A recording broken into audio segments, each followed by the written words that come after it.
Counsel, are we ready to proceed?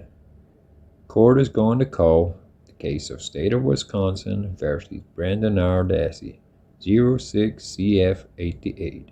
Appearances, please.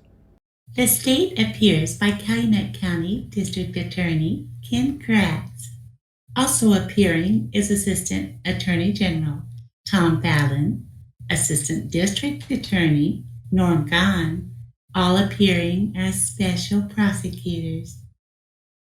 Attorney Mark FREMGEN appears with Attorney Ray Edelstein. Brendan Dassey appears in person.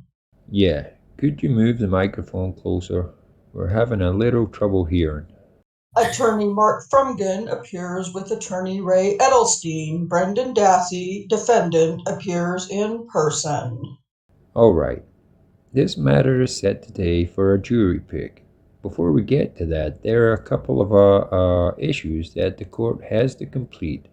The first of those is that on April 5th, 2007, a motion hearing in branch 3 of the Manitowoc County Courthouse, the court made a number of rulings on a number of different motions. One of those motions, and I'm referring here to the motion in Limeline's Series 2, Roman numeral 2, filled by the state, contained in the first part of that motion a request to admit a number of telephone conversations and interviews between the defendant and law enforcement officers. The one item, as I understand it, at the issue today is item J on that list, which was the May 13, 2006 phone call that this defendant made from the Sheboygan County Jail to his mother. That item was preceded by item I, which is May 13, 2006 statement given by the defendant in an interview to law enforcement authorities. It's my understanding, and here I am addressing you, Mr. Edelstein. It's my understanding that you have no current objection to the admission of that statement, at least no objection based on voluntariness. That in fact you believe that this goes to an issue called ineffective assistance of counsel, which I have said on previous motion rulings that would be heard after the resolution of a trial in this case.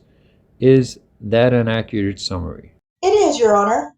But you still object to J, is that correct? Yes, Your Honor. Could you bring the microphone over, please?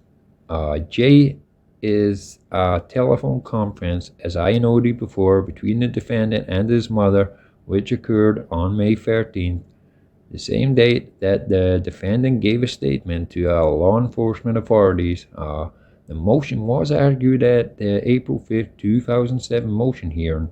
Since that time, I have received a copy of the DVDs of the May 13th interview, as well as a copy CD containing the phone conversation between the defendant and his mother. Does either party wish to be heard any more on this today? I think, Mr. Fallon, you were the proponent of the motion admitting this is evidence, and Mr. Edelstein was objection to it. I heard, and I've since reviewed the transcript, but far be it from me if you have something else to say today. Just 2 points. One, I think the court was correct in that insofar as the Riley case, it is really disposed of that issue. And secondly, even if there was not an implied consent theory, there still is under our electronic surveillance law, the tape is nonetheless admissible under statutory interpretation as well. So under either theory, I think the conversation is admissible evidence. All right, Mr. Edelstein, anything further? Your Honor, as to the state's authority to record those calls, we certainly don't take any issue with that. Our point simply was that we believe that the statement that was created on the 13th by the telephone call was a result of the improper inducements, and coercion against the defendant brought about during the course of the 513 interview between our client, Special Agent Fassbender, and Detective Weir. And I believe the court has had an opportunity to review that. There were multiple references to the concept that our client needed to make this phone call, and that was repeated several times. Beyond that, we have no other argument, Your Honor. All right. At the April 5th, 2007 motion hearing in Manitowoc, as I noted, the defendant objected to the admission of the May 13th, 2006 phone conversation between him and his mother, Janda. According to the defendant's counsel, the phone conversation closely followed an interview session between the defendant and investigator Mark Wiegert and the Department of Justice agent Tom Fassbender. Defense counsel contend that the defendant was so strongly urged by one or both of them to make the call home to his mother that the resultant call was involuntary. The defense objection went to the substance of the defendant's conversation with his mother as being the product of someone who is harassed by police into making admissions against his own interests by relaying to her some of the arguably inculpatory information he supplied Wiegert and Fassbender. Defense counsel said the police conduct in urging the defendant to go home was, in effect, an effort to get him to appear what he told the police in a recorded telephone call to his mother, thus establishing additional evidence to be used against him. In counsel's words, quote, "This is tantamount to the coercive creation of evidence," and this comes from page 44, lines 2 to 5 of the hearing transcript. Because counsel believes it to be coercive, counsel argues that it was not voluntary and therefore not admissible.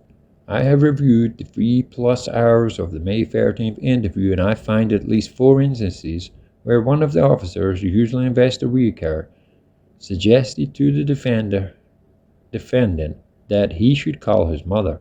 In the first of these, the defendant is told that it would be a good idea to call his mother and tell her what he told police. She has the right to know, or words to that effect, are used, and she should hear it from you rather than me. That was said by Investigator Wiegert. He closed out that portion by saying, "It's up to you. Your decision, just a suggestion." Later, he said, "I hope you call your mom before I do," and towards the end of that interview, the defendant again is urged to call his mother. Then asked what he plans to do, or asked when he plans to do so, he replies, "Tonight." A few minutes later, he is admonished to be honest with your mom. The only way she can help you if she knows the truth. End of quote. The police advised to the defendant, while arguably emphatic, in at least one instance occupied no more than a few minutes of the interview at best. The defendant was under no obligation to make a call. He was not forced to use the telephone. The subsequent phone call from the defendant to his mother was made from a Sheboygan County jail, and the controversial portion was preceded by a warning that it was being monitored and recorded. It fully complied with the one-party implied consent dictate of Section 96829(3)B, as explicitly in State v. Riley 287 Wisconsin 2D 244 at 248. The defendant was fully aware that the contents of his conversation were being recorded. He was not complied in any way to make an admission against his interest to his mother. What he said was his choice and his alone. The court finds that neither the quantity or the quality of the police solicitations constitute coercive behavior on their part, such as the defendant was deprived of the ability to make a free and unconstrained choice. To suggest that because police officer says that they may call a defendant's mother to talk to her if a defendant does not do so is somewhat tantamount to coercion ignores a couple of critical factors. First, the call made by the defendant was outside the physical presence of the officer. Second, the defendant chose what to say without prompting by any member of police or any law enforcement authority. And thirdly, he was under no compulsion to make that call or any call. The court is unaware of any case or line of cases that would would countenance under these circumstances the finding of involuntary involuntariness, or the line of cases that would countenance under those circumstances the finding of involuntary involuntariness for inculpatory statements made by the defendant to a third party. With that said, the state's motion in line regarding this particular item is granted. There is one other issue that has arisen since that time, but grows out of the April 5th hearing, and that is the April 5th hearing. The court ordered that the defense turn over to the prosecution the raw material, the notes, the factual basis on which Dr. Robert Gordon made his evaluation of the defendant. I received on April 10th, and it was to be turned over by April 10th. I received on April 10th from the special prosecutor the facts indicating that it had not yet been turned over, and he had no idea at this point when it was going to be turned over. Mr. KRATZ, do you have that information? No. Mr. FREMGEN. Judge, my office spoke with Dr. Gordon. He was in LA yesterday morning. Flew in yesterday night at 10 p.m. He indicated he would hand deliver that document today to the hotel. I gave him the address of the hotel. All right, Mr. KRATZ, do you contend at this point you are going to be negatively affected by the procedure that Mr. FREMGEN proposes? Well, I certainly have been affected by it, Judge, in that I'm less able to prepare for the doctor's cross-examination or the preparation of our own expert. I'm going to continue to ask the court to withhold ruling on any possible sanctions until I look over the materials. I've made arrangements to deliver them forthwith to my expert. Frankly, Judge, the remedies available, whether it's exclusion of Dr. Gordon or in continuance of the trial, both are untenable. The former, for many impolitic issues, they may raise, especially the court's ruling as to this being the heart of the defense and the Sixth Amendment issues that may be involved, and the logistics of continuing or moving this trial, I believe, also unreasonable. So at this time, Your Honor, I'm simply alerting the court that I don't have the materials yet. I would ask for the ability to revisit this issue should that become necessary. That all having been said, however, per the court's urging, I have made other arrangements to speed up the process of the review and the transport of that information. And so, frankly, I think I'm going to be able to get that done, and I won't be asking further, but I would respectfully ask the court to at least withhold a ruling. All right. The record should reflect that counsel, and here I'm referring to Mr. KRATZ and Mr. FREMGEN, and I had a phone conference discussing this matter shortly after I received the facts on April 10th. Mr. KRATZ said at that time, as he is saying today, that while there certainly are powers granted to the court under 97123, specifically 7M, which allows the court to impose sanctions, there didn't appear at this stage to be one, this wouldn't be the time to impose sanctions, and two, the remedy sanctions would be pretty, or at least sanctions under 7MA would be pretty draconian. The court said that it based on the fact that Mr. KRATZ had already received probably over 2 hours worth of direct examination testimony by DVD, and also had a chance to, I should say, direct examination testimony of Dr. Gordon. and had also had an opportunity to examine Dr. Gordon, that the court thought that Mr. KRATZ had fairly substantial bank of information on which to draw, that the court would withhold making any ruling. I'm going to adopt Mr. KRATZ's suggestion here, and I won't make any ruling on it at this point. Anything else before we proceed to Voir Dire, gentlemen? Yes, go ahead.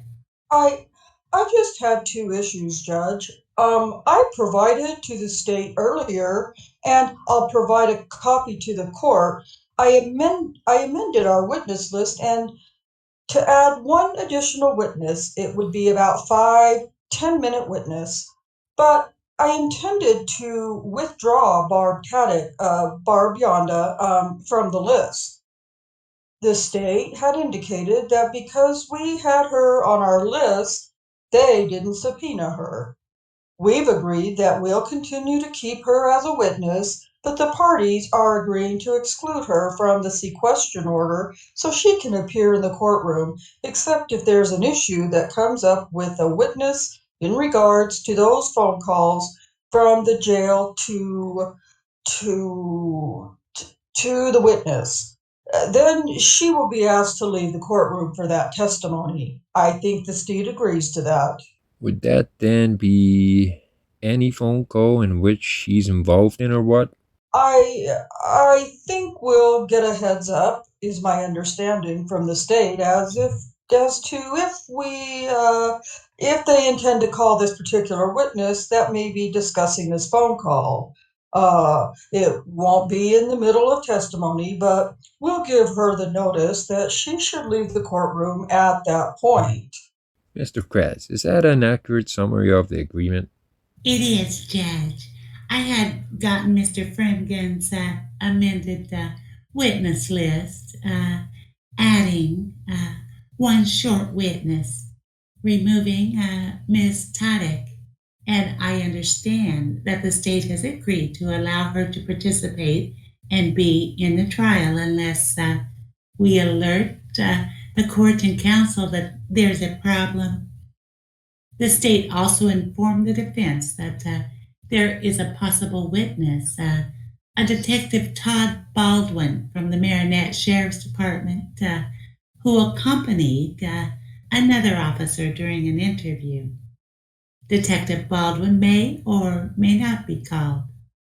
Mr. FREMGEN was aware of Detective Baldwin, and I believe should he be called, that he has no objection to that amendment as well. Lastly, the court has asked that the state prepare a subset of witnesses who may have ties to the Madison or Dane County area. We have done that, and we are prepared, once the jury selection process begins, to identify those at the court's urging. All right. Anything more, Mr. FREMGEN? There is one other, and that's on the motion in limine, Series 2 by the state. We just want a clarification. I believe that Mr. Fallon had indicated at the motion hearing on April 5th, under Section 1N, if there were additional calls, they would provide notice ahead of time. So I don't think there's been a ruling that's a blanket ruling to allow admissibility of any other additional calls. But the state would provide us notice, and that issue would be re-litigated. Mr. Fallon, that was my understanding. That is correct. All right. And I don't believe the court ruled on Series 2, Sub 2, the phone calls from the Avery phone calls. No, as I recall, I withheld making a ruling on that. I said that the context was everything, and before I heard how, if, and how they were intended to be used, I couldn't make a ruling. That's fine. All right. And that's that was our request as well, because there are multiple theories of admissibility, and there are theories in which they would not be admissible. It depends on the context in which the issue comes up. All right, Mr. KRATZ, I think I had asked you at the prior or prosecution to draft an order on the series motions in Limelight. If I didn't, I didn't. You didn't, but we will, Judge. All right. You You had Judge, you ordered that the defense provided one in regards to Dr. Gordon's order. right? I did get the transcript from the court reporter today, and I'll have that. Which one? Which one of you wants to provide an order discussing this agreement about witnesses? I'll provide that. All right. Anything else then before we move to Voir Dire? No. All right. We're going to be adjourned for a few moments. The jurors are getting to be brought up here. I expected that we're going to call 55 of them, so I expect they're going to be filling most of these seats, so we'll see. And I'm just going to remind everybody that during the voir dire, there'll be no electronic recording of any of the proceedings, nor will there be any mention in any reporting or reportage of any names of any jurors. All right, we're adjourned. Good morning, ladies and gentlemen. I'm Jerome Fox. I preside over the third branch of the Manitowoc County Circuit Court. We are here today to choose a sequestered jury for the case entitled State of Wisconsin versus Brendan Dassey. It is a criminal case, and in a moment I'm going to read to you from the charging document, which is called the information. Before I do that, I want you to understand the following. That the information is, as I told you, a charging document, and is nothing more than a written form of the accusation or accusations against the defendant charging him with the commission of one or more of these criminal acts. You are not to consider it as evidence against the defendant in any way. It does not raise any inference of guilt on the part of the defendant. In this case, the information charges as follows. That Brendan Dassey, on or about Monday, October 31st, 2005, in the town of Gibson, Manitowoc County, Wisconsin, as a party to a crime, did cause the death of Teresa Hallback with intent to kill that person, contrary to Wisconsin statutes 94001 1A, 939.503A, and 93905. Count 2, that Brendan Dassey, on or about Monday, October 31st, 2005, in the town of Gibson, Manitowoc County, Wisconsin, as a party to a crime, did mutilate, disfigure, or dismember a corpse with intent to conceal the crime. Contrary to Section 940.111, 939.503F, and 93905, Count 3, that Brendan Dassey, on or about Monday, October 31st, 2005, in the town of Gibson, Manitowoc County, Wisconsin, as a party to a crime, did have sexual intercourse with Teresa Hallback without the person's consent by use of a dangerous weapon, contrary to Section 940.225, 1B, 939.503B, and 93905 Wisconsin statute. To each of these charges that have been read, the defendant entered the plea of not guilty, which means a denial of each and every material allegation in the charge. Ladies and gentlemen, the law presumes that each person charged with an offense is innocent. The presumption of innocence stays with the defendant throughout the trial and prevails at the conclusion of the trial unless it is overcome by evidence that satisfies you, the jury, that defendant is proved guilty beyond a reasonable doubt. The defendant does not have to prove his innocence. The burden of proving the defendant guilty of every element of a crime charged is upon the state, and before a jury can return a verdict of guilty, the state must prove to the satisfaction of that jury beyond a reasonable doubt that the defendant is guilty. At this time, I'm going to introduce you to counsel that will be participating in this case. First of all, representing the state is Attorney Ken KRATZ. Mr. KRATZ. Good morning. Attorney Tom Fallon. Mr. Fallon. Morning. Attorney Norman GAHN. Mr. GAHN. Morning. The defense is represented by Attorney Mark FREMGEN. Mr. FREMGEN. Good morning. And Attorney Ray EDELSTEIN. With them at counsel table is the defendant Brendan Dassey. Why don't you stand up, Mr. Dassey? All right, be seated. Ladies and gentlemen, would you please stand? The clerk is going to administer the oath. Would you all raise your right hands, please? Be seated. Ladies and gentlemen, we are now going to conduct a process known as jury voir dire. Voir dire in French means to speak the truth, and it involves asking prospective jurors questions so we can determine that we have a fair and impartial jury to hear this case. We're going to start by doing something called individual voir dire. That is, a juror will be called by name and will be escorted by the jury clerk to a separate room, or he or she will be asked several questions, after which, and depending on the answer to the questions, the juror will be escorted to the jury box, which is over here to the left, and be seated or will be excused. Then another juror will be called, and so on. This is individual voir dire. We will go through the same process until we have seated 30 jurors in the jury box. At that point, I will conduct what is known as a general voir dire. In doing that, I'm not trying to pry into anyone's background. The whole point is to assure that the people chosen as jurors represent a fair and impartial jury. After I'm done questioning at the general voir dire, each side, the prosecution and the defense, will have an opportunity to ask some questions. We will ultimately be selecting 16 jurors. 12 jurors will comprise the final panel, with the remaining 4 acting as alternate. The determination of who will be alternates, however, will not be made until the close of the case.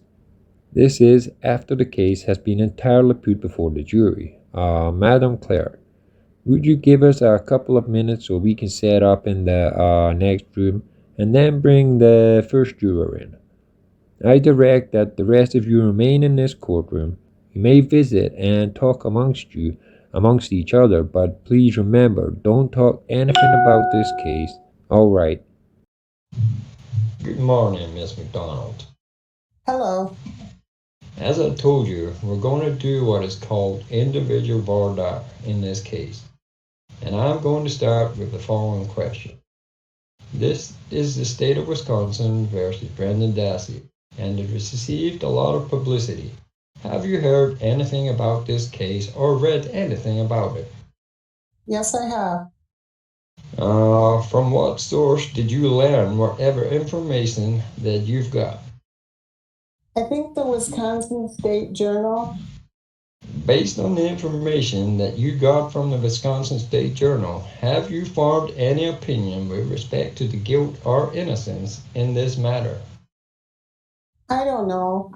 I do know that I read an early article that made me lean towards feeling that there was guilt, but at this point, depending on what the defense presents will determine my final judgment. Sorry, would you be able to set aside any opinion? And it sounds like this is a provisional sort of opinion. Any opinion you may have formed, set it aside and judge the case only on the evidence that's presented in the courtroom. I believe so. Have you discussed this case with others? No. Have you had a family member or a friend who was killed either accidentally or otherwise? Oh, do you mean by another person? Yes. No. If you were called to serve as a juror in this case, can you disregard anything you may have read or heard in the media or from any source and decide this case based solely on the evidence produced in the courtroom and on the instructions given to you by a judge? I believe I can. Have you or a close friend or relative ever been the victim of or a witness to any kind of crime, whether it was reported to law enforcement authorities or not? I was mugged once in Madison about 10 years ago, but Was that reported? yes, it was. Does that affect your feelings towards the police one way or another? No, I tend to regard the police with respect. Have you or a close friend ever been the victim of sexual assault? No, Have you, a close friend or family member, ever been charged with a crime? no, If selected as a juror in this case, you will be instructed that Brendan Dassey is presumed innocent and that he cannot be found guilty of any offenses, unless and until the state has proven each element of each offense beyond a reasonable doubt. If you were selected as a juror in this case, would you be able to follow that instruction in reaching a verdict? I believe so. If selected as a juror in this case, you will also be instructed that Brendan Dassey has a constitutional right not to testify and that if he decides not to testify in a case, you cannot hold that against him. Rather, you must base your decision solely on the evidence introduced at trial. If you were selected as a juror in this case, would you be able to follow that instruction? Yes. All right, that concludes the individual Voir Dire questions I have. I have none. Well, my understanding of the process was that I was going to conduct it, and whatever questions you may have had, assuming that the juror is seated, you may do that on the general Voir Dire. Actually, Judge, I thought we could have moderate follow-up is what the court instructed us in chambers. Did I say that? Moderate follow-up, I think, was the quote. Is that on the record somewhere? Not on the record, I don't think. You did allow us a few follow-up questions depending on the answers, and I have none for the record. All right, go ahead. I just have a few. For a moderate follow-up? I will be very moderate. You indicated, when asked the question about whether you formed an opinion, you said it was leaning towards guilt is what you said, okay? But you also kind of depending on what the defense presents. Uh-huh. Do you believe that we need to prove innocence in order to change your opinion? No, it just depends on I had read a story early on. I formed an opinion or a partial opinion based on that story. I've come to realize that there may be an alternate explanation for that. You understand, as the judge said, one of the instructions will be that the defendant doesn't have to prove innocence I understand that. and doesn't even have to testify. I understand that. Okay, one last question. Judge asked you whether your unfortunate incident of being mugged in Madison impacted your feeling towards police. Does it impact your feeling towards persons charged with crimes? Person was never caught. Okay. So no. Okay, thank you. All right, why don't we do this? Would you just, we're gonna escort her to the jury box. All right, thank you. Thank you. Judge, in regards to the procedure then, if we have a challenge for cause, should we do it now? Yeah, I don't have a challenge for cause, but if we did. My thought was, and Mr. KRATZ and I were just commenting, we should probably have them wait in the antechamber here, have a quick discussion whether we think we need another question or for cause. right. And that's what I was going to suggest with this one, but it didn't appear as though anyone had. This one was fine, so. Yeah, okay. But we'll do that We'll just have the clerk or the judicial assistant have her write in the antechamber, and then we'll make a decision, yeah or nay. This is juror number 8, Thomas Oakes. Be seated, Mr. Oakes. Good morning again. This is the case here is, as you know, the state versus Brendan Dassey, and it's received a lot of publicity. Have you heard anything about the case? I have. From what source did you learn whatever it is you heard? Mostly local news, some newspaper accounts. Are you talking about Dane County accounts, some sort? Yeah, state journal. Based on what you've heard, have you formed any opinion of guilt or innocence in the matter? No, Have you discussed this case with anyone? I have not. I mean, not more than just briefly before I found out that I was picked for the jury pool. Was this some sort of in-depth discussion, No, or just simply in passing? just in passing. Did during the course of that discussion you express an opinion to whoever it was you talked about as to the guilt or innocence of this defendant? Did I? Yeah. No. Have you had a family member or a friend who was killed accidentally or otherwise? Yes. A cousin died in a car crash. All right. Is there any criminal prosecution No. as a result of that? No. Have you or a family member or close friend ever killed anyone? No. If you were called upon to serve as a juror in this case, can you disregard anything you may have heard or read in the media or from any source and decide the case solely based on the evidence that's presented in court? I believe so. Have you or a close friend or relative ever been a victim of or a witness to any kind of crime, whether it was reported to law enforcement authorities or not? No.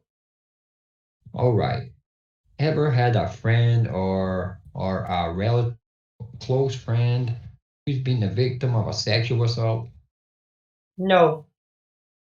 Have you, a close friend or a family member, ever been charged with a crime? No. If you were to be selected as a juror in this case, you would be instructed that Brendan Dassey is presumed innocent and that he cannot be found guilty of any offense unless and until the state has proven each element of each offense beyond a reasonable doubt. If you were selected as a juror, would you be able to follow that instruction? I believe so.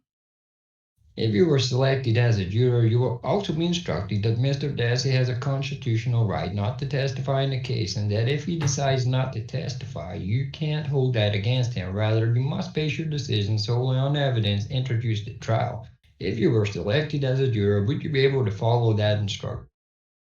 I believe so. All right, counsel. One clarification. I believe, sir, you indicated that you were somewhat familiar with the case from reading the paper. A little bit, yeah. Just so that we're clear, is it the case involving Stephen Avery that you're most familiar with, or this case involving Brendan Dassey? Mostly the Avery part, but this was also mentioned in those accounts, I guess, so a little bit. All right. In terms of it, if it's possible for you to somehow divide the two in your mind, what you attribute knowing about the case, are you able to set that aside and decide this case solely on what you hear presented in trial? Yes, I believe so. All right. Mr. FREMGEN. I wish to follow up on one question, Mr. Oakes. In your questionnaire, you've indicated you have been the victim of a hit and run. Well, yeah, I didn't know if that was necessarily counted as Yeah, I mean, yes, I was. I didn't know if that's what you meant by. And I think you mentioned that once in case, the person might have been charged with OWI. Right, yeah, yep. Did that have any impact on, I mean, did it upset you that your car was totaled by this guy? Yeah, but I can't say that I didn't. Would that impact on your feelings towards people charged with crimes? I don't think so. I got over it pretty quick, so. Thank you. Any other questions? No. All right. Why don't you just take him into the antechamber for a moment so the lawyers can talk to, thank you, Mr. O. Mr. Fallon. No motion. Mr. FREMGEN. No motion. All right. He will then be seated now. Who's going to notify the, good. Thank you. This is Juror Hen. This is juror number 3, Gregory Hines. Morning, Mr. Hines. Morning. I'm going to ask you some questions, and counsel may have follow-up question or two. This is, as you know, is a case entitled The State versus Brendan Dassey, and it's received a lot of publicity. Uh-huh. Have you heard anything about the case before you got here today? Yes. From what source did you hear whatever it is you heard? News. Local news, internet. Have you formed any opinions as a result of what you heard about either the guilt or the innocence of the defendant? Not a definite opinion, but maybe some biases based on what I've read and heard. Well, let me ask you this. Would you be able to set those opinions, or as you refer to them, those biases aside and judge this case only on the evidence presented in court? Well, I'd like to think I could. Yes. It's in the back of your mind what you know, so I don't know how that would affect. Have you discussed the case with anyone else? Nothing more than I knew what case it was. No in-depth discussions? No. Just in passing, if at all? Yeah, about. I would call it in passing. Have you had a family member or a friend who was killed accidentally or otherwise? No. Have you or a family member or a close friend ever killed anyone? No. Have you ever been the victim of a crime? Personally, no. Family member a victim of a crime? Parents. I had a credit card stolen, had some computers show up on their doorstep, so fraud, I guess. Was it reported to law enforcement? Yes. And was the matter resolved one way or the other? Nothing more happened. Did whatever didn't happen, does it affect your view of law enforcement in any way? No. Have you ever had a close friend or relative who's been a victim of a sexual assault? I think I noted on your questionnaire that you may have had an ex-brother-in-law. Yeah, ex-brother-in-law, daughter, not with my sister, but with his first wife, who I've met, but just briefly. So maybe a short answer is no, although an acquaintance maybe. Has that left in any way any lasting impression in your mind? Nothing. No, nothing too detailed or in depth. All right. Have you had a close friend or a family member ever been charged with a crime? No. If you were selected as a juror in this case, you will be instructed that Brendan Dassey is presumed innocent and that he cannot be found guilty of any offense unless until the state has proven each element of each offense beyond a reasonable doubt. If you were selected as a juror, would you be able to follow that instruction in reaching a verdict? I believe so. As I mentioned in the questionnaire, having heard a little bit about the trial, in the back of my mind, but I can follow instructions, and I believe I could. Well, you're going to whatever you heard or saw or from the newspapers or over there, you're going to have to set aside. Do you understand that? I understand that, and I can say that I'm able to do that, but that's in the back of my mind, so I don't know how much I can separate the two, I guess.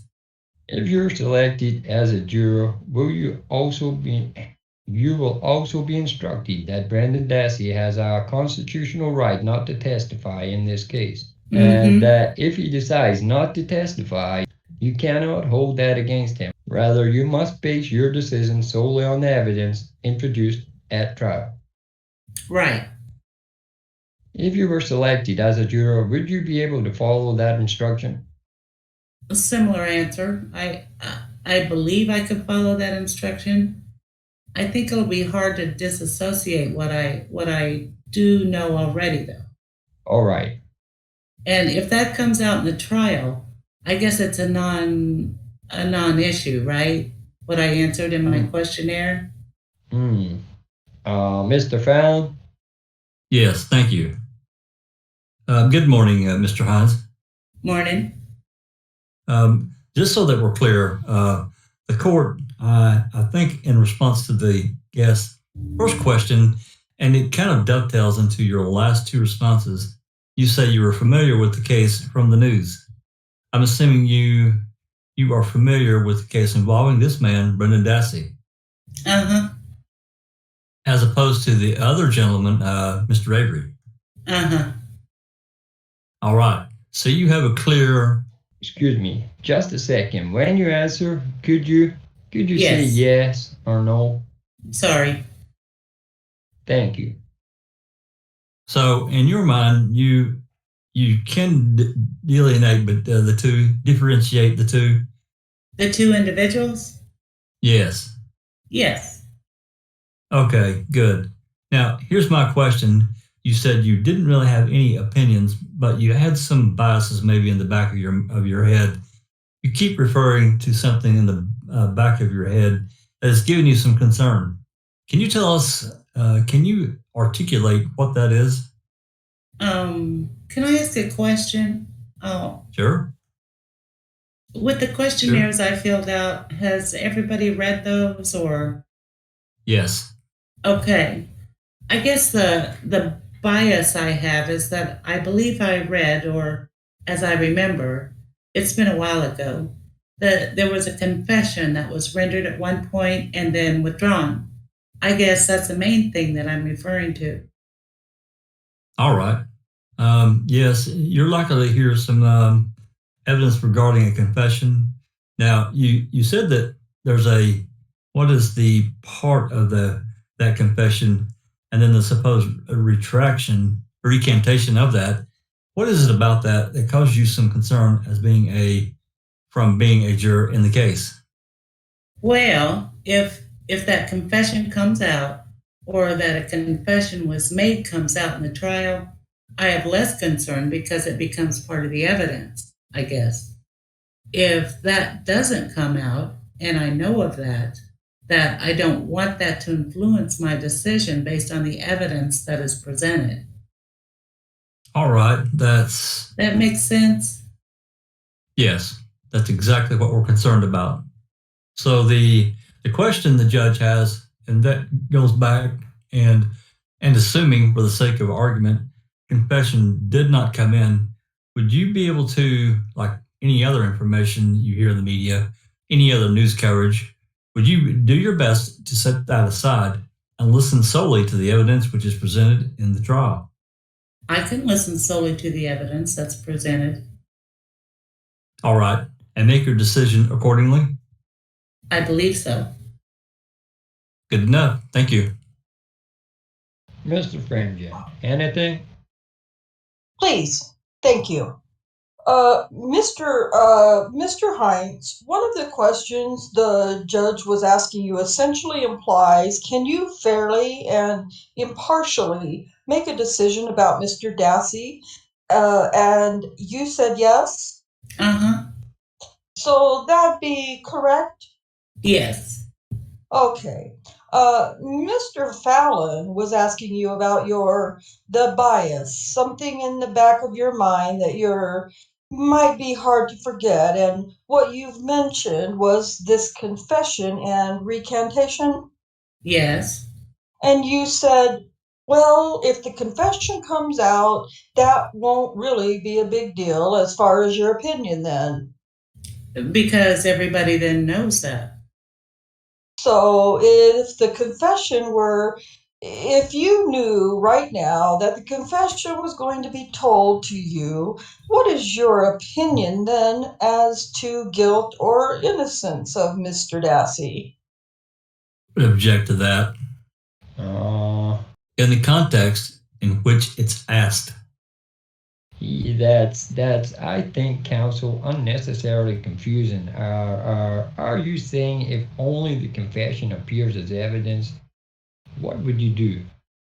I'm just asking Mr. Heinz. He mentioned that the confession would solidify his opinion. I'd like to know what that opinion is. That's all. I don't know that I heard that No. term. Solidify opinion. Well, Judge, I'm not saying that that's what Mr. Heinz said, but I certainly believe the state was asking Mr. Heinz about what it was that was the bias in the back of his mind, and he indicated it was this confession. And the comment, I believe, was if the confession comes out, that would. And I'm not That would. sure what you meant. Sorry, I don't mean to be taught. I'm not sure what you mean by the confession comes out. Do you mean it comes out of the case or it's introduced as part of the evidence? Judge, I'm referring to what Mr. Heinz said. I. If you want, I'll ask him more questions, but Why don't you just recast your last question and that's fine. see how it comes out? Mr. Heinz, I'm sorry. When you mean the confession comes out, if you were told in trial by some witness or some testimony about the confession, that's what you mean by if it comes out? Right. So, if testimony in trial were about this confession you've read about, that would have an impact on your opinion. Is that what you're saying? Yes. If it's presented in the trial, I don't know how that's something that has to be considered. That's true. And I'm not saying you shouldn't consider anything at trial, but your opinion now is the issue. Uh-huh. You indicated you have bias somewhere in the back of your mind, and that you don't know if you're able to separate that opinion from what the judge had explained to you. That I think it's paraphrasing what you had, how you answered the judge's question. And my question is, what is that opinion that you can't separate? Your Honor, again, I don't mean to be obstructious, but maybe I'm wrong here, and you guys can tell me if I'm wrong. But I got the impression that he was troubled by the information which was released in the media, which may be introduced in evidence, and whether he would be able to set it aside. That seemed to be what the Mr. Hines was struggling with. So, and I think he answered that. At least that's how I understood the bias in the back of the mind is what's out there in the public domain that may not be in the evidence that would be problematic. Well, Mr. Hunt, is that an accurate characterization of how you feel? I agree with what that gentleman just said. It's hard to ignore something you already know. All right. With that said, Mr. FREMGEN. Thank you. So, were you could be able to, knowing all that, what you already know from the publicity, can you indicate how now that Mr. Dassey is innocent? I don't know that, and that's why we're here, is it not? Well, one of the instructions the judge will explain to all jurors, not just you, Mr. Hines, but Uh-huh. to all jurors, is that you must presume Mr. Dassey is innocent. The judge was describing a summary of that just a couple of minutes ago, that you must presume Mr. Dassey innocent Uh-huh. at all times I understand that. during the trial. And that's my question. Despite what you've heard, despite what's in the recesses of your mind, you can presume Mr. Dassey innocent right now. That not sure how to answer that. That I understand that is how you have to approach a trial. That it's Can you? yeah, I'm struggling with how to answer that. Sure. Can you rephrase the question? I'll try. Oh, despite what you might have read in the state journal or on the internet or other global news, Uh-huh. and what Yes. you've heard, and you mentioned that part of it was the topic of confessions and recanting confessions. Uh-huh. Despite all of that, right this minute, and you'll be instructed throughout the trial, you must presume Mr. Dassey is innocent. Can you reconcile those two? Can you do that knowing what you know? I would have difficulty doing that at this moment. Okay, thank you. There are no right or wrong answers, just true answers. Thank you. Nothing else, Judge. All right. You, Mr. Hens. You may accompany the judicial assistant. Thank you. Mr. FREMGEN. Judge, I would ask that this juror be struck for cause. Just based on his answer to the question that he would have a difficult time presuming Mr. Dassey innocent. And in response, Mr. FALLON. It's difficult to respond because I'm not 100% convinced he needs to be excused for cause. He would admittedly he was equivocal, but in answer to the last two questions, he talked about the presumption of innocence, and he said that I believe I can. His whole concern was that what's in the public domain that may not be introduced as in evidence, and if the evidence comes in, then he's more relaxed in his consideration of the evidence. And I think that he has to be in the context in which you evaluate those responses. I'm not convinced that he must be excused because he can't presume can't follow presumption of innocence instruction. I think the inability to attach the presumption of innocence at this point to the defendant is fatal to this gentleman's services on the jury. Thus, I'm going to grant the cause for motion, the strike for motion for cause. This is juror number 31, Gordana Miletic. Is it pronounced Miletic? Yes, well, it's Miletic, Okay. but we do pronounce it Miletic. All right. Here. All right. If you'd be seated there, ma'am. This, as I mentioned in the courtroom, is called individual voir dire. I'm going to ask you some questions. There may be some moderate follow-up from the attorneys. This is, as you know, the case versus Brendan Dassey, and it has received an awful lot of publicity. Have you heard anything about this case in the media? Yes, I did. What source did you learn whatever it is you learned and heard?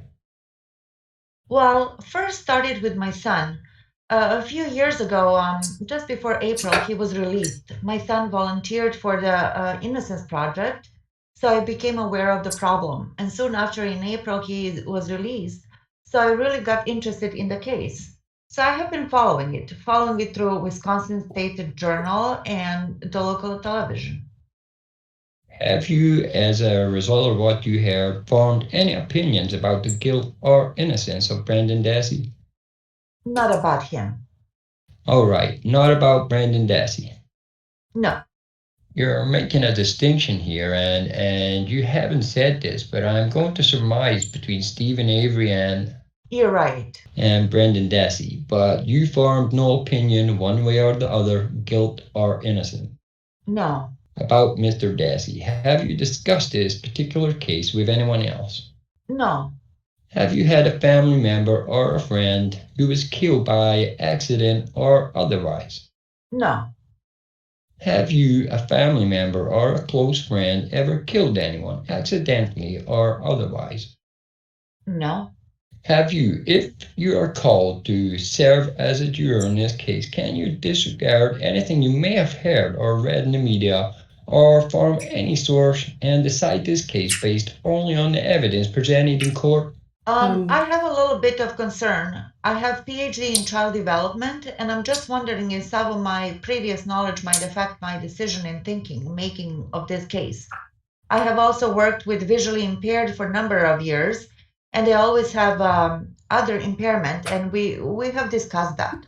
Well, every juror brings to the jury box his or her own personal knowledge. What I want to know is if you can disregard anything that you may have read or heard about this case in the media or from any other source and decide the case based only on the evidence produced in court. I believe so. Have you or any close friend or relative ever been the victim of a crime or witness to a crime, whether it was reported to law enforcement or not? No. How about I'll be more specific. How about a sexual assault? Have you or a friend or a family member? No. If you are selected as a juror in this case, you will be instructed that Mr. Dassey is presumed innocent and that he cannot be found guilty of any offense unless and until the state has proven each element of each offense beyond a reasonable doubt. If you are selected as a juror in this case, would you be able to follow this instruction in reaching the verdict? I believe so. If you were selected as a juror, you will also be instructed that Mr. Dassey has a constitutional right not to testify in the case, and that if he decides not to testify, you cannot hold that against him. Rather, you must base your decision solely on evidence introduced at trial. If you were selected as a juror, could you follow that instruction? Yes, I can. Mr. Fallon, any questions? Just one. Good morning. Good morning. Because your son volunteered for the Innocence Project. Yes. And based on the information that you learned about these cases from the media and perhaps your son, I mean, did you have any opinions of Mr. Avery that might affect your evaluation of the evidence in this case?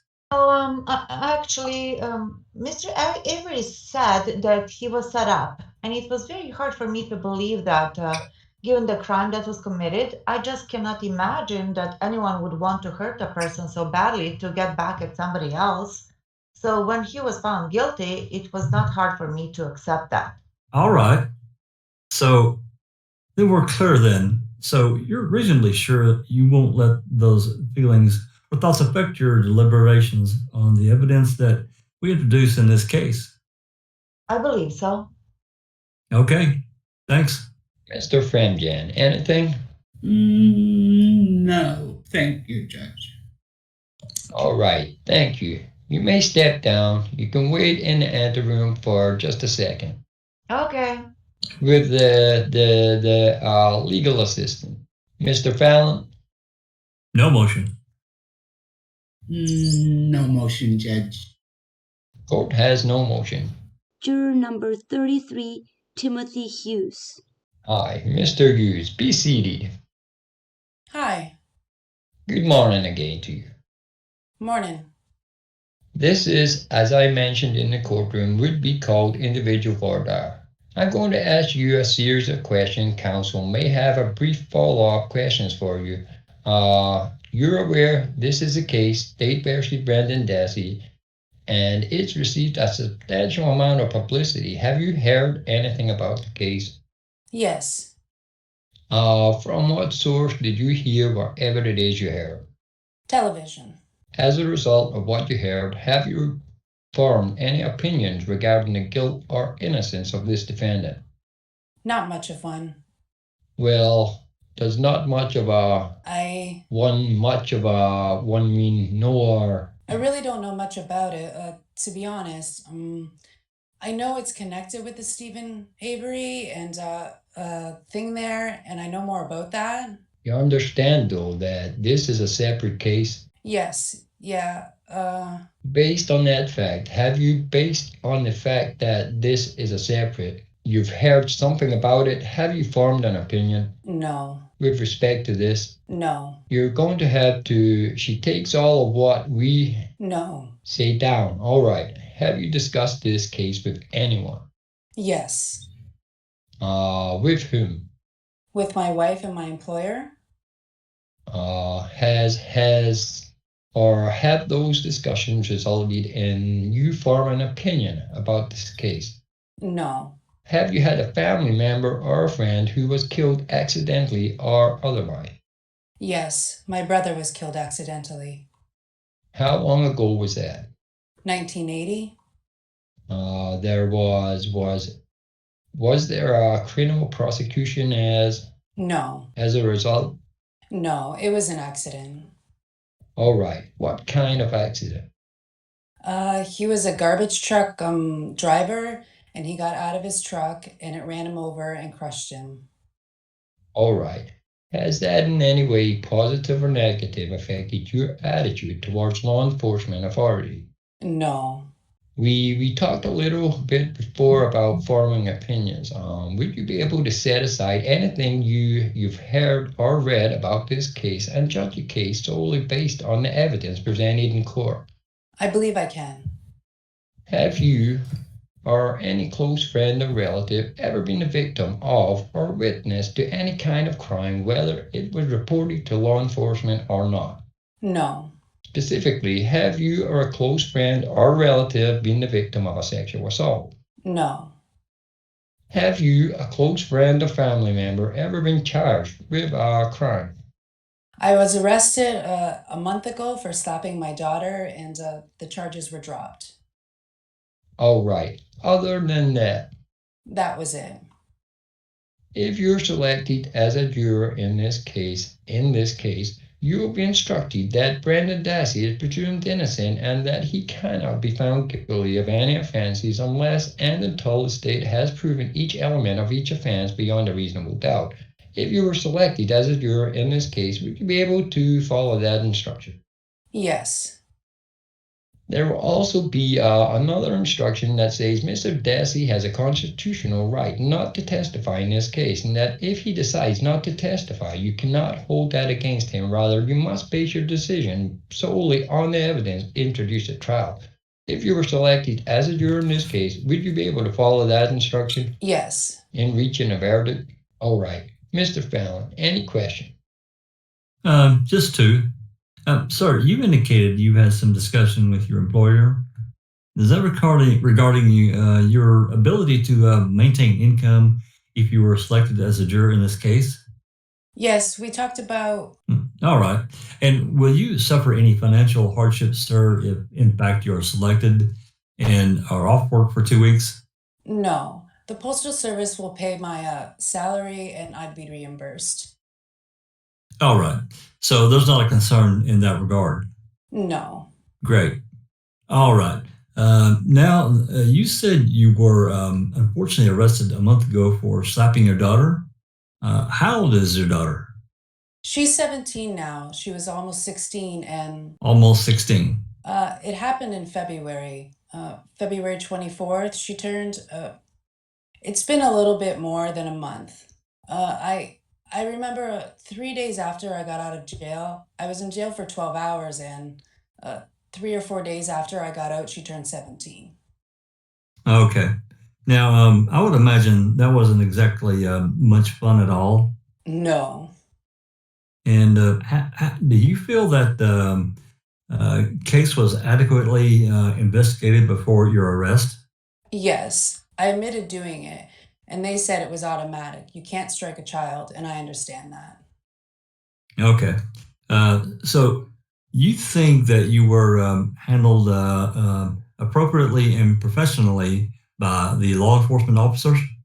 Yes, the police officers were nice, and I came to the county jail here, and I was with 7 other inmates in a holding cell, and it was a little shocking, and I'll never hit her again. It it deterred me that much, but Right. Okay. So then I guess my last question, sir, is there anything about that experience of having been arrested and spending a short stay in jail here? Is there anything about that that really makes you wonder as to whether you can fairly evaluate the testimony of the officers involved in this case or even be a juror in this case? I don't think so. I don't think it would affect me being impartial. Okay. Thank you. Mr. FREMGEN, any questions? Just a few. Mr. Hills, in regards to the incident with your daughter, did you have to hire an attorney? No.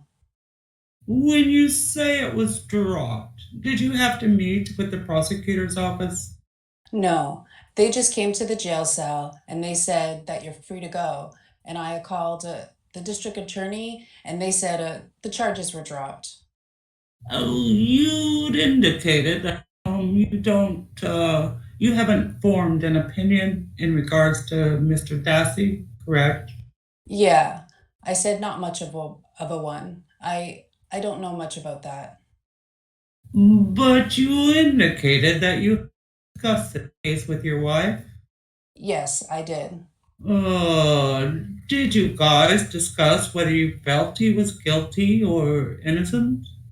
Not really. We were just, did you hear anything? Did you hear anything about the trial or anything? And there hasn't been much on really about it. So we didn't discuss much about it, no.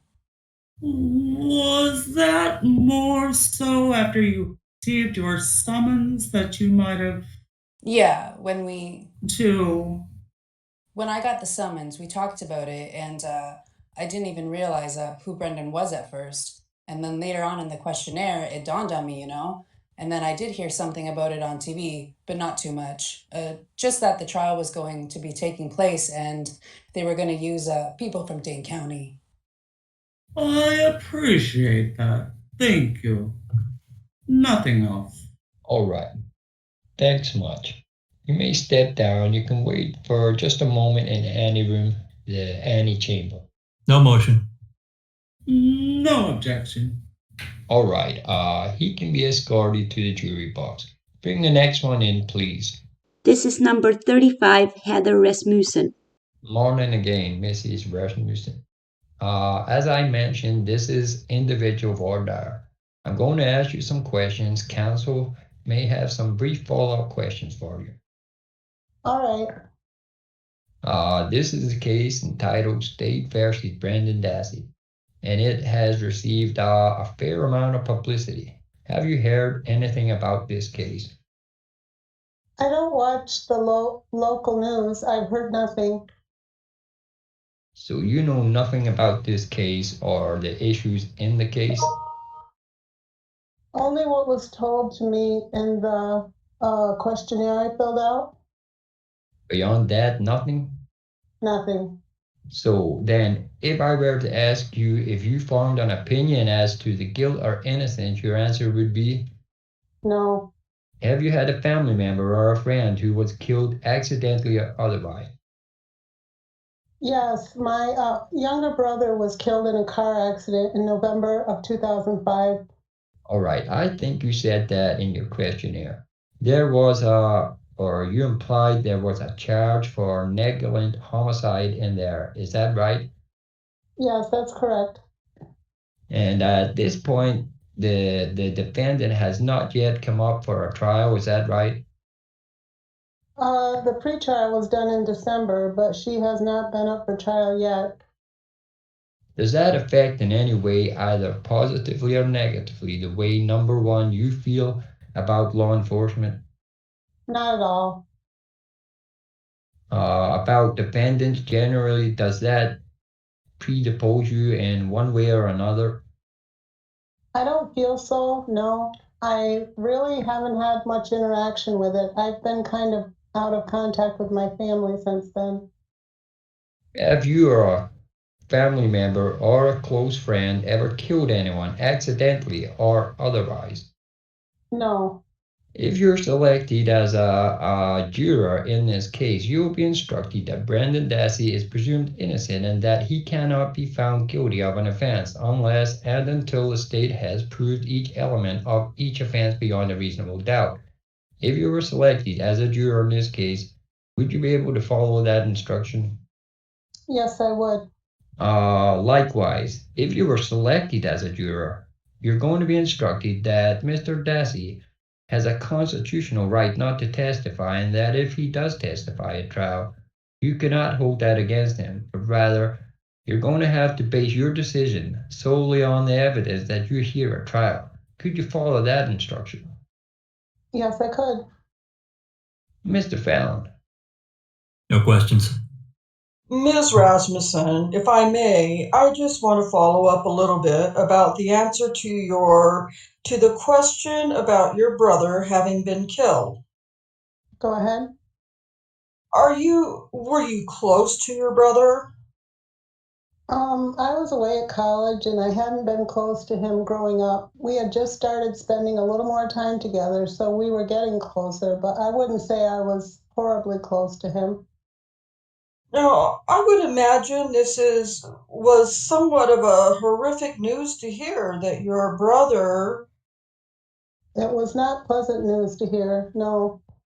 And I'm also going to imagine, I hope I assume correctly that you certainly don't have any strong positive feelings for the person that did this either to your brother. I know it was an accident, so I don't hold it against her. Would sitting in the trial where there's going to be obviously testimony about a death, homicide, would that trigger any of the memories of your losing your brother? I've thought about that a lot leading up to this, and I don't think that it would affect my ability to serve as a juror. Any further questions, Mr. FREMGEN? No, Judge, thank you very much. All right, you may step down. Thank you very much. Mr. Fallon, any motion? No, none. Mr. FREMGEN, any motion? No, Judge. All right, she will then be seated in the box. We'll try one more witness one more juror before we break. This will be the only one that right now, but there will be other ones who make comments that, like, for instance, I don't want to do it in front of a juror that. I understand. Is your comment applicable to this? Yes, this is. All right, you're going to be seated and you're going to arise. Would you take this juror, please, to the answer?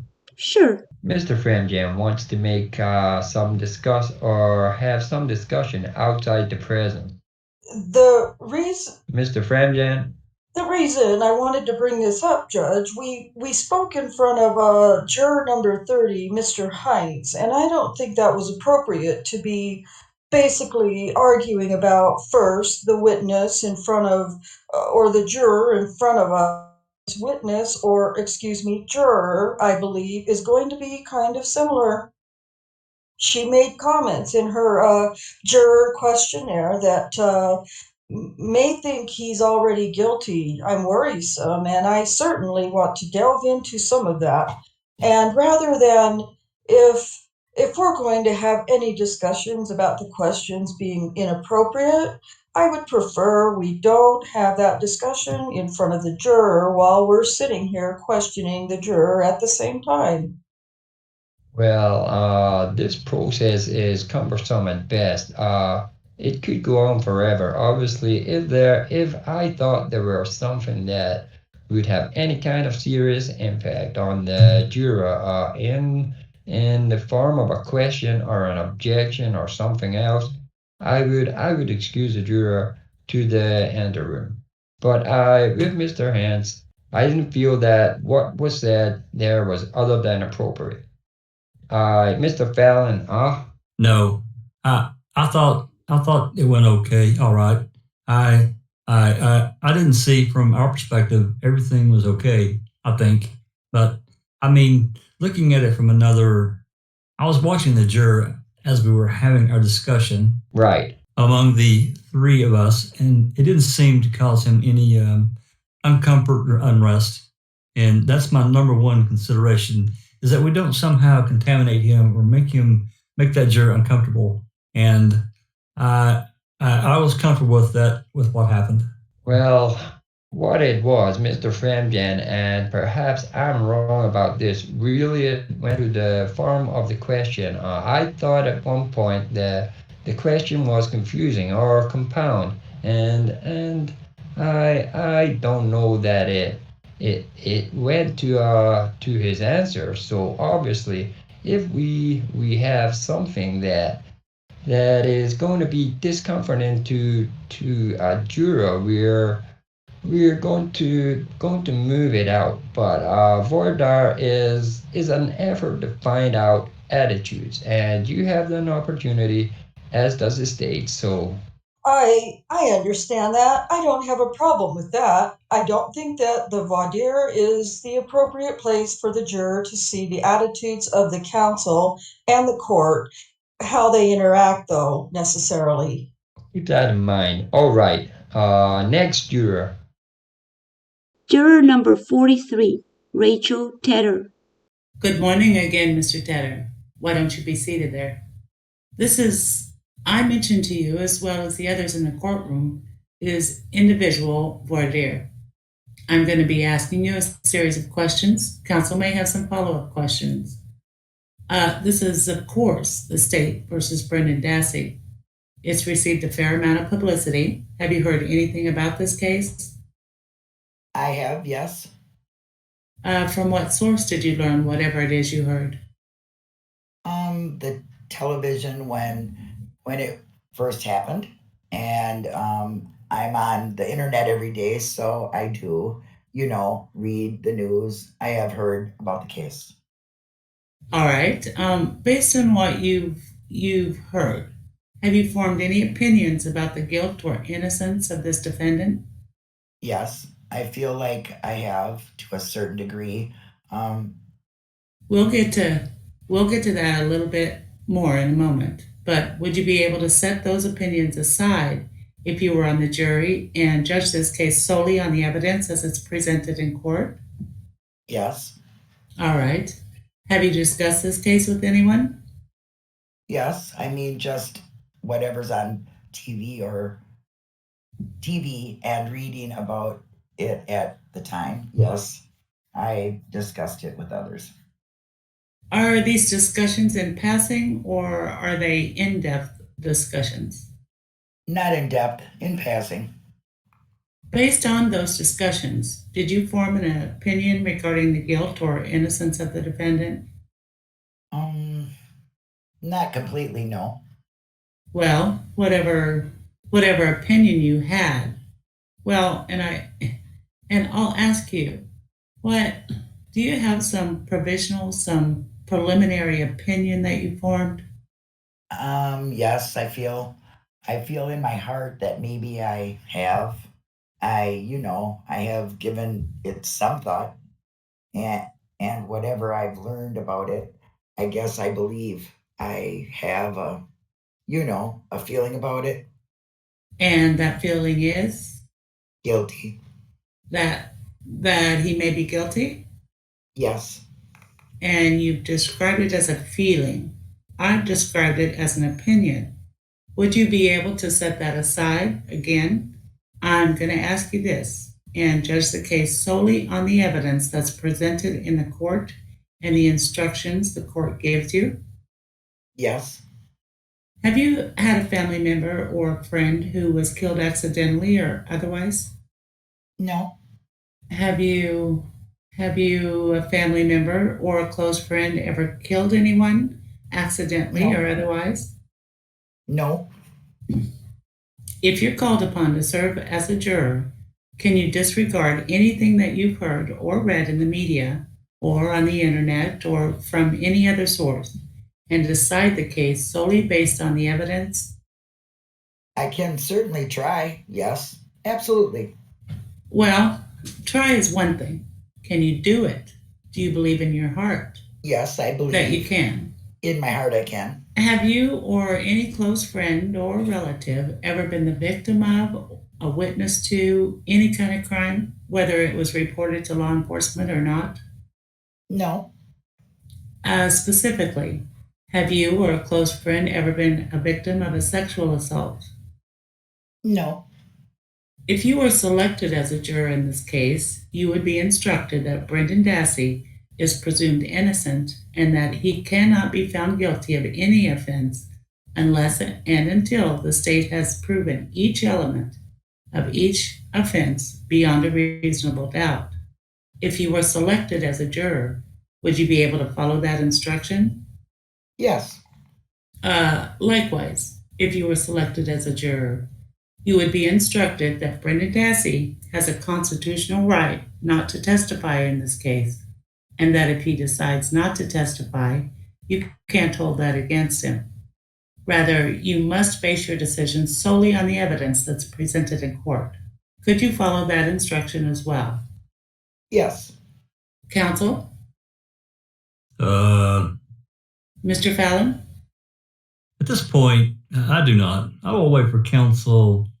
I don't have any questions right now. I'm accepting the court's colloquy. We're doing rebuttal here?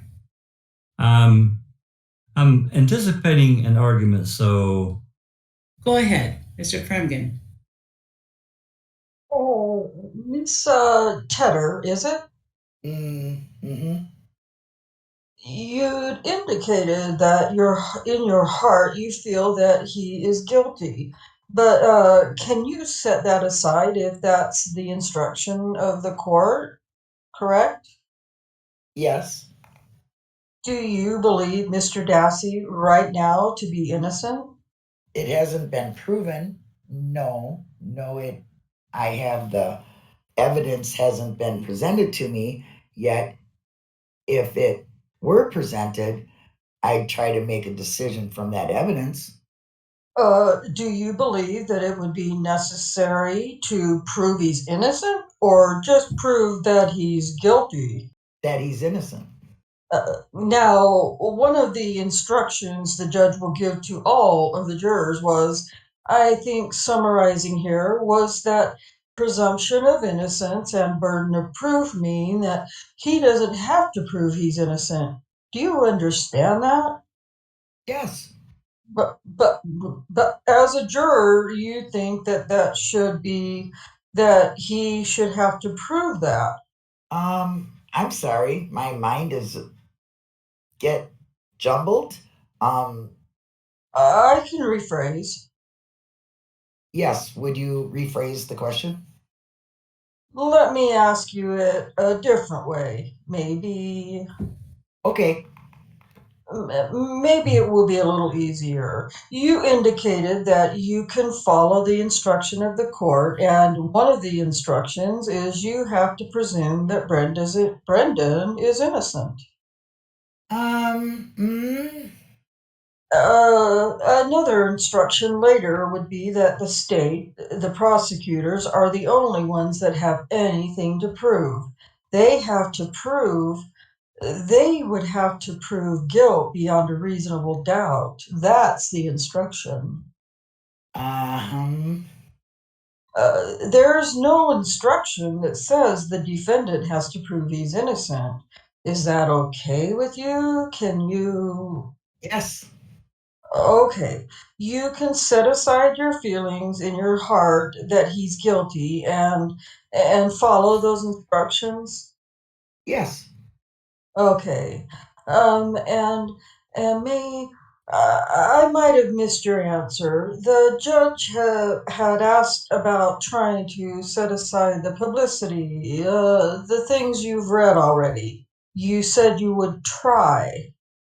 Yes. Okay. And and you may have clarified that you will do that. You're not going to just try, you will. Yes. I'm sorry. That's okay. I might have missed your answer on that. One last question, and kind of involves, again, the issue about presumption of innocence. Do you feel that for you as a juror, it would be necessary for Brendan to testify and say he didn't do it? No. I have nothing else. All right, you may take her to the anteroom. Any motions, gentlemen? There was no motion from the state. Mr. Fremgen?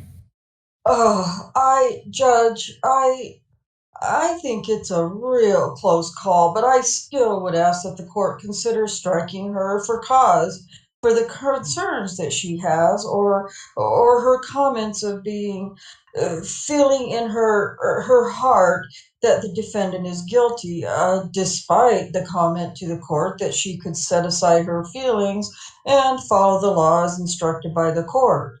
I still think that it draws upon the issue that the defendant is entitled to an impartial juror who's unequivocal in their ability to be fair. And I think that implies that they're unequivocal in their ability to set aside or not to have preconceived feelings.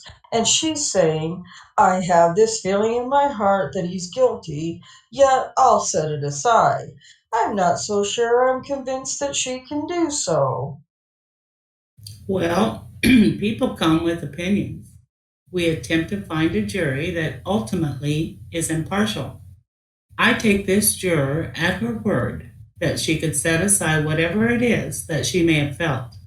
Thus, I'll deny your motion and she can be seated in the box.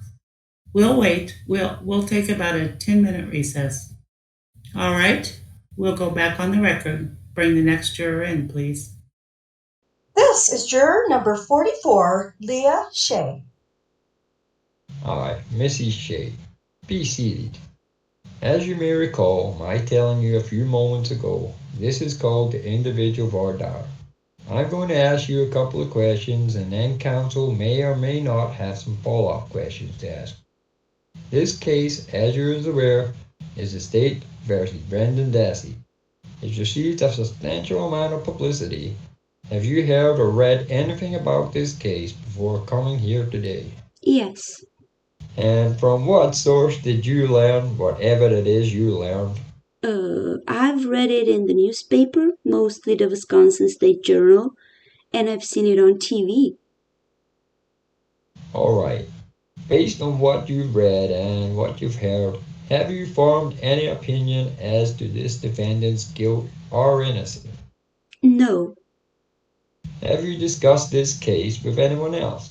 Not since getting my letter, but before that, with my family, I guess. All right. Were these lengthy discussions in depth? No. Or just in passing? Just in passing. Our court reporter is taking down what you and I say, so Okay. just don't try to anticipate the ending. Just wait until I do, okay? Okay. Have you ever had a family member or a friend who was killed accidentally or otherwise? No. Have you, a family member or a close friend, ever killed anyone accidentally or otherwise? No. If you were called upon to serve as a juror in this case, can you disregard anything you may have read in the media or heard in the media about this, from any source, and decide the case based solely on the evidence in court? Yes. Have you or any close friend or relative ever been the victims of or are witnesses to any kind of crime, whether it was reported to the police or not? I had one friend who was sexually assaulted. All right, that would have been my next question. Oh, You had a yeah, sorry. friend who was sexually assaulted? Mm-hmm. Yes? Yes. We have to say yes rather than or aha. Okay. All right. How long ago did this occur? A year. Does that have any impact on the way you think about the police? No. Does it have any impact on anything? No, I just heard about it through another friend. I wasn't with her at the time and she didn't really discuss it with me. So as for details, you know very few, if any. Very few. All right. Have you a close friend or a family member ever been charged with a crime? No. If you're selected as a juror in this case, you will be instructed that Mr. Dassey presumed innocent and that he cannot be found guilty of any offense unless and until the state has proven each element of each offense beyond a reasonable doubt. Could you follow that instruction? Yes. Likewise, you'll be instructed that under the U.S. Constitution, Mr. Dassey has a right not to testify in this case, and that if he decides not to testify, you can't hold that against him, but rather you're going to have to find, based only on the evidence that's presented in the case, whether or not or what your verdict is. Can you follow that instruction? Yes. Mr. Fallon. No questions. Mr. FREMGEN. I just had one question. You're a student at UW Medicine. Yes. Are you? This going to be a problem for your classes and tests if you're away from your classes for 2 weeks, upwards of 2 weeks or more? Um, I spoke to all my professors and they're willing to work with me, but I guess I would preferably rather not miss it. What? When are your finals? They're May 13. Okay, That's that week. okay.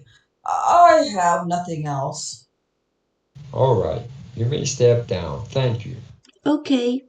You're going to wait for just a moment in the antechamber here. Okay. With the judicial assistant. Motions from either side. None. No. All right. She will be seated in the jury box. The next juror, please. Juror number 47, Lane Close. Hi, Mr. Close. Will you be seated there, please? Thank you. Mr. Close, as you heard me say, this is called individual voir dire. I'm going to ask you some questions. After I'm done, counsel may or may not have a few brief questions to follow up on what I ask you. This is a case, as you know, State versus Brendan Dassey, and it's received a substantial amount of publicity. Have you heard anything about this case? I've read multiple things in the newspaper and seen things on television about the case as it was breaking, so to speak. All right. Based on what you've heard or read or seen, have you formed an opinion about the guilt or innocence of Mr. Dassey?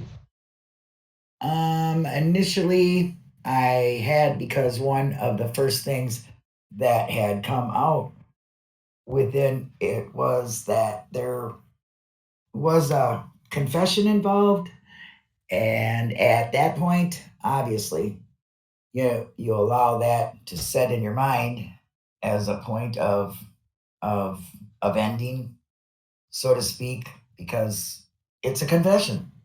I had not at that point heard about any thing being rescinded, although I had a later on television heard that had been taken place. So then that changes your whole perspective of the things. And then how do you think about that in your own mind, not knowing that you're ever going to be involved in this, but simply as an interested person hearing a news report? Let me ask you this. Would you be able to set aside any opinion you might have, and if you were a juror, judge this case based only on the evidence presented in court? That's something, since I got the information from your office, I've been wrestling with, because you make these decisions, having heard things earlier, and then you can go back objectively in your own mind and remove what you've previously thought, and set yourself up basically as a blank slate. And I think that I would be intelligent enough to be able to do that, but I'm not sure that I have totally able to erase anything from my mind that I may have previously set up as something I've heard. So to answer your question, I guess I'm not really sure. I'd like to think I could, but I don't know. Have you discussed this case with others? Um, Initially, yes. When I was, simply a person reading the news in the newspaper and seeing things, obviously it becomes a point of conversation with coworkers, with family members. Since I got the information that I would possibly be a juror involved in this case, I have not said anything. In fact, I'm trying to inform my employer of the fact that I may be gone for a while, having been called for jury duty. Obviously, they want to know, well, do you know what you're involved with? And I have told them I can't, have been informed that no, I can't discuss even what case it is. So, no, since that point, only discussed it with, I have not discussed it with anyone. But prior to that, I did, yes. Based on those prior discussions, did you form any opinion relating to the guilt or innocence of this defendant? Initially, I did, because obviously I heard that there was going to be testimony given in the previous trial regarding information from that confession, which is what we had heard initially in news reports. So at that point, I had made it an opinion about that. And beyond that point, then you hear reports about, okay, there's been a recanting of that, and then you have to rethink, now how do I feel about that? And generally you don't think very deeply about it, because you don't think you're going to be involved in it. um at that at the point you find that you're going to be involved in it, then have to go back and revisit everything. Okay, now how do I feel about that now?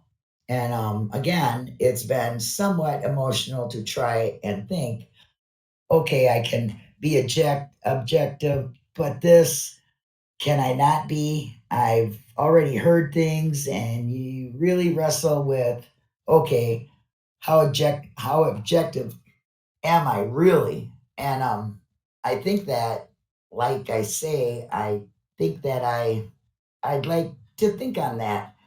I'm able to, but in the back of my mind, you still go those things that, okay, I made a decision based on information previously. Can I throw all that out?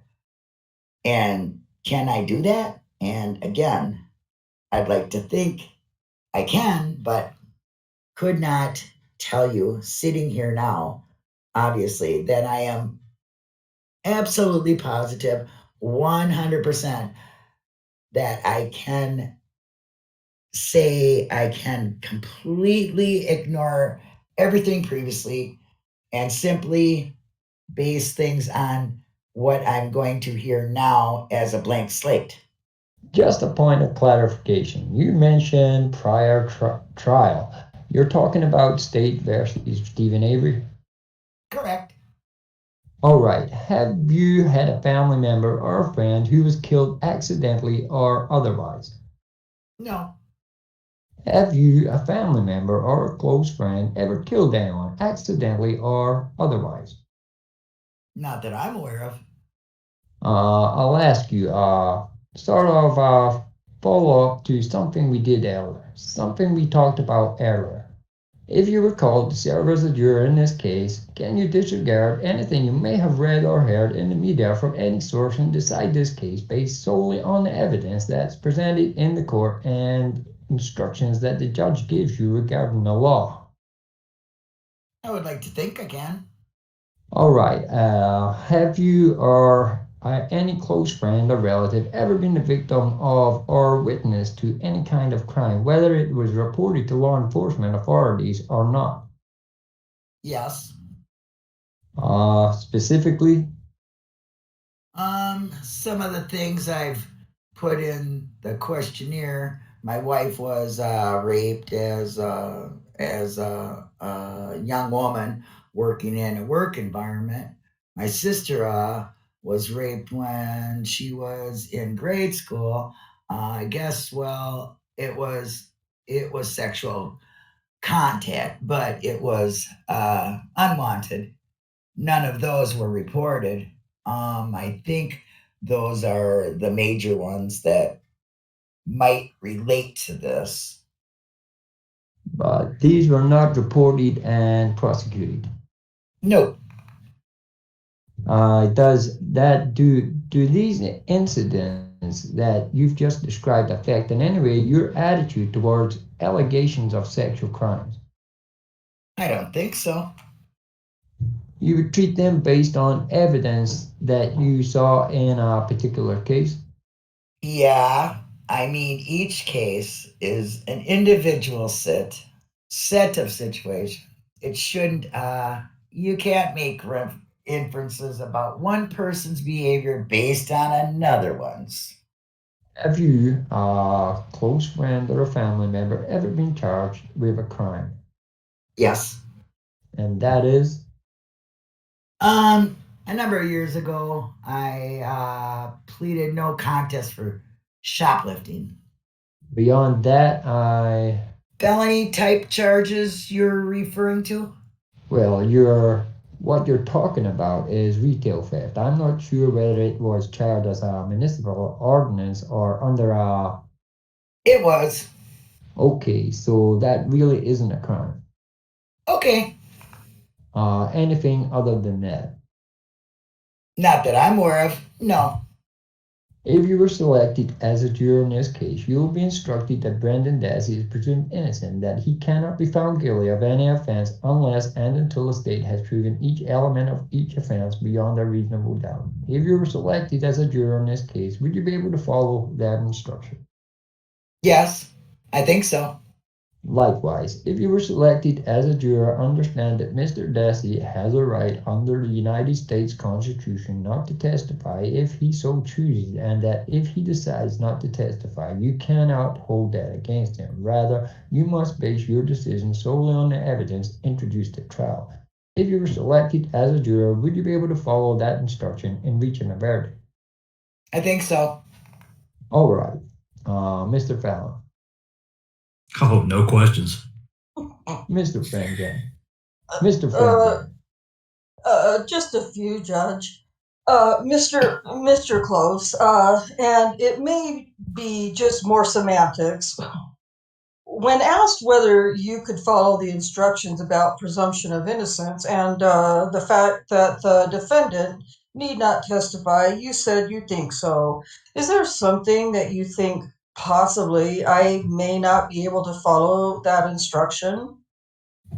To the best of my ability, I would like to think that I can be objective about giving the situation and the criteria in which we are to judge this, until you're in that situation, though you don't know how you will react exactly.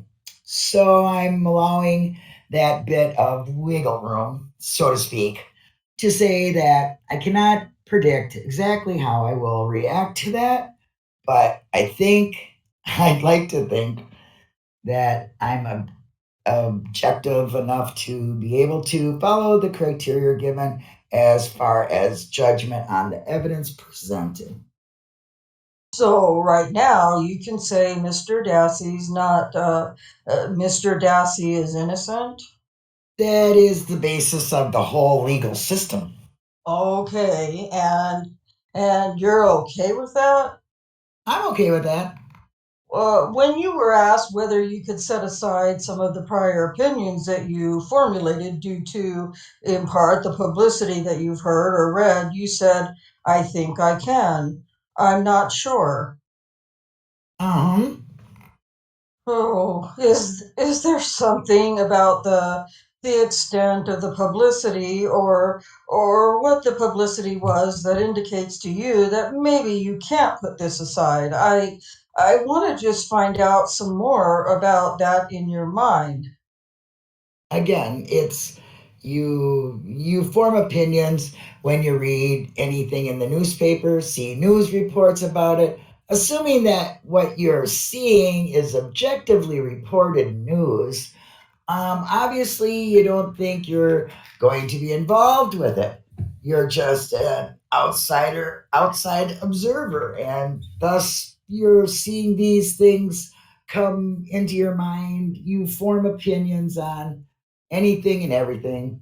And whether I can take and remove all those previous thoughts that I've had about the opinions that I've thrown them aside and I look at things objectively, totally.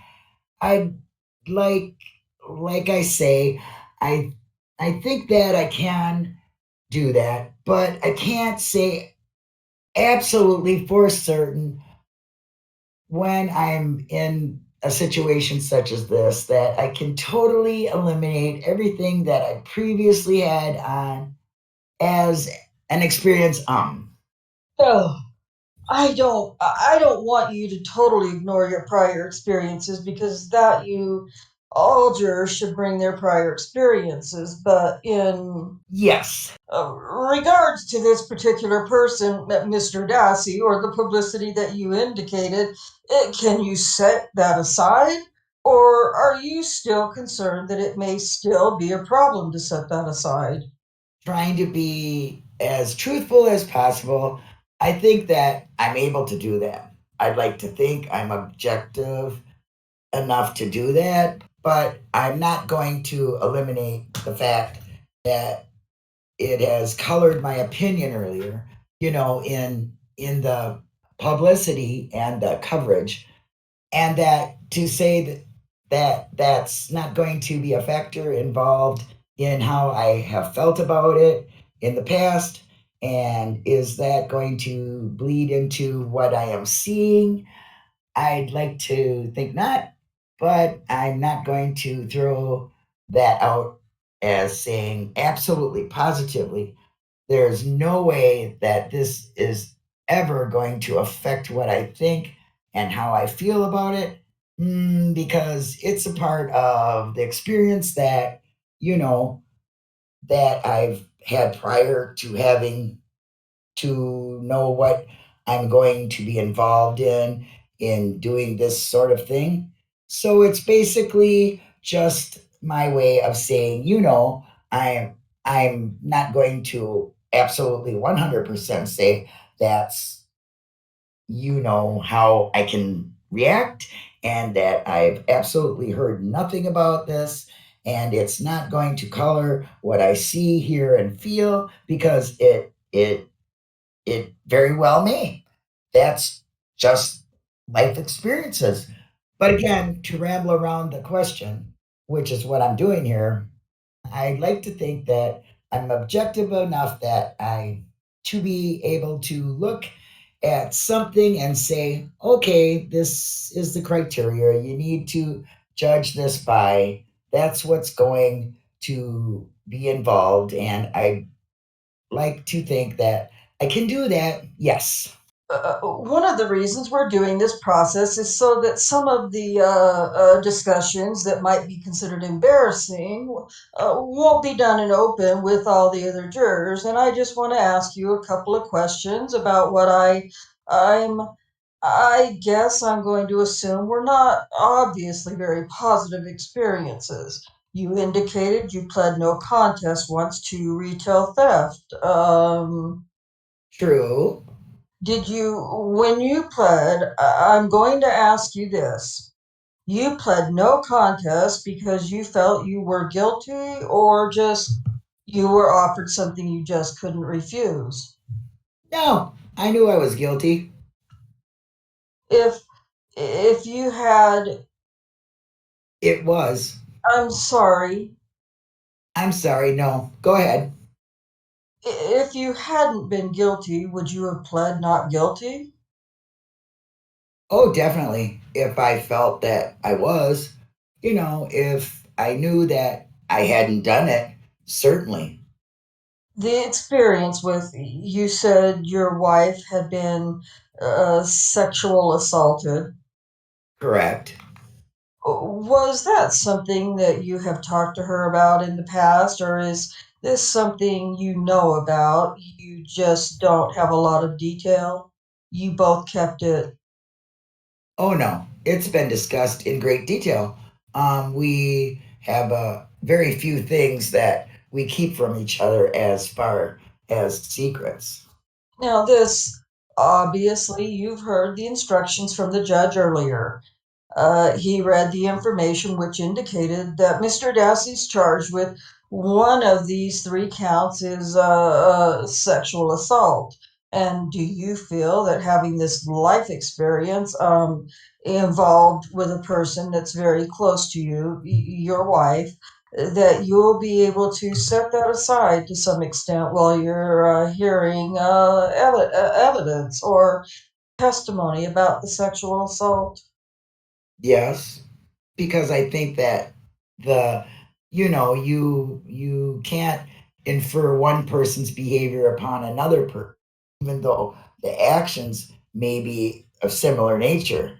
The one thing that I think it will do is it does present you with some amount of empathy for the person involved in the attack. Does it give me empathy for the person that's accused of being the attacker? Maybe because you have some personal knowledge and contact with an event such as this that someone who has absolutely no knowledge or personal experience with may have had.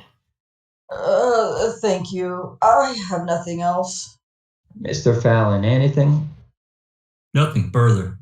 One last question. On your questionnaire, you noted there may be some employment concerns. Correct. Have those been resolved?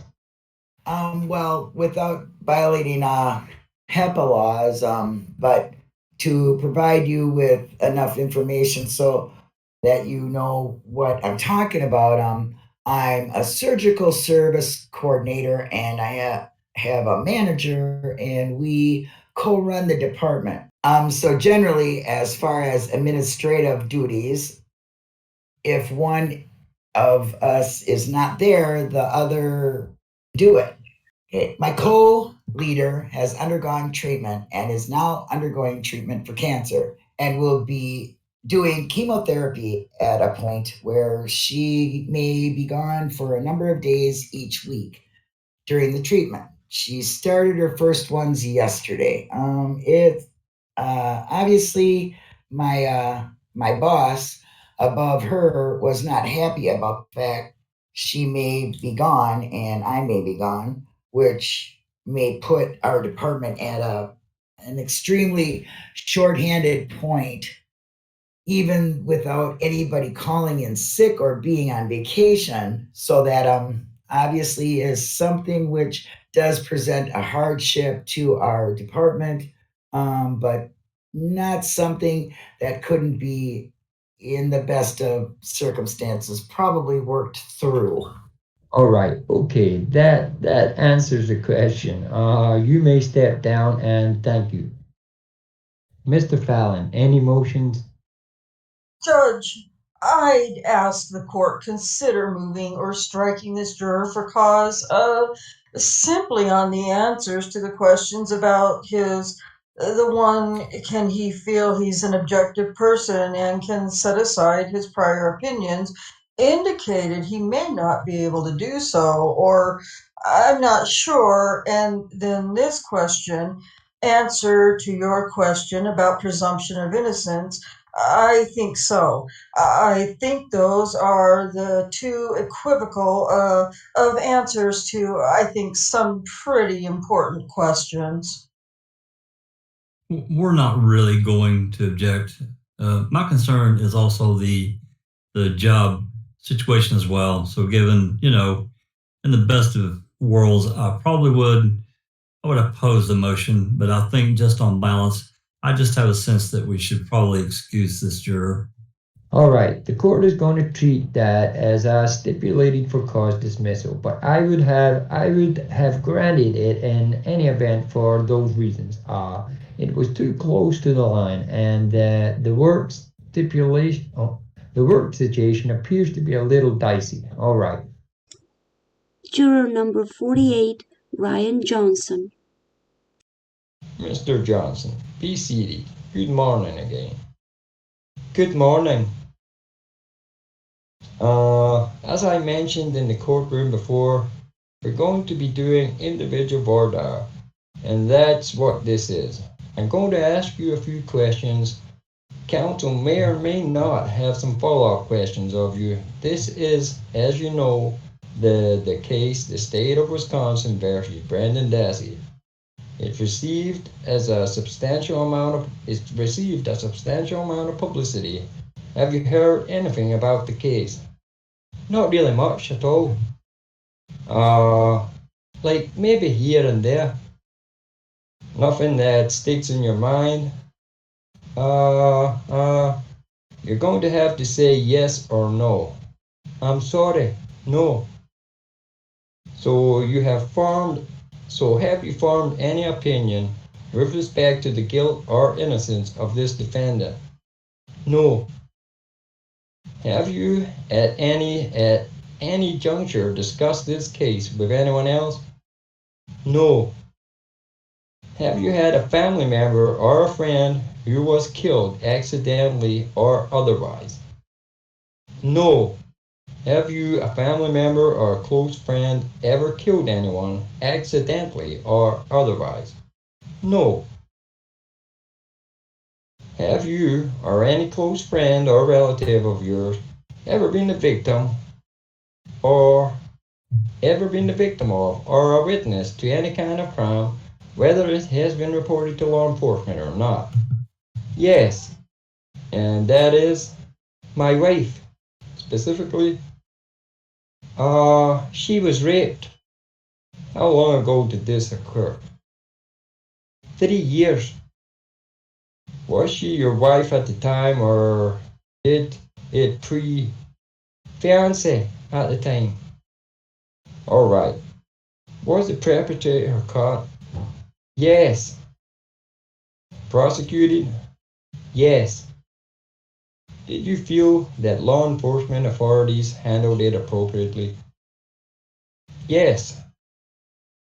Do you bring away from this experience anything negative or positive? No. Have you, a close friend or family member, ever been charged with a crime? Yes, not me, my brother. He was charged with drug possession and convicted, if you know. Yes and no. He was put on probation for a little while, and then the charges were dropped. And then the charges were dropped after he fulfilled that. Alright, what sort of possession are we talking about here? I think it was crystal methamphetamine. Does the fact that he was involved in this way affect your attitude towards law enforcement? No. Do you believe his case was fairly handled? I really didn't follow it. He lived 200 miles from me. He's 9 years younger, so sure, yes. Okay. I guess. If you were selected as a juror in this case, you will be instructed that Mr. Dassey is presumed innocent and he cannot be found guilty of any offense unless and until the state has proven each element of each offense beyond a reasonable doubt. Could you follow that instruction? Absolutely, yes. Likewise, there would be another instruction that would relate to Mr. Dassey's testifying, not testifying. You understand, under the Constitution, he has the right not to testify in this case, and that if he decided not to testify, that you can't hold that against him. Rather, you would have to base your decision solely on evidence instructed at trial. Yes. Could you follow that instruction? Yes, sir. Mr. Fallon. No questions. Thank you. Mr. FREMGEN. My only question, Mr. Johnson, and again, we want to deal with these issues here rather than proposed. What potentially place you in Absolutely. a position of embarrassment about your wife having been a victim of sexual assault. Obviously, that had, at the time, I'm going to assume, you had a pretty significant impact on you as well as your wife. Yeah, at the time it did, yes. Have you talked about it over the last 3 years? Absolutely. That's how we got through it. Kind of made us stronger, so. Now, setting aside the person who did it, obviously, does that impact your opinion of other persons who are charged with sexual assault? No. You don't feel that just because of that incident, that anyone charged with a sexual assault, for instance, is guilty automatically? No, because there's plenty of people that can just say it to get somebody in trouble. So any further questions? No, Judge. You may step down. Thank you. All right, thank you. You're going to wait out in the afternoon for just a moment. No motion. None. All right. You'll be seated in the jury box. Next juror. This is juror number 49, Kristen Durst. You're Mrs. Durst? Yes. This is individual Voir Dire. I talked about it a bit when you were in the courtroom. I'm going to ask you some questions. Counsel may have some follow-up questions or may not. You're aware that this is state of Wisconsin versus Brendan Dassey. Case has received a substantial amount of publicity. What, if anything, have you heard about the case? I have heard what probably a lot of people in the state have heard. I've read some news articles in the local paper, but not a whole lot more than that. Based on what you've read, have you formed any opinions about the guilt or innocence of this defendant? No. Have you discussed this case with anyone? No, I think probably at work prior to receiving notification, there's been some general discussion. I haven't really been involved in that, but This is not in-depth discussion, not in depth, no. just I'm not, in passing. right. All right. Have you had a family member or a friend who was killed accidentally or otherwise? No, Have you, a family member or a close friend, ever killed anyone accidentally or otherwise? no, If you were called to serve on this jury, could you disregard anything you may have heard or read in the media or from any source and decide the case solely based on the evidence produced in court? yes, Have you, a close friend or a family member, ever been charged with a crime? no, Specifically, have you ever had a close friend or family member that was involved in a sexual assault? no, If you're selected as a juror in this case, you will be instructed that Mr. Dassey is presumed innocent and that he cannot be found guilty of any offense unless and until the state has proven each element of each offense beyond a reasonable doubt.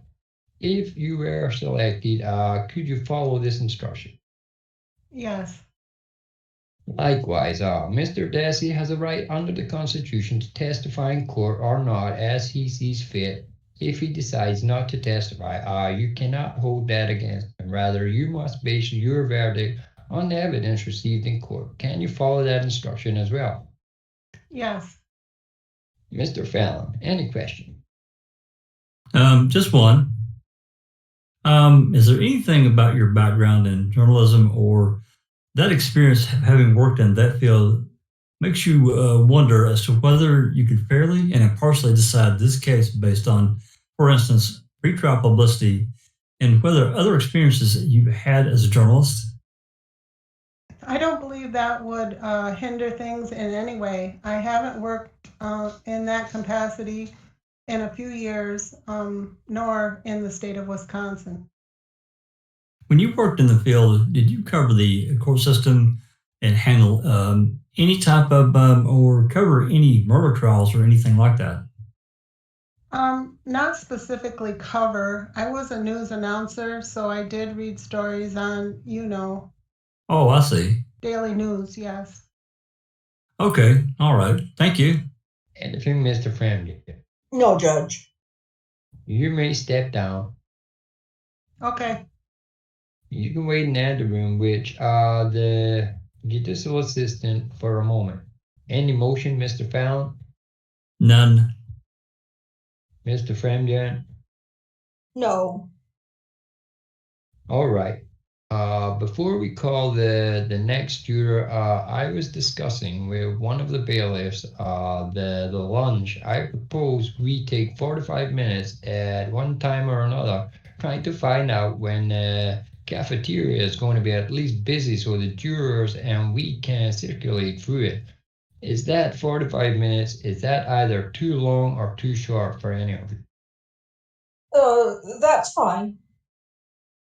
Well, counsel just raised an interesting question. Is there anyone you want to send down? Send down now? I mean, figure we're not. I mean, we could probably do 3 or 4 before noon, and you could. Probably, it's a good idea. Send a bunch of them down now, and we can have them come back at by 12:30, 12:45. Yeah, we were just going to suggest maybe. Is this on the record? Do we need this on the record? Sure. Nah, you don't need it on. Just we're sending you folks down for lunch now. Prior to going, I just want to admonish you. Again, instruct you that, oops. We have one more. All right. I just want to instruct you again not to say anything about the case to anyone. That includes yourselves. You can talk about anything else you want to, but anything that has to do with the case is out of bounds. So you're going to take them downstairs to the cafeteria or just simply send them down. We'll just turn them loose. All right. We'll see you a little later. This is Mr. Williams, number 50. Mr. Williams, this is individual Voir Dire. I'm going to ask you a few questions. Counsel may or may not have some follow-up questions to ask you. This case, as you know, is the case of the state of Wisconsin versus Brendan Dassey, which received a fair amount of publicity. Have you heard anything about this case? Well, yes, I have. From what source did you learn whatever it is you heard? Mostly just the newspaper accounts and maybe a blurb on the that radio or the TV. But since I was given the questionnaire, I steered clear of it. So, All right. Based on the information that you had received, have you formed an opinion of whether or not Mr. Dassey is innocent or guilty? no, sir. Have you discussed this case with any other person? Oh, no, sir. Have you had a family member or a friend who was killed accidentally or otherwise? When I was 22 years old, my grandfather was murdered in California. All right. I'm not asking you your age at this point, but I presume that was some time ago. Yes, sir. I'm 37. All right. So was the person who committed this murder prosecuted? No, sir. There's been no prosecution. That's still an open case. Has that affected in any way the manner in which you view law enforcement? No, sir. Have you, a family member or a close friend, ever killed anyone accidentally or otherwise? Oh, no, sir. You discussed your grandfather and the fact that he was the victim of murder. Any other friend or relative or family member that was a victim of a crime? No, sir. Specifically a sexual assault. Any close friends or family member? No, sir. Can you set aside whatever you may have heard or read about this case in the media or any other source and decide this case based solely on the evidence produced in court? Absolutely. If you were selected as a juror, you will be instructed that Mr. Dassey is presumed innocent and that he cannot be found guilty of any offense unless and until the state has proven each element of each offense beyond a reasonable doubt. If you were a juror, could you follow that instruction? Yes, sir, I could. Likewise, if you were a juror, you would be instructed that Mr. Dassey had a constitutional right not to testify in this case, and that if he decides not to testify, you cannot hold that against him. Rather, you must base your decision solely on evidence introduced at trial. If you were a juror, could you follow that instruction? I could, sir. Mr. FALLON. No questions. Mr. FREMGEN. Judge, just a few. Mr. Wilson, or Williams, excuse me, the judge asked you about the incident or experience with your grandfather having been murdered and asked about the impact, whether has impacted on you, your feelings about law enforcement. Does it have any impact or that had an impact on your feelings about persons charged with crimes? No, I think it's impacted me was the loss of a grandparent and how that made me feel at the time. But my opinion of law enforcement or perpetrators of a crime, it didn't have that didn't have any bearing on it. It was more of a loss of my grandfather that was very troubling. And I would assume, obviously, you would have empathy with persons who've lost loved ones, just like yourself. Although I wouldn't know, I've never discussed it with other people who have lost loved ones in the same situation. So I don't know. I only know how I felt. That's fine. Would this be a hardship being away from your family and unable to? I understand from your questionnaire, you're the stay-at-home dad, and your wife works That's correct. full time. My profession, I'm a history teacher, and my wife and I always like to kid that I lost the coin toss. So I stay home this year with our 3 children. Two of them are at they go to school one of them is an infant. Would it be troubling? Is that what you're asking? I think it would be troubling to stay away from my family in any circumstances. So of course. Whoa,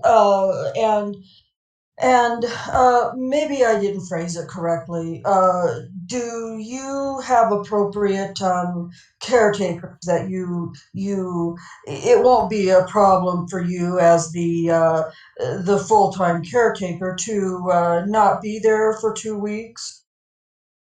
It won't be a problem as far as physically, financially, no. We do have, we already set up as by a questionnaire and the summons that I would receive from Manitowoc County Court here, Your Honor. I've already made those arrangements. So in that sense, arrangements have already been made. But again, if you're asking me, is it going to be difficult to stay away from my 3 children and my wife for 2 weeks or longer? I wouldn't be honest to tell you that wouldn't be hard, but No, and I'm assuming all jurors would have right. The same opinion you do. Because you're in a more unique situation, having been the full-time stay-at-home dad. Right. That it's and having taught civics to my students in the past, preaching the fact that this is an important process in the legal system, and that people are entitled to have a jury of their peers. I find it very difficult, maybe even hypocritical, for me to make create arrangement that I wouldn't be able to arrange strictly upon need. So financially, it's not a problem. But again, if you're asking me, it's going to be painful to some extent to be away from my children. Absolutely. But arrangements have been made. My wife is very, we're partners in this whole thing together. She has a similar feelings about the judicial system as I, and I've made arrangements. I appreciate that. Thank you. Any further questions? Judge, could we, Go ahead. There was one other question on the questionnaire. You indicated your wife is a physician. Yes, sir. Does she have a specialty? She's an internist. Okay, thank you. You may step down. Thank you. You're going to accompany the judicial assistant into the outer room here. Motions, Mr. Fallon? No motions. Mr. FREMGEN? No. All right. Mr. William will be seated. Does anyone suggest I admonish this juror again? No. He can go. This is juror number 54, Thomas Heinzel. Mr. Heinzel, be seated. Before I told you we were going to individual Voir Dire, and here we are at the individual Voir Dire. I'm going to ask you some questions. Okay. After I'm done, counsel may or may not have some follow-up questions. Okay. You're aware that this is a case of the state of Wisconsin versus Brendan Dassey. It has received a substantial amount of publicity. Have you heard anything about this case? No. Nothing? There was on the TV at one point in time there was mention of that. I don't remember enough details to say, oh yes, I remember anything. But I do remember something about the case. So, if I ask it this way, have you heard anything substantive that you remember about this case? Not at all. Have you formed any opinion as to his guilt or innocence? No. Have you had a family member or a friend who was killed accidentally or otherwise? Yes. And that would be My brother. what? What were the circumstances? He was in an auto accident. How long ago was this? It would have been March 31st this past year. Of 2006? Yes. Has that had any impact on the way that you think about law enforcement? No. Neither positive or negative? No. Have you or a family member or a close friend ever killed anyone, accidentally or otherwise? No, I haven't. When my brother was killed, it was he was in an automobile with his wife, and his brother-in-law was driving the vehicle. So I see. And were there other fatalities in that accident no, besides your brother? no, If you were called to serve as a juror in this case, can you disregard that which you may have heard in the media to decide the case totally based on the facts that were presented in court? yes, Have you or any close friend or relative ever been the victim of or witnessed to any kind of crime, whether it was reported to law enforcement or not? no, How about I'll be a little more specific. Have any close friend or relative of yours ever been the victim of a sexual assault? no, If you're selected as a juror in this case, you will be instructed that Brendan Dassey is presumed innocent and that he cannot be found guilty of any offenses unless and until the state has proven each element of each offense beyond a reasonable doubt. If you were selected as a juror, could you follow that instruction? definitely. Likewise, if you were selected as a juror, you would be instructed that Mr. Dassey has a constitutional right not to testify in the case, and that if he decides not to testify, you cannot hold that against him. Rather, you must base your decision solely on evidence introduced at trial. Could you, as a juror, follow that instruction? Yes. Mr. Fallon, any questions? None. Mr. FREMGEN, any questions? Mr. Heinzel, Yes. was your brother-in-law charged with a crime in related to that car accident? I believe in the state of Las Vegas, they have to file a charge. I don't know specifically what it was. I know he had to go to court there, but he was basically dismissed. I believe the judge said, "We put you through enough. They're not going to do anything to them." Do you think that was fair? Yes. Okay, nothing else. All right, you may step down. The judicial assistant will take you to the anteroom, and you'll be free to go down and have lunch if you wish. Okay, danke. No motions? Nope. No, Judge. All right, we will be seated. Juror number 63, Becky Foss. Hi, Miss Foss. Why don't Hello. you just be seated there? This is, as I noted before, in the other courtroom, individual Voir Dire. I'm going to ask you some questions. Counsel may or may not have some follow-up questions for you. Okay. This is the state. The case here is the state of Wisconsin versus Brendan Dassey. It's received a substantial amount of publicity. Have you heard anything about this case? Not this one in particular, no. I'm sorry, I couldn't hear that response. No. She said not this one in particular. By that, have you heard something about a different case, the Avery case? Yes. All right, but you've heard nothing about this particular case. No. Based on anything you've heard about any case, have you formed any opinions about the guilt or innocence of Mr. Dassey? No. Have you discussed this case with anyone? No. Have you had a family member or a friend who was killed accidentally or otherwise? No. Have you, a family member or a close friend, ever killed anyone accidentally or otherwise? No. Have you, a close friend or a family member, ever been arrested? My ex-boyfriend was about 3 years ago. And he was arrested for what? Selling marijuana? Was he convicted? Yes.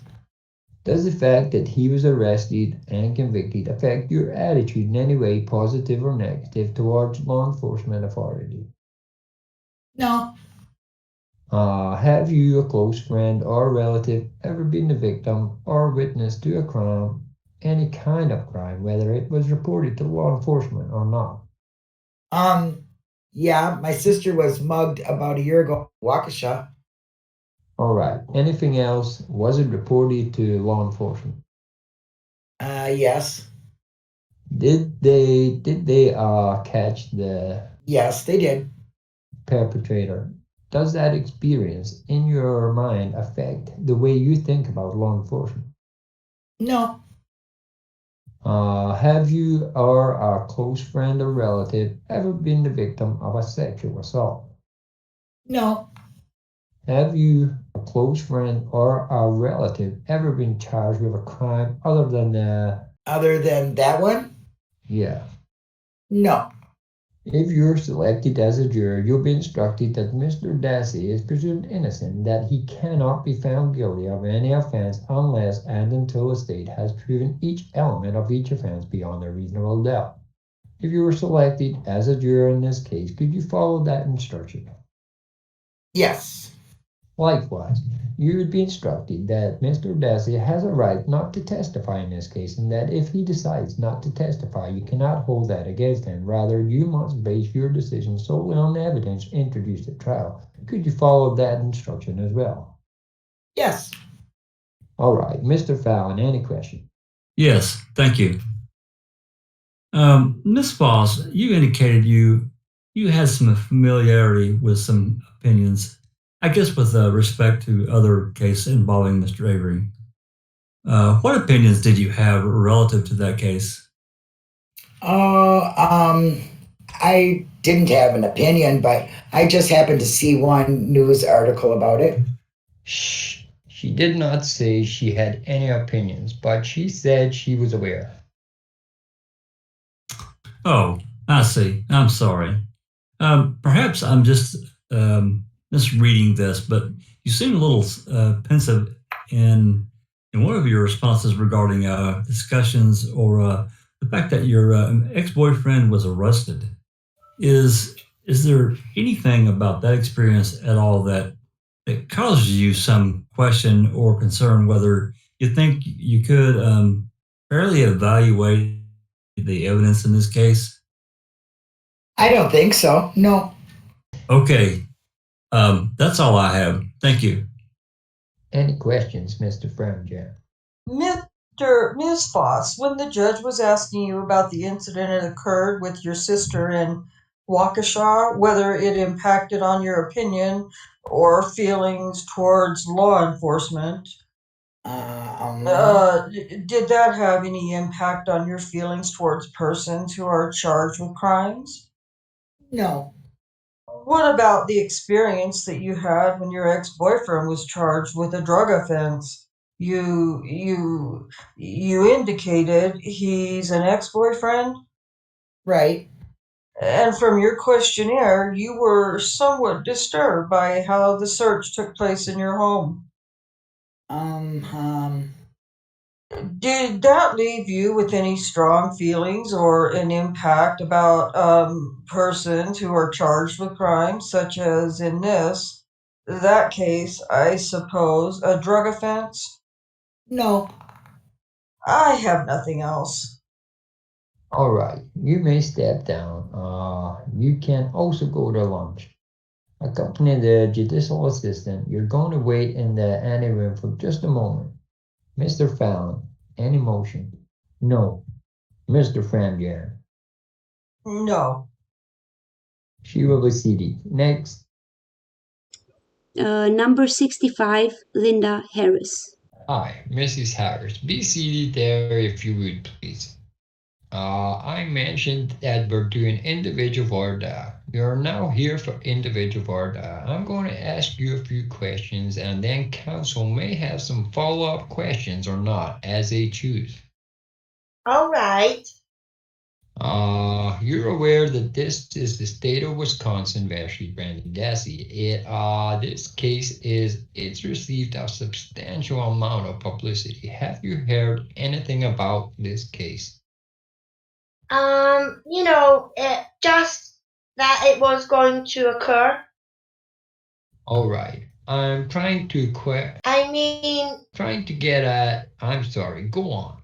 Yeah, just that it's going to occur, and I had read, about Stephen Avery.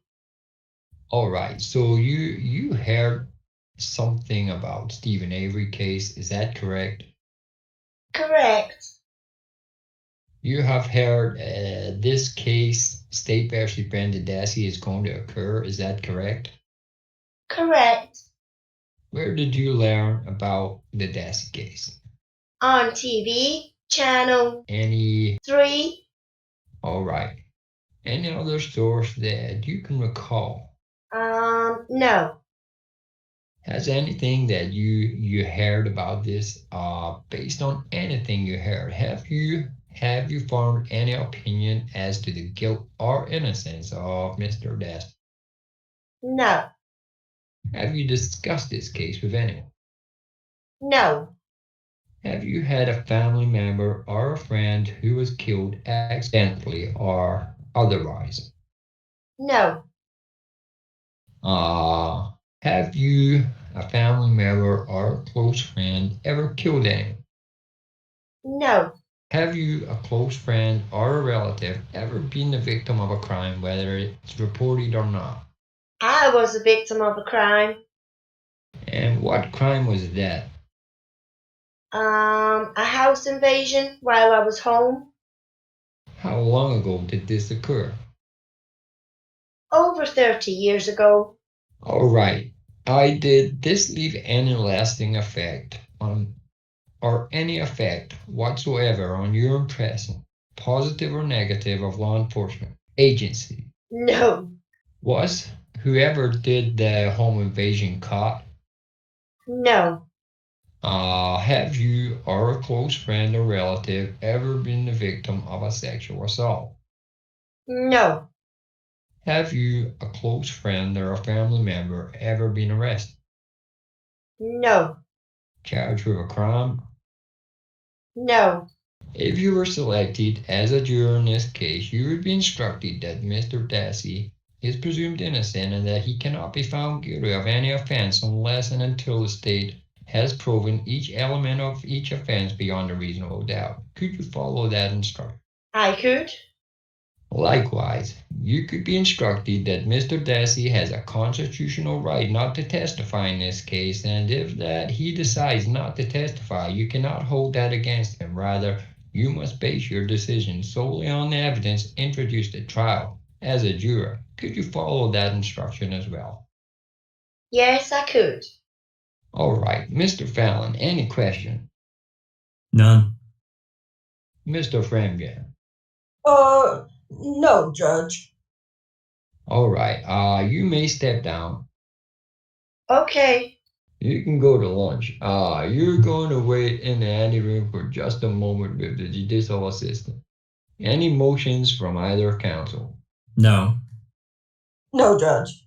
She'll be seated. Was that what the last juror did?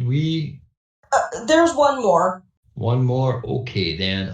Counsel, let me just ask you before we bring the next juror in. How big a lunch break do you want? 45 is fine. 45. Okay. That's fine, Judge. All right. Next juror, please. This is number 67, Brenda Gorski. Hi, Mrs. Gowski. Hi. Just take that chair if you would, please. Miss Garcia, this is individual Voir Dire. I'm going to ask you some questions, after which counsel may have some questions to ask you as well. Okay. You're aware this is a state of Wisconsin versus Brendan Dassey. It's a case which has received a substantial amount of publicity. Have you heard anything about this case? No. Nothing? I haven't been listening, no. All right. You haven't read anything about it either? No. So as we sit here today, do you have any preconceived notion or opinion about the guilt or innocence of this defendant? No. Have you had a family member or a friend who was killed accidentally or otherwise? No.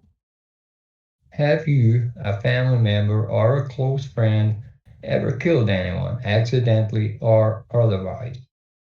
No. Have you or has any close friend or relative ever been the victim or a witness to any kind of crime, whether it was reported to the police or not? Not that I recall. All right. Specifically, have you, a family member or a friend, ever been the victim of a sexual assault? No. Have you, a close friend or a family member, ever been arrested? No. Well, I guess I don't know if my brother-in-law was. All right. Your brother-in-law was involved in something with Yeah. the law? But I don't know all the details. Do you know any of the details? Just that it was a sexual thing. Oh, he may have been involved in a sexual assault. Mm-hmm.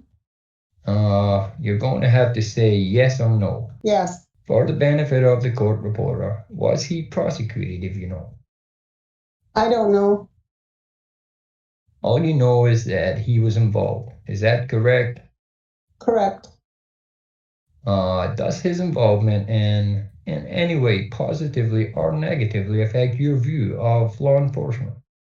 No. Of sexual assaults? No.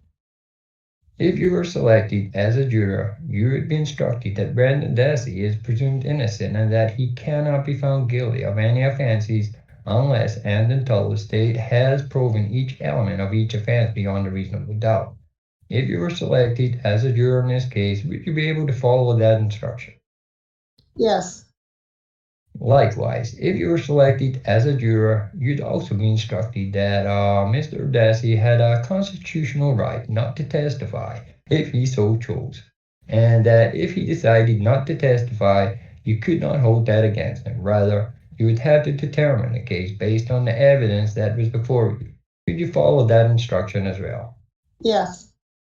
Mr. Fallon, any question? Two.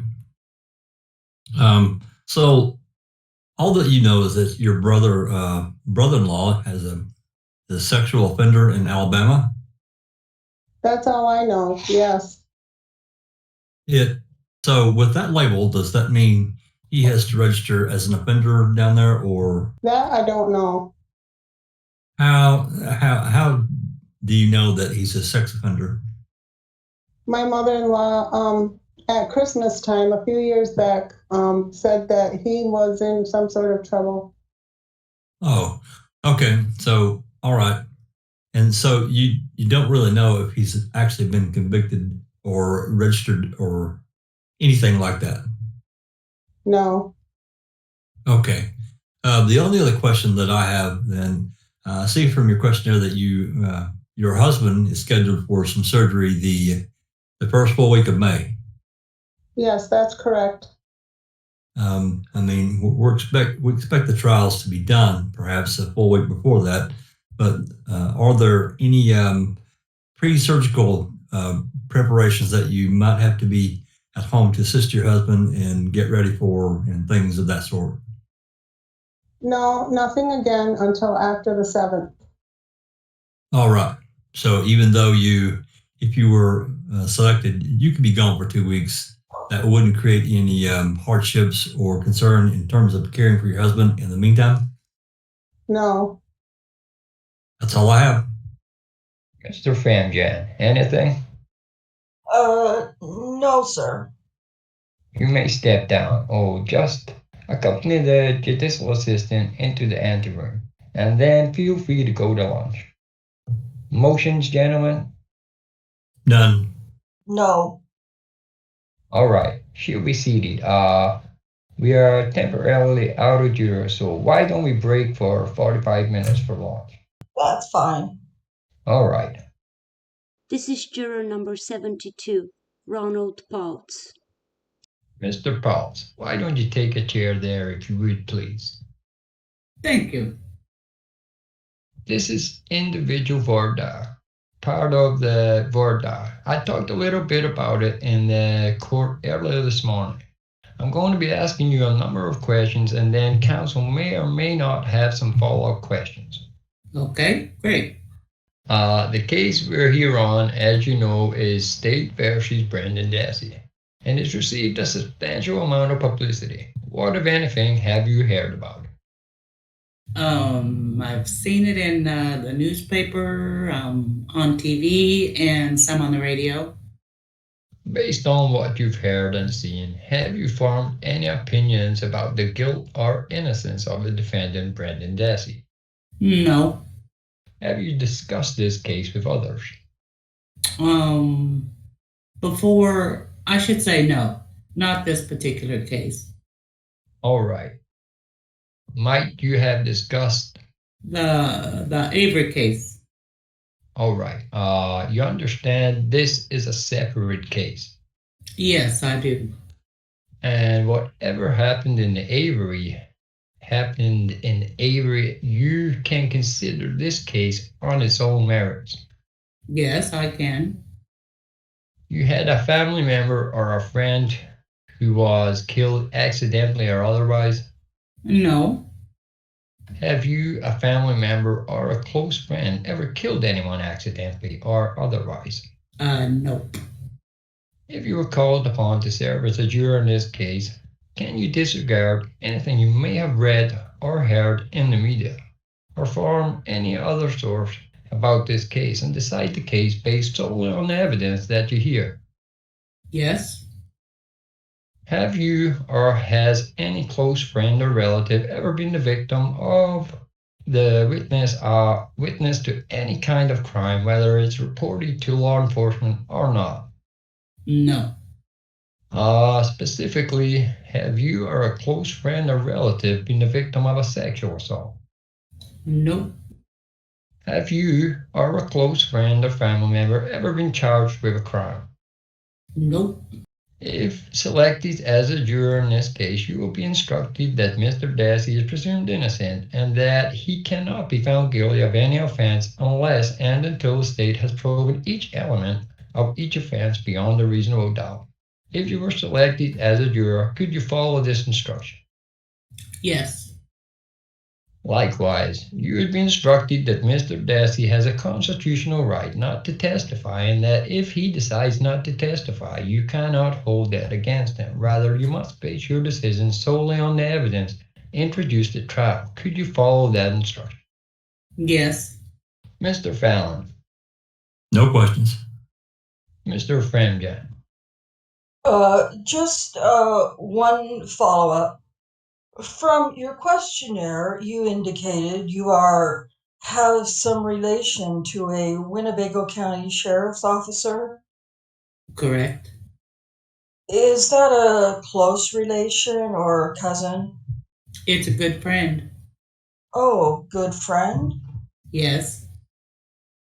Okay. When you say that you had discussed the Avery case with others, did that include this officer friend from Winnebago?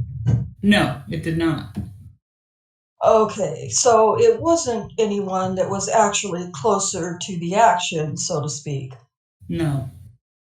Nothing else. All right, thank you. You may step down and go with the... I was just going to say one thing on a hardship. I don't know if I can say anything, I guess. Go ahead. I mean, the only thing I ask is I'm currently in the process of building a family-owned business. I'm the general contractor on the business. The business has to be open, doesn't have to be open, but our goal is we're going to have it open by June 1st. And I'm generally, like I said, the general contractor. So I have subcontractors calling me constantly on this business. I just wanted to voice that. Any other time, the timing would be great. This timing is terrible for me. I just wanted to voice that, to be honest. All right, thank you. Judge, can I follow up on that question? Go ahead. If I might, uh, is that going to be weighing on your mind while this case is going on? Let's say if you were picked as a juror and asked, try to have 100% of your attention focused on the trial, will that fact that you have this business and you're not going to be able to respond to a number of questions, as you point out, with the other contractors, is that going to be weighing on your mind, taking your attention away from the evidence, testimony? I will be thinking of it. I'll say that much.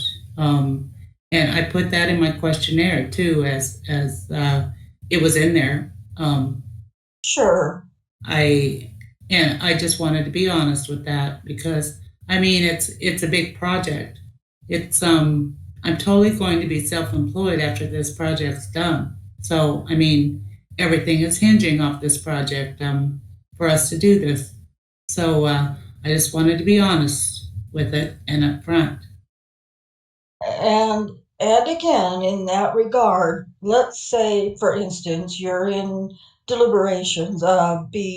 You would be able to again put that off and not let that be a focus of trying to get quicker through the deliberation process versus taking your time and listening to the evidence and listening to all the jurors or doing whatever you do as a juror in that deciding what the verdict should be.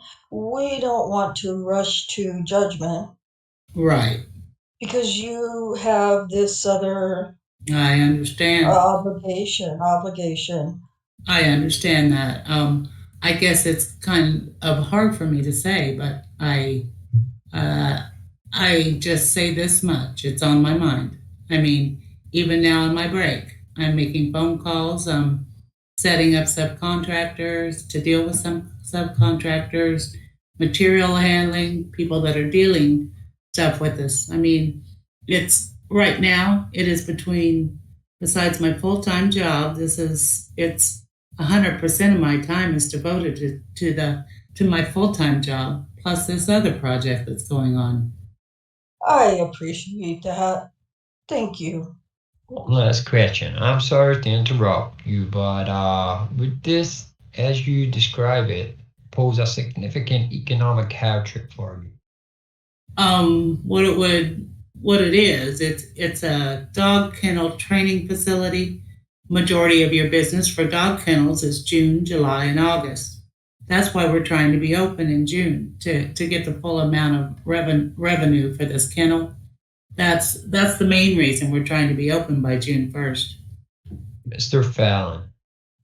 Does it provide any solace at all that there's a very good chance that this case will be completed by April 30th?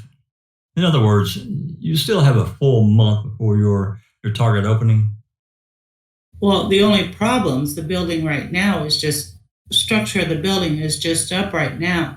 They're just sheeting the building as we speak.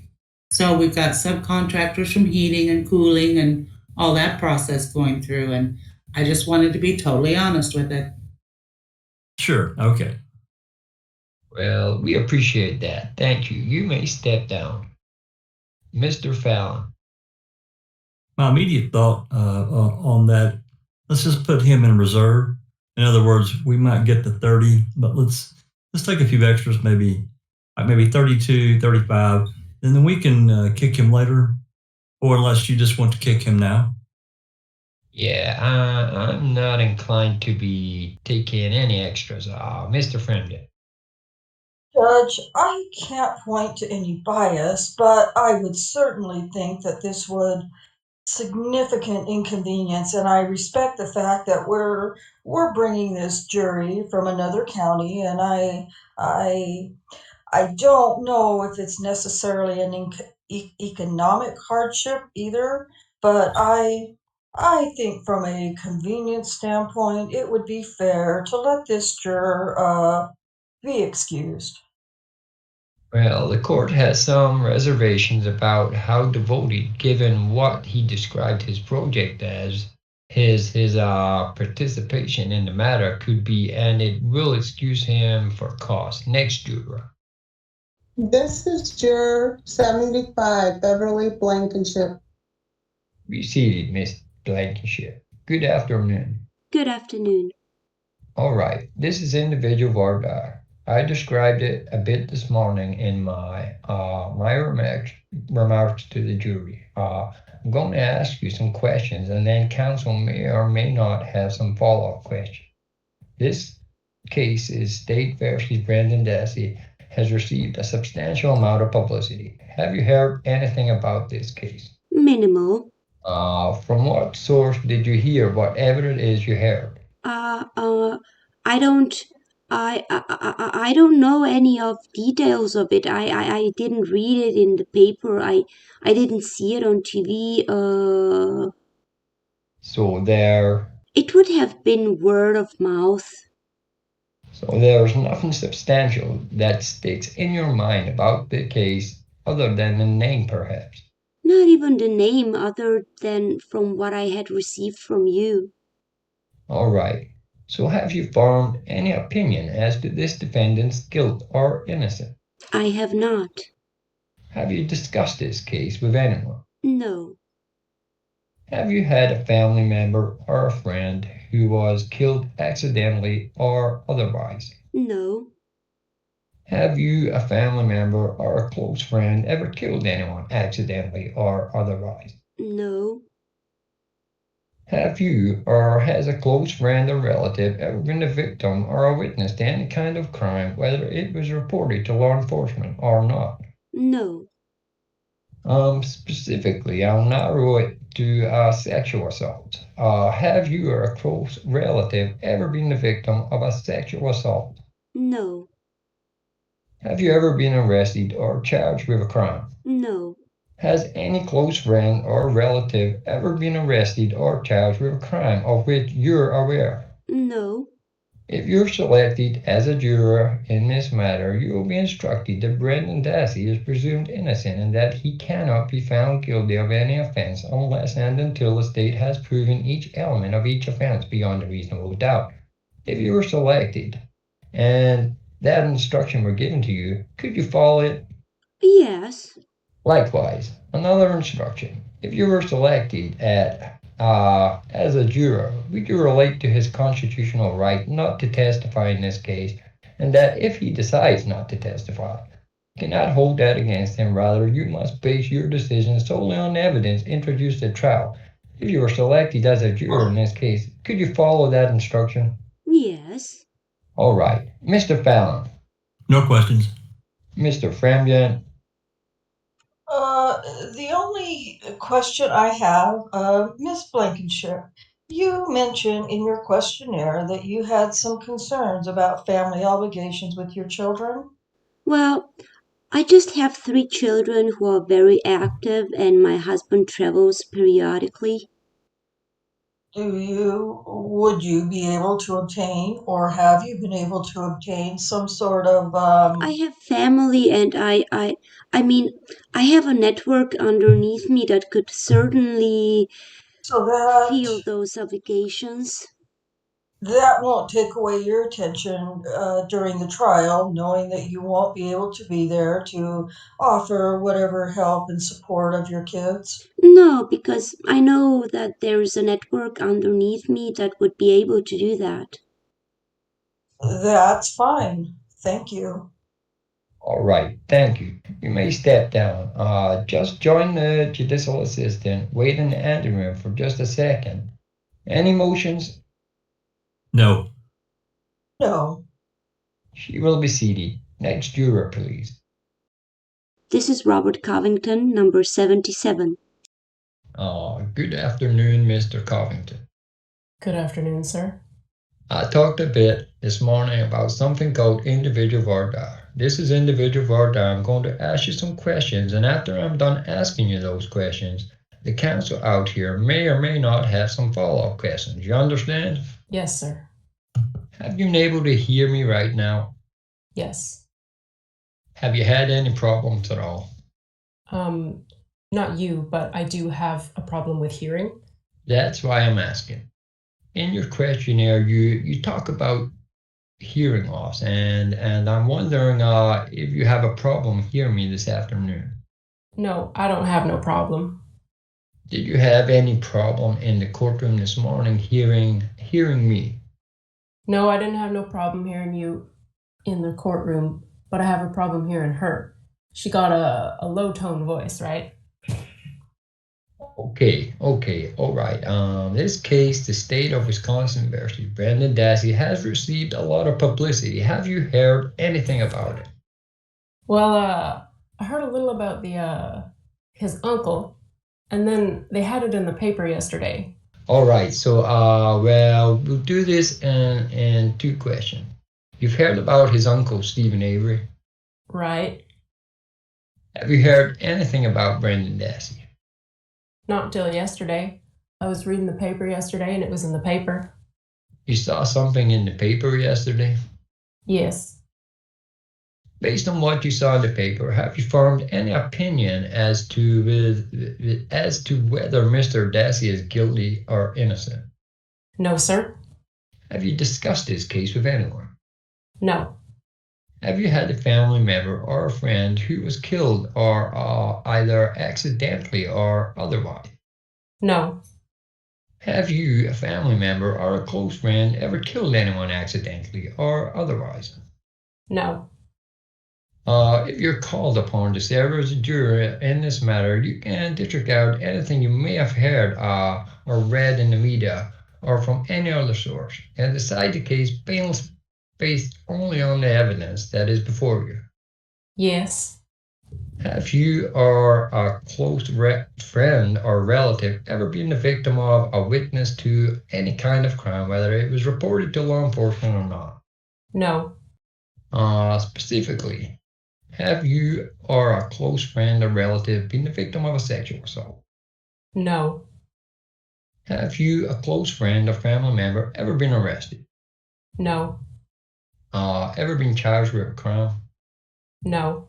If you're selected as a juror, you will be instructed that Brendan Dassey is presumed innocent and that he cannot be found guilty of any offense unless and until the state has proven each element of each offense beyond a reasonable doubt. Could you follow that instruction? Yes. There will be an additional instruction that says that Mr. Dassey has a constitutional right not to testify in the case, and that if he decides not to testify, you cannot hold that against him. Rather, you must base your decisions solely on the evidence introduced at trial. Could you follow that instruction? Yes. Mr. Fallon. Yes, thank you. A couple questions. Good afternoon, Mr. Covington. I see from the questionnaire you've had an opportunity to serve our country in Vietnam. Could you speak louder, please? I can't. All right, you're having a little hard time hearing me? That mic doesn't seem to be coming through the Really? speaker system all that well. I see from the questionnaire you've had an opportunity to serve in Vietnam. Yeah. Is there anything about your service in Vietnam that makes you wonder whether you'll be able to fairly and impartially be a juror in this case? Nope. Okay, did you see any action in Vietnam? Yes, I was a regular infantry soldier and I was right out in the woods. All right. Is that where you sustained some hearing loss? I don't know where I lost it at. In 1976, it started to showing up that I had hearing loss, and it was, and it started getting a little worse and worse down the line. Okay. And you estimate a 20% loss at this time? Something like 20%, 30% right now. I just went to the VA hospital and had it done, and it's right around 30%. But when I got it done, it was around 20%. So it deteriorated just a small amount now. It went from 30 to 20 or 20 to 30? It was about 20 when I got out of the military, and it went to about 30%. Okay. All right. Now, I'm a little confused by your answer to one question. The court asked you if you'd ever been accused or arrested for a crime, but you have been arrested for drunk driving. Is that correct? I wasn't arrested, but I got a drunk driving. Yes. Okay. And was that on 2 occasions or just one? Say again, please. Was that on 2 occasions or just 1 occasion? On 2 occasions. Okay. Let me explain how it happened now. One occasion, I left work in the morning. I went to sleep by a relative's house, and they called the police, and we got in a big confrontation right there. And I went down, but I didn't blow positive, but I still got a DUI. The other case, a guy asked me to drink some alcohol with him, and when I got in my car to leave, he called the police on me. When I got to work in the parking lot, the police was sitting there waiting on me to come in there. So, well, if you have a couple of beers right now, you're gonna blow positive. So, Okay. On that second offense, did you have to serve time in the county jail? Say it again. On the second offense, did you have to serve time in the county jail? I didn't go to jail. Any further questions? No. Mr. FREMGEN, anything? Maybe just follow up on one question, Mr. Covington. Sure. If you were having any trouble hearing witnesses or the attorneys or even the judge in the trial, would you have any problems stepping up or raising your hand indicating that you can't hear what's going on? Not where I work at is one thing, but when I was in the military, I was going to school and I did have some problems with some of the instructors that were going on. And it's mostly females with a very keen voice. I can't pick it up that well. So if that happens in the trial, you're willing to tell us that you can't hear? Well, it all depends on who is giving out the instructions. Sure, great. Thank you. Just as a matter of course, we have assistive devices for people who are hearing impaired.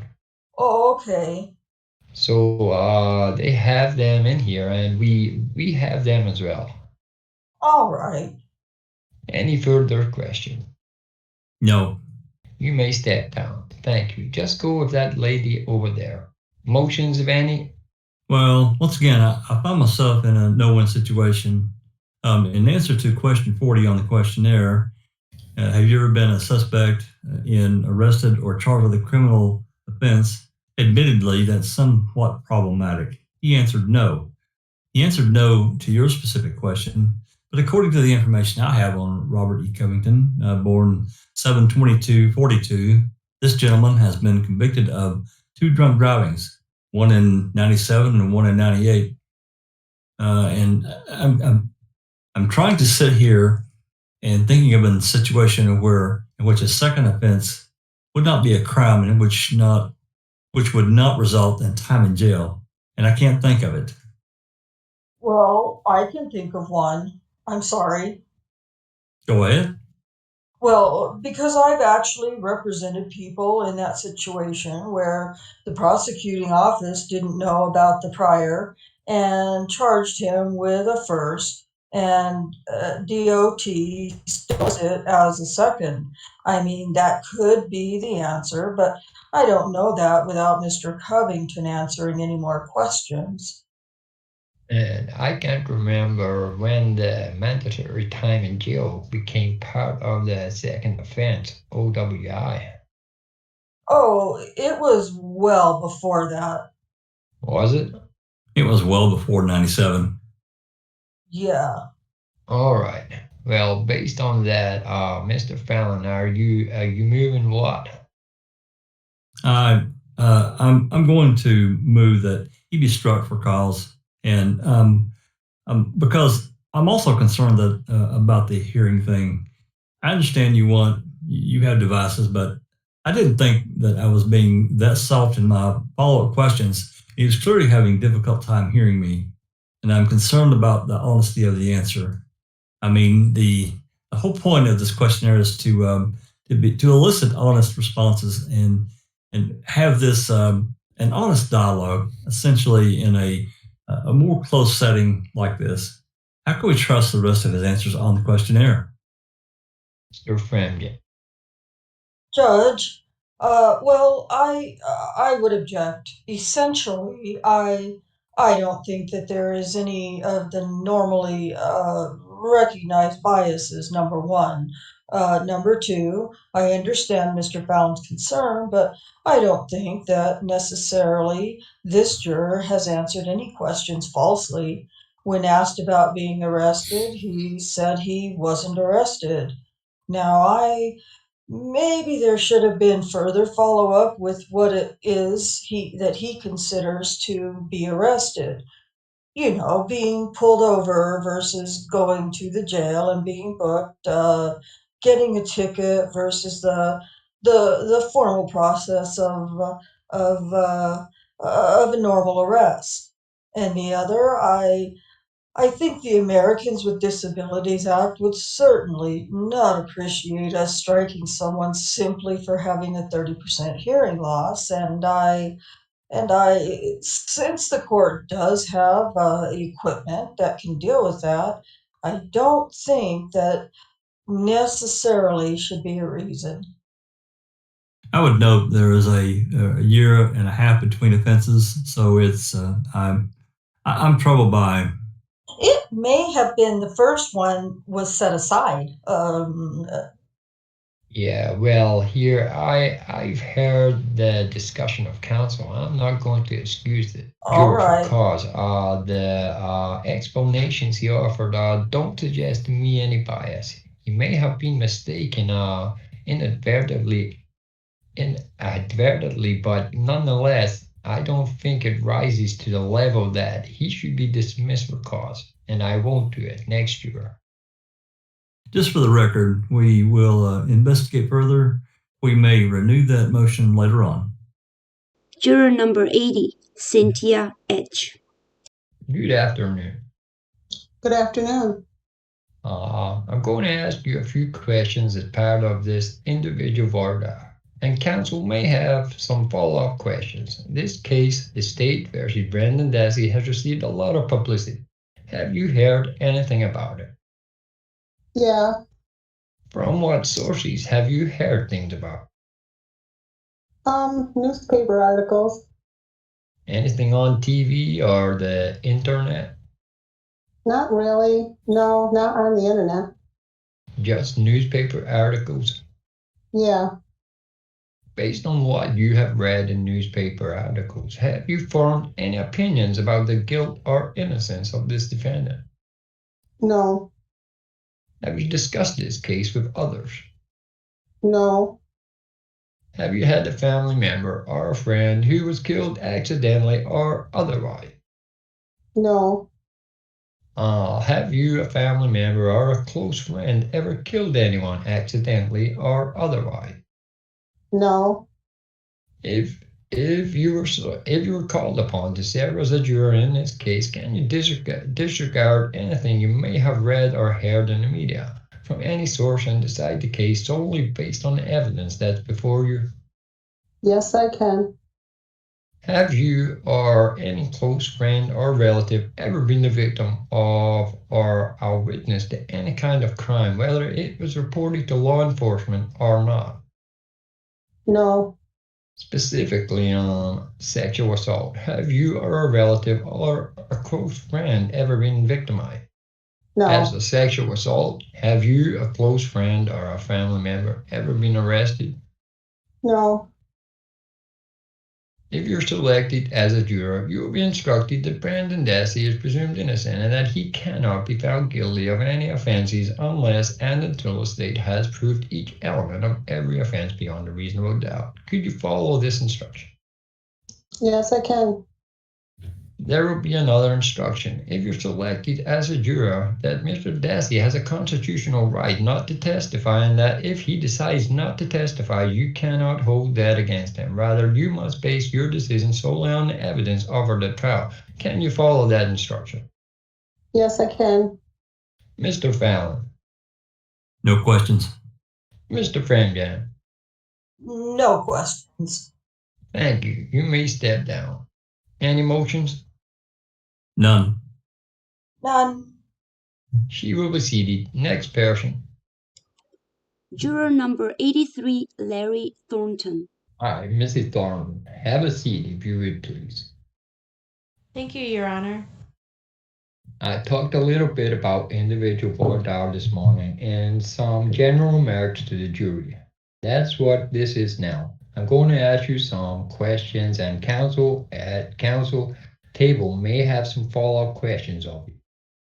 The case State versus Brendan Dassey has received a significant amount of publicity. Have you heard anything about it? Yes. From what source did you hear? Well, television, newspapers. Both those sources? Yes. Based on what you heard, have you formed any opinion of guilt or innocence with respect to Mr. Dassey? Not really. Does not really mean no? No. All right. Have you discussed this case with anyone? No. Have you or a family member or a friend who has killed accidentally or otherwise? No. Have you, a family member or a close friend, ever killed anyone accidentally or otherwise? No. If you're called upon to serve as a juror in this case, you can disregard anything you may have heard or read in the media or from any other source and decide the case based solely on the evidence produced in court. Sure. Have you or has any close friend or relative ever been the victim of or witness to any kind of crime, whether it was reported to law enforcement authorities or not? No. Specifically, have you had a close friend or relative who has been the victim of a sexual assault? No. Have you or a close friend or family member ever been arrested? My son was arrested once.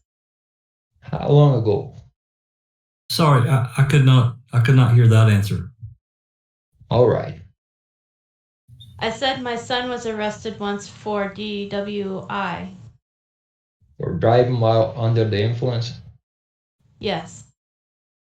Has that affected your attitude towards law enforcement agencies either positively or negatively?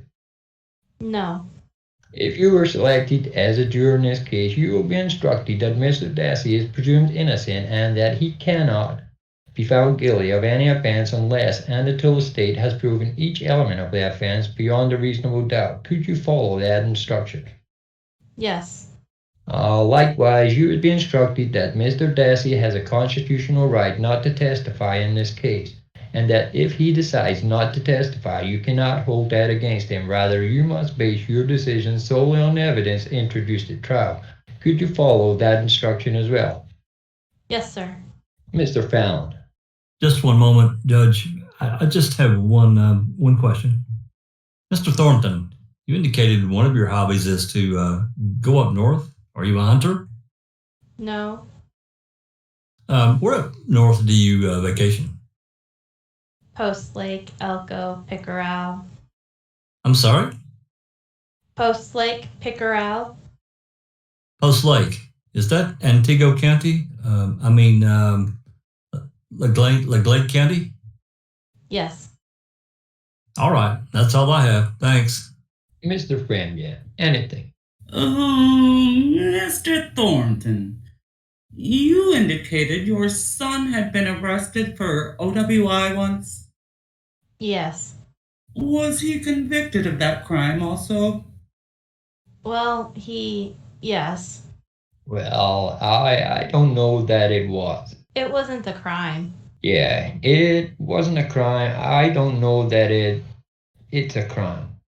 I said the offense. You said crime. Oh, did I? I'm sorry. I meant offense. Okay. Do you think that that was appropriate conviction based upon what you know or what he might have shared with you? No, it was appropriate. I didn't have any problem with it. Nothing else.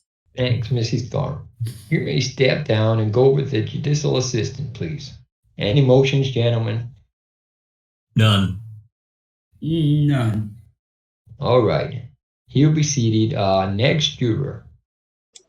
This is juror number 85, Heidi Anderson. Hi, Mr. Anderson. Take a chair. Thank you. This is individual Voir Dire. I've talked a little bit about it this morning.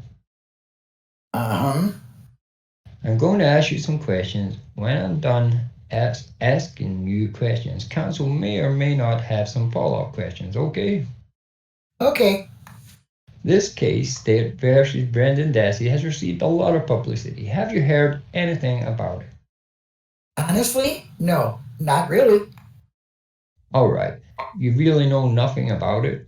I leave for work at 6:30 in the morning. I work a second job, so usually don't get home until 9:30 at night, and then I go straight to bed. I live alone, so I don't get a newspaper because it's not worth it because I'm not home. So the little news I get is on the radio, and it's usually puff pieces.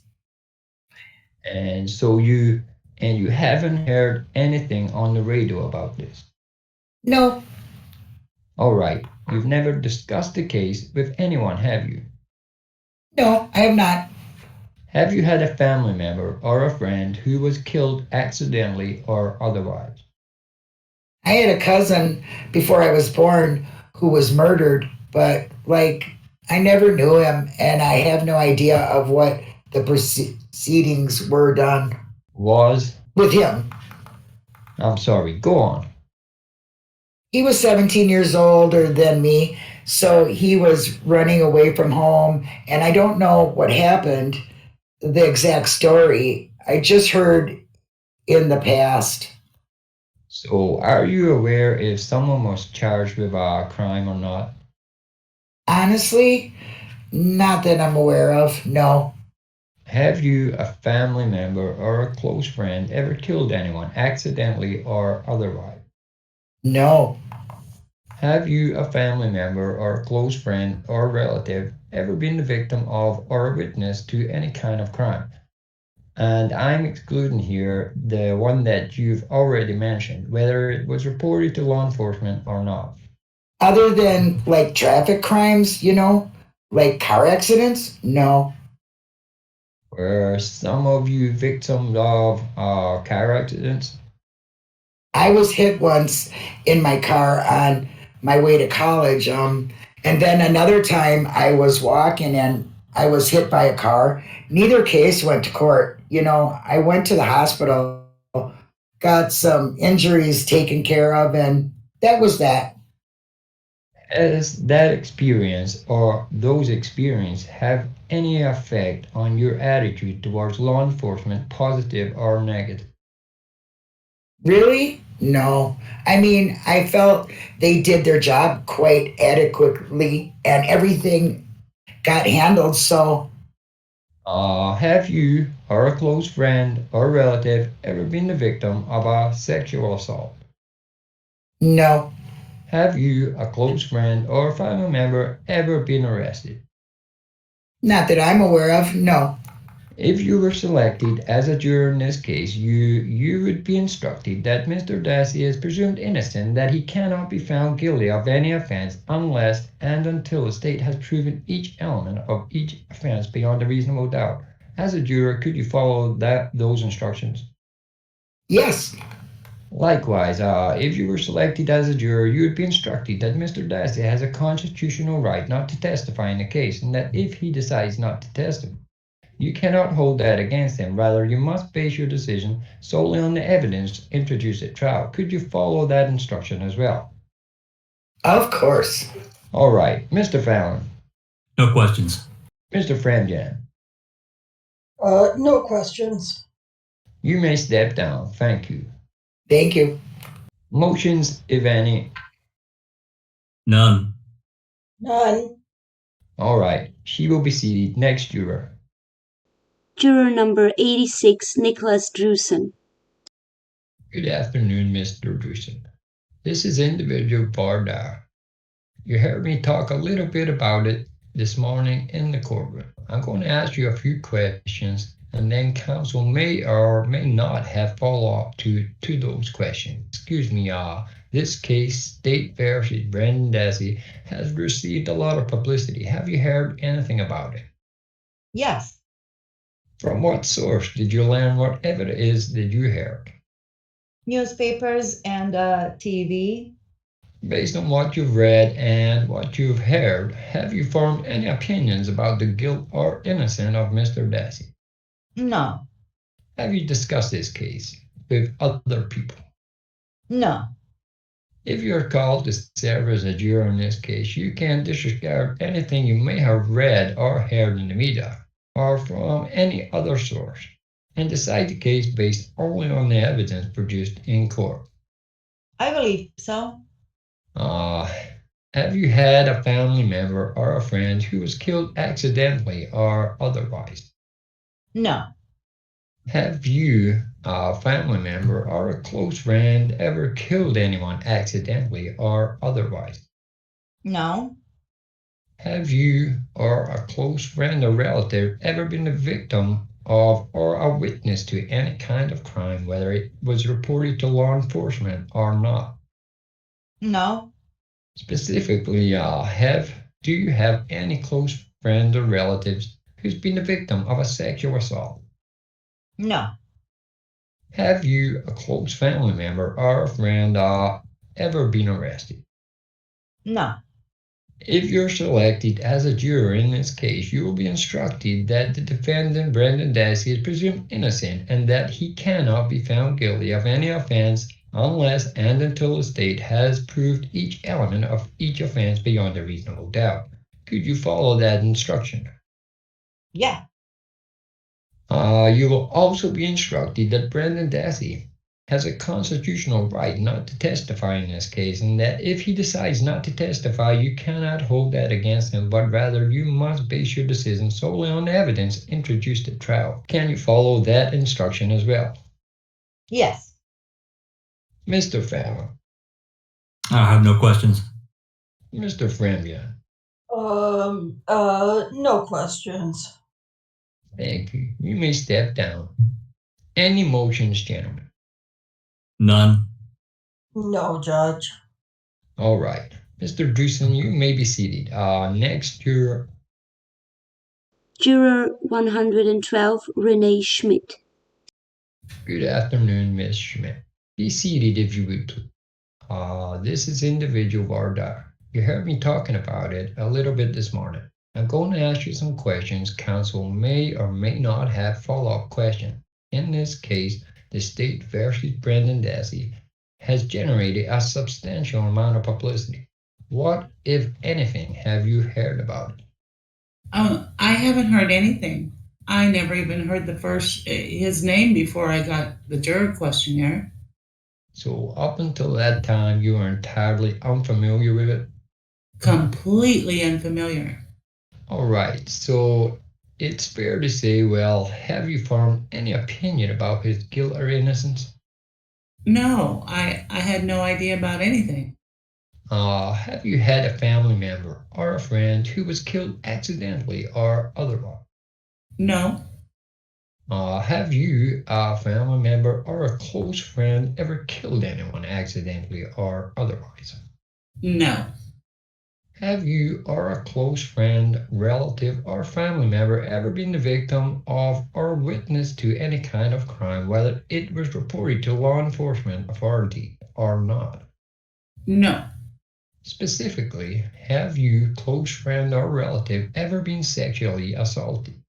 No. Have you, close family member or a friend, ever been arrested? No. Charged with any crime? No.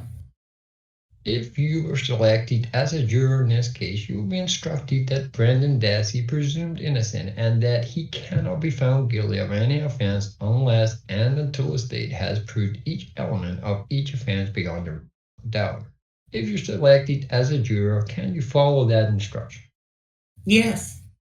There will be an additional instruction that will tell you that Mr. Dassey has a constitutional right not to testify in this.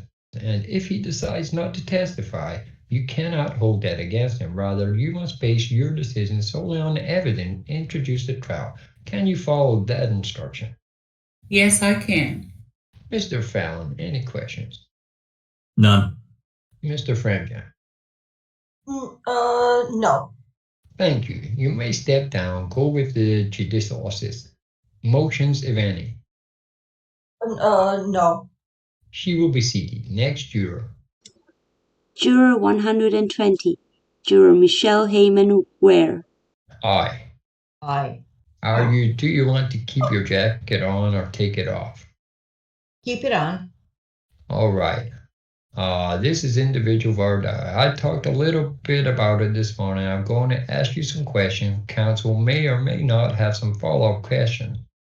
This case, the state versus Brendan Dassey, has received a lot of publicity. What, if anything, have you heard about it? I've seen a couple of newscasts on it, and I don't think I read very much in the newspaper, but I've seen it on the news. Based on what you've seen on the news, have you formed any opinions about the guilt or innocence of Mr. Dassey? No. Have you discussed the case with anyone else? No. Have you had a family member or a friend who was killed accidentally or otherwise? No. Have you, a family member or a close friend, ever killed anyone accidentally or otherwise? No. If you're called upon to serve on the jury, you can disregard anything you may have heard or read in the media or from any other source and decide the case based solely on the evidence that you hear in court. Yes. Have you or any close friend or relative been the victim of or witness to any kind of crime, whether it was reported to law enforcement authorities or not? No. Specifically, have you or any good friend or a relative been the victim of a sexual assault? No. Have you, a close friend or family member, ever been charged with a crime? No. Arrested for anything? No. If you were selected as a juror in this case, you'll be instructed that Mr. Dassey is presumed innocent and that he cannot be found guilty of any offense unless and until the state has proven every element of each offense beyond a reasonable doubt. If you were selected as a juror in this case, would you be able to follow that instruction? Yes.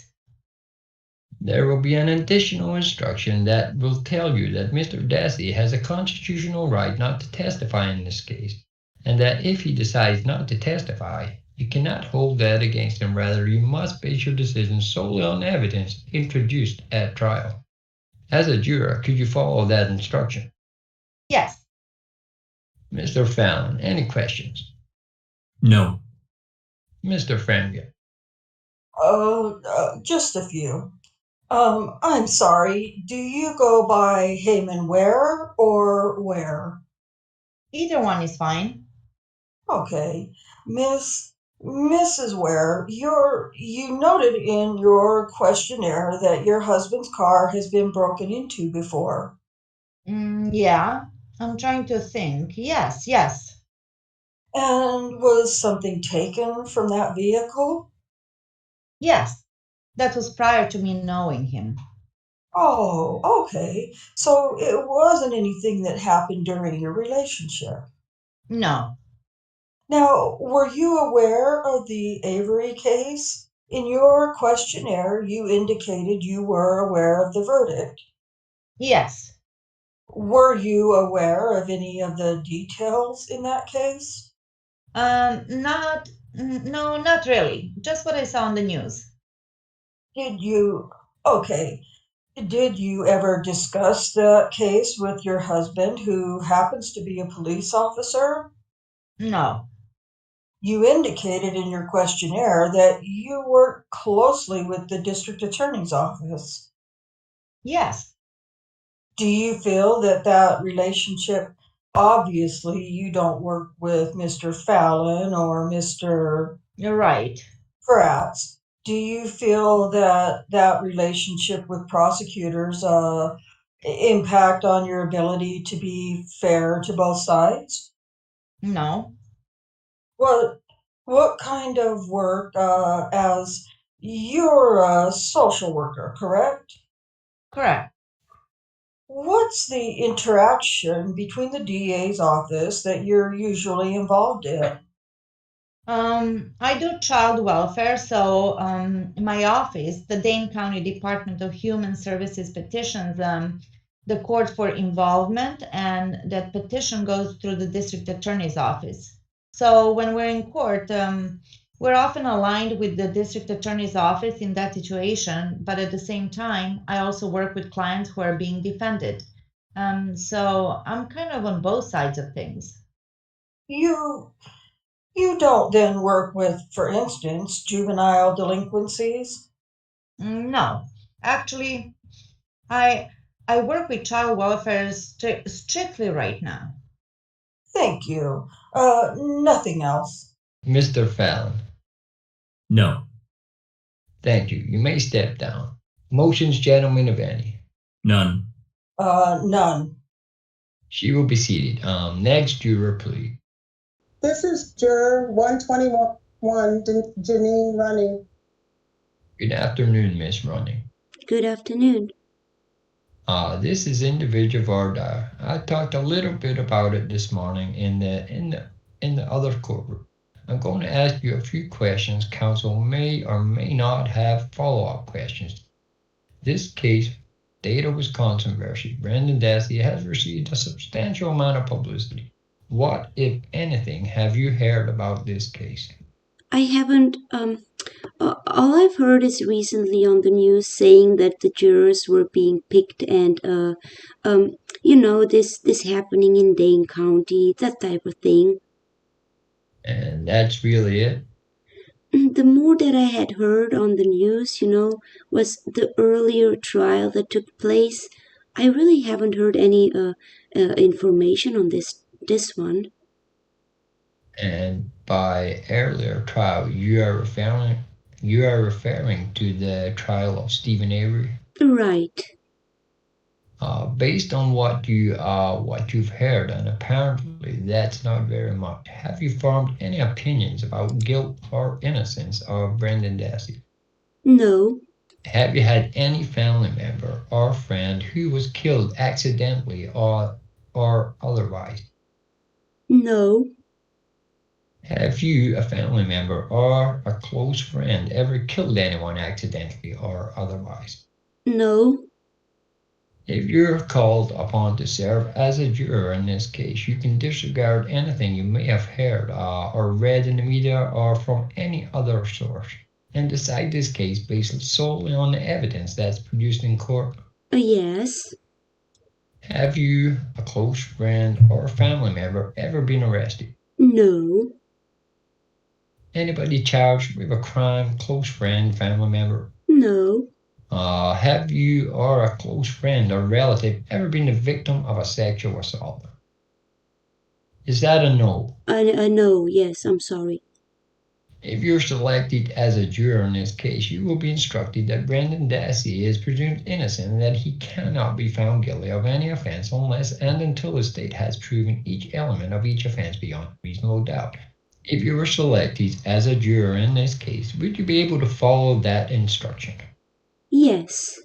There would be another instruction, and that would tell you that Mr. Dassey has a constitutional right not to testify in this case, and that if he decides not to testify, you cannot hold that against him. Rather, you must base your decision solely on the evidence produced at trial. As a juror, would you be able to follow that instruction as well? Yes. Mr. Fallon, any questions? No. Mr. FREMGEN? No. You may step down. Thank you. I'll make a copy of this letter, Judge, and Sure. give the originals back. I thought we actually had an extra copy, but we'll talk about that. All right. I think it was left in Mr. KRATZ's office, and a portion of the papers are in the room here, and that's why I didn't get a copy. Any motions, gentlemen? No. Oh, Next juror, please. When are we planning on afternoon break, Judge? 3 o'clock. Good. If someone for one reason or another has an earlier suggestion, I would certainly be happy to accommodate. So far, the coal seems to be in abeyance. Juror number 125, Judy Orth. Good afternoon, Miss R. Hello. This is individual Voir Dire. I talked a little bit about it this morning. I'm going to ask you some questions. Counsel at counsel table may or may not have some follow-up questions to ask of you. Okay. This case, State of Wisconsin versus Brendan Dassey, has received a substantial amount of publicity. Have you heard anything about it? Just some on the news and the newspapers. No substantial amount No. of things? No. Based on what you've heard, have you formed any opinions about the guilt or innocence of this defendant? No. Have you discussed this case with anyone? No. Have you had a family member or a friend who was killed accidentally or otherwise? Not a direct family member. No. Direct close friend? No, not close. All right. Have you, a family member or a close friend, ever killed anyone accidentally or otherwise? No. Have you or a close friend or relative ever been a victim of or witnessed any kind of crime, whether it was reported to law enforcement or not? No? No. Specifically, have you or a close friend or relative been a victim of a sexual assault? Sexual assault. A friend or a family? Yes. Yes. And that would be a friend or which? A family. Family member. Uh-huh. Close family member. Yes. Was the person who perpetrated the assault prosecuted? Nope. Was the event ever reported to law enforcement authorities? It was reported because it ended up going to therapy, and the therapist had to report it to the authorities. Based on what occurred, did that affect in either a positive or negative way your attitude towards law enforcement? No. Does it give you any special kind of feeling about sexual assault in general? No. Have you, a close friend or a family member, ever been charged with a crime? No. If you were selected as a juror in this case, you will be instructed that Mr. Dassey is presumed innocent and he cannot be found guilty of any offense unless and until the state has proven each element of each offense beyond a reasonable doubt. Could you follow that instruction? Uh-huh. Yes? Yes. We can't nod or say, Oh. because she's... Oh, all right. Taking all this down. Sorry. If you're selected as a juror, you would also be instructed that Mr. Dassey has a constitutional right not to testify, and that if he decides not to testify, you can't hold that against him. Instead, you're going to have to base your decision solely on the evidence introduced at trial. Could you do that? Yes. Mr. Fallon, any questions? Just to follow up, on the assault issue, I think you indicated in your questionnaire that your daughter was the victim? Yes. And it was a nephew of yours? Yes. Was that a family decision then not to report it and just seek intervention through counseling? It came up through, my daughter actually went to my sister who told her about it. And then my sister told me about what happened. Right. And I felt that it was important that my daughter see a therapist just to make sure nothing was going on. I wanted to make sure she had the openness to talk to somebody. And when I went to the therapist, that's when it was reported. Right, because they had a legal obligation to report. Correct. All right. Did you feel somehow, did you or your family, did you feel somehow let down by the system? No. In other words, if you wanted it reported, you could have reported it yourselves, but... Right. No, we weren't let down at all. Okay. I thought she did a very good job. All right. And apparently there was no follow-up intervention by social services or law enforcement after it was reported? We had some deputies come to the house and just talk to my daughter a little bit to get more information as to how severe it was. Right. But that was it. Okay. And do you feel that situation was handled professionally? Yes. All right. And it left you and your family with no ill feelings toward law enforcement for making this intrusion into your family? No. I understood why they did it. Okay. Okay, that's it. Thanks. Mr. FREMGEN, anything? Mrs. Orth, one of the questions that the judge asked you about that incident was whether it had an impact negatively in regards to your perception of law enforcement. Did it have any impact on your feelings towards people that commit crimes? No. Did you have and you said you thought it was pretty handled fairly and professionally? Yes. What about this was your nephew that was the person who did this? Correct. Do you have any hard feelings about your nephew? At first, yeah. Probably for, excuse me, probably for the first month or so because it, put a dent in the family for a little bit. But after that, things got worked out. Things were fine. So you together as a family worked through all that? Yes. Nothing else? May I follow up to that? How old was your nephew when this happened? My nephew was 14. And your daughter was how old? She was 6. Okay, thanks. All right, you may step down, thank you. Motions, if any? None. No. She will be seated. Next juror. This is juror number 126, Jane McGuire. Good afternoon, Miss McGuire. Good afternoon. This is individual Voir Dire. I talked a little bit about it this morning. I'm going to ask you some questions. Counsel may or may not have some follow-up question based on your answers. This case, State versus Brendan Dassey, has received a substantial amount of publicity. Have you heard anything about it? Yes. From what source did you learn whatever it is you heard? Newspaper and TV news. Based on what you heard, have you formed any opinions about the defendant's guilt or innocence? I am aware that there was a confession and then a recant.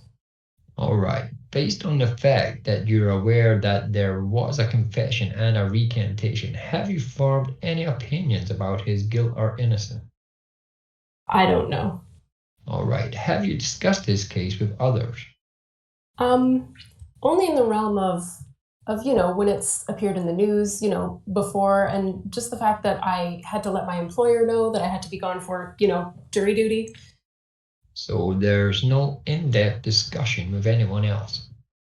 Even before I was called for jury duty, in passing, we had talked about the previous case. I mean, that's just the nature because it was a high-profile case. Previous case. You're referring to State versus Stephen. Yes. If you had formed any opinions about the guilt or innocence of the defendant, could you set those opinions aside and judge this case solely on the evidence that presented in court? I think so. You believe you could do that? I think so, yes.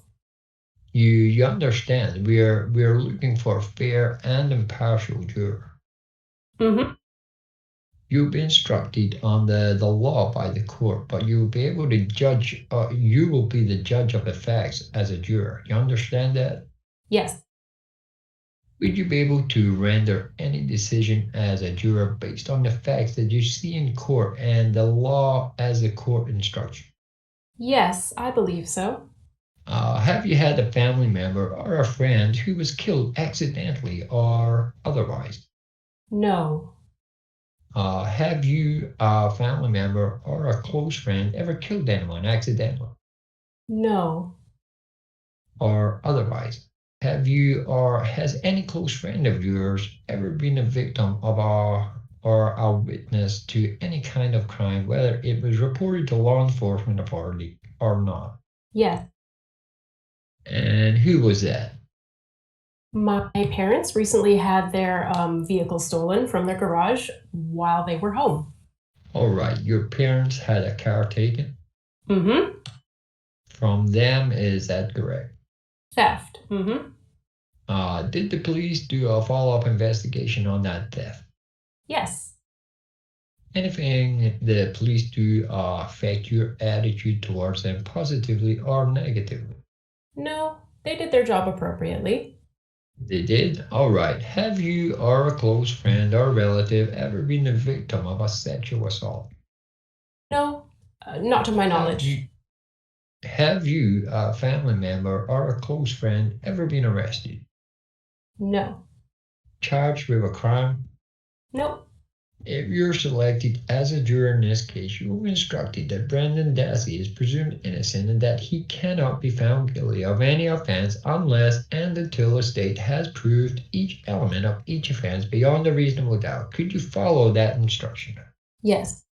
You would also be instructed that Mr. Dassey has a constitutional right not to testify if he so chooses, and if he does not testify at the trial, that you cannot hold that against him. Rather, you would have to base your decision solely on the evidence that introduced at trial. Could you follow that instruction as well? Yeah. Mr. Fallon. No questions. Mr. FREMGEN. Mrs. McGuire, when we were talking about an opinion, obviously, understand we're asking you if you have an opinion as to Brendan's guilt or innocence now. Mm-hmm. Correct? Correct? You have to say yes. Sorry. Or no. Do I have an opinion of his guilt or innocence presently, or is that the Yes. question? I guess I would have to say yes, I do have an opinion on that. Okay. Well, what's that opinion? Because of what I have read regarding the confession and the recant, I would say I formed somewhat of an opinion toward guilt. And a lot of it you just mentioned because of what you've read. Correct. Obviously, you haven't seen any evidence yet, correct? Correct. You didn't go watch any of the Stephen Avery trial, for instance. I've seen things in the paper, but I didn't seek it out. I was just, through the normal news watching and reading the paper daily. Sure. You weren't in attendance, though, is what I'm... No. And obviously, because we're here picking a jury, there hasn't been a trial yet for Brendan, correct? Correct. So, I think one of the questions the judge is asking about whether you can set aside the opinion and consider the evidence is you can, despite your opinion, honestly say, I can presume Brendan is innocent right now, and I'll wait to hear what actually is introduced in trial. You can do that? I don't know that I can honestly answer that I could. So your honest answer would be you don't know. I don't know. Okay, I have nothing else. Let me just follow their follow-up. Mm-hmm. You've heard some things about this case, and apparently the case of Mr. Avery, correct? Correct. What I'll ask you, and I'm certainly touched upon this before, is can you set aside what you have heard and judge his case as a juror solely on the evidence that is presented in court? Yes, I believe I could. All right, I have nothing further. You may step down, thank you. Motions, if any. None. I'd ask the court to move to strike for cause. Again, the issue is whether whether this juror is unequivocally impartial. That essentially goes to whether they can say to this court, I am able to be fair. And despite the last question by the court, I think there was certainly equivocation, especially even on the first set of the questions by the court. Her answers to the questions of whether she had an opinion as I don't know, and whether she can set aside the opinion as I think so, there isn't a definite that I absolutely can. And as to my questions, trying to get more into what is the opinion, where'd she obtain that opinion? And can you absolutely set that aside? Her answer to me was, I honestly don't know. And again, I understand what the court was attempting to do in rehabilitate the juror with the last question. It doesn't rehabilitate the issue of is she unequivocal, willing to be fair. I shouldn't say it that way. I think they're all willing to be fair. I think based upon her answers, clearly there's equivocation on that issue, and I would ask the court to strike that juror. We would oppose, Judge. I'm not sure if counsel is accurately stating the guiding principle here because I'm not sure you can have anyone who's totally, absolutely unequivocal about the responses once they're actually been exposed to some information in the public domain. And again, I come back to that. The comments I made earlier on, it's will you decide the case on the evidence which is presented? I'm not concerned so much that they have an opinion. I mean, most people who are informed about the news events have opinions on it. We all have opinions. We have opinions on the war. We have opinions on health. We have opinions on the economy. But none of us are fully informed on all those. But we're open to an argument and a reason and a presentation of argument. And I think that's all we can ask. I understand here, Mr. FREMGEN. I don't think there is a test, unequivocal impartiality that need to be made here. I think State versus Erickson at 227 Wisconsin 2D758 says exactly that. I don't believe, based on what I saw here or heard here today, that I could find any subjective bias either. The objective bias would go to how ingrained the opinion was. The subjective bias would go to the willingness of the prospective juror to react to the testimony. I listened to this prospective juror, and while she may have heard and read matters, she is willing to set aside, or she said, try to set aside, and in a manner that I find entirely compatible with what I understand to be the qualification standards here. Thus, I'm going to deny your motion. We'll seat her. Next juror. Juror number 128, Tamara Lowry.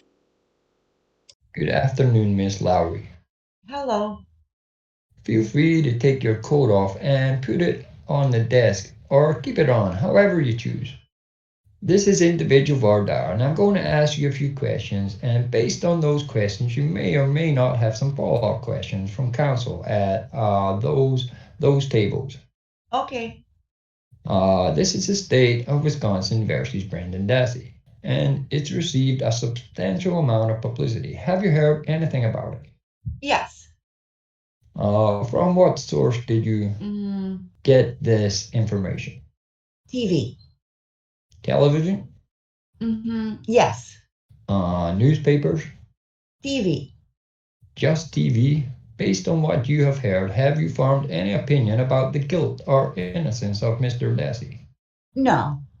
Have you discussed this case with anyone? No. Have you had a family member or a friend who was killed accidentally or otherwise? No. Have you, a family member or a close friend, ever killed anyone accidentally or otherwise? No. If you were called upon to serve as a juror in this matter, could you disregard anything you've heard or read in the media from any other source and decide the case solely based on evidence that you hear in court? Yeah. Have you or has a close friend or relative ever been the victim of or a witness to any kind of crime, whether it was reported to law enforcement authorities or not? Yes. Who would that be, man? Couple of family members, like car accidents, things like that, maybe.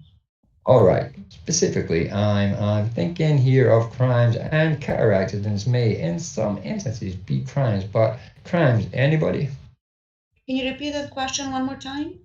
Sure. Have you or a close friend or relative ever been the victim of or a Yes. witness to any kind of crime? Yes. You have. And who is that and what kind of crime? I had a battery with a former spouse kind of thing. Yeah, like a domestic victim of a domestic. Me, myself. You were the victim of a domestic. And this was an ex-husband? Yeah. Was he arrested? Yes. Charged? I'm not sure about that, but I don't know. Was he punished? I'm not really sure because he was already on probation, so I'm not really sure. Okay, he'd been in the system. Yes. Was there anything about that changed your or affected your attitude, either positively or negative, towards the police authority? No. Towards the legal system itself? No. Any other matters that I see here on you? I see here you say theft, did not find person. Oh yeah, that was in Chicago. Somebody smashed my car window and took some things from me. Okay. Sort of grab and run. Yep. Other than your former spouse, have family members or anyone close to you ever been a suspect in or arrested in or charged with a crime? No, not besides that one. Say it again? Not besides the one I just mentioned, yeah. All right. Did you believe that the battery was committed on you by the former spouse was handled appropriately by the police authorities? Yes. If you're selected as a juror in this case, you will be instructed that Brendan Dassey is presumed innocent and that he cannot be found guilty of any offenses unless and until the state has proven each element of each offense beyond a reasonable doubt. Could you follow that instruction? Yes. You could also be instructed that Brendan Dassey has a constitutional right not to testify if he so chooses at trial, and in the event he elects not to testify, you cannot hold that against him. Instead, you must base your decision solely on the evidence introduced at trial. Could you follow that instruction as well? Yes. Thank you. Mr. Fallon. Yes, thank you. Congratulations on your marriage, by the way. Thank you. And I guess that's my one concern. You have quite a few children still at home? Yes. If you're selected as a juror and you got to spend a couple of weeks and have to walk away from your family and your kids, is that going to present any type of hardship in terms of caring for your kids and making sure they get off to school and whatever else they have to do? No, my husband actually is at home with kids. He'll be able to do that? Yes. Is he employed? No. That's all I have. Mr. FREMGEN, anything? No, Judge, thank you. Thank you. You may step down. Okay. Any motions? No. No, Judge. All right. She will be seated. Next juror. Hold it, Your Honor. Can I go back to that last one a moment? I want to ask her come back in because it looks like you asked her if she had ever had any arrests, and unless we have the wrong person, we think she may have had several arrests. All right. Let's Unless I got the wrong person, well, we have several, 3 arrests for the same woman with the same date of birth. So, all right, yeah, bring her back in. We'll just follow that up. I think it was the way we asked the question. That may well be. Why don't you be seated again? We want to follow up. Do you want to do it, Mr. Fallon, or do you want me to? Doesn't matter to me. Okay. And I may have asked a question of you, but at one point I said, have you, any family members, or anyone close to you ever been a suspect and arrested for or charged with a criminal offense? I think that the information is that you may have been arrested at one time. Oh, yeah. Yeah? I'm sorry, Your Honor. Yeah, that's correct. Well, this is not the most happily worded question. What were you arrested for? The same person. We both got arrested for the disorderly Conduct? Some disorderly domestic battery, I think it was. I was dismissed. Was that a result of the battery that we talked about with your ex-spouse? Yes. Yeah.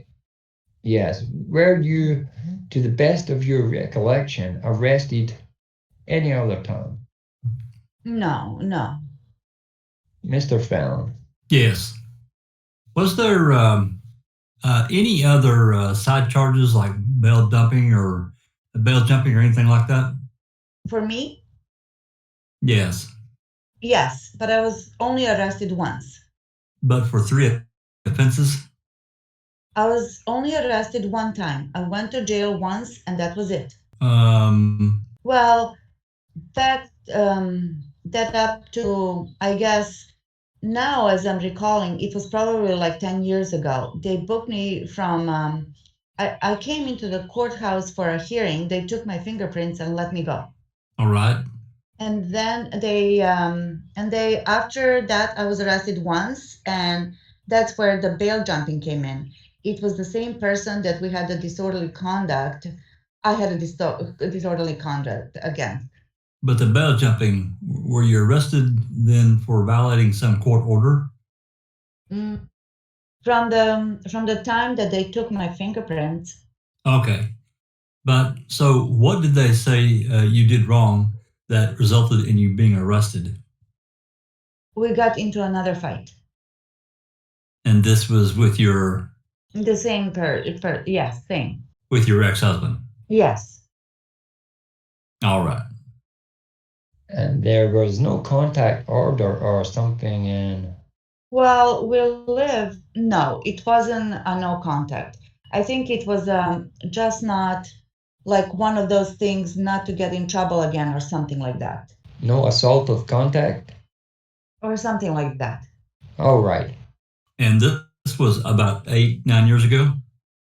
Yes, we both actually got arrested at the time and my charges were dismissed. Anything further? No, that clears that up. Thank you. Okay, thanks. There's no motion from us. No. Okay, in the box.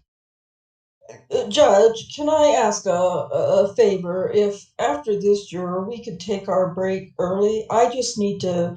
Okay. This is juror number 140, Peter Nierbus. Good afternoon. Good afternoon. This is individual Voir Dire. I've talked a little bit about it this morning in the courtroom. I'm going to ask you a few questions. Counsel may or may not have some follow-up questions. This case, the State versus Brendan Dassey, has received a lot of publicity. Have you heard anything about it? Yeah, I've heard some stuff.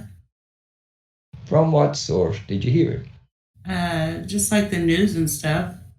Based on what you've heard, have you formed any opinion relative to Mr. Dassey's guilt or innocence? Not really. I don't know that much, just the basic stuff. Are you telling me you have a very sketchy amount of information? I know, like, basic. I don't know. Okay, we'll back to the... I'm sorry, Judge. We couldn't hear that answer.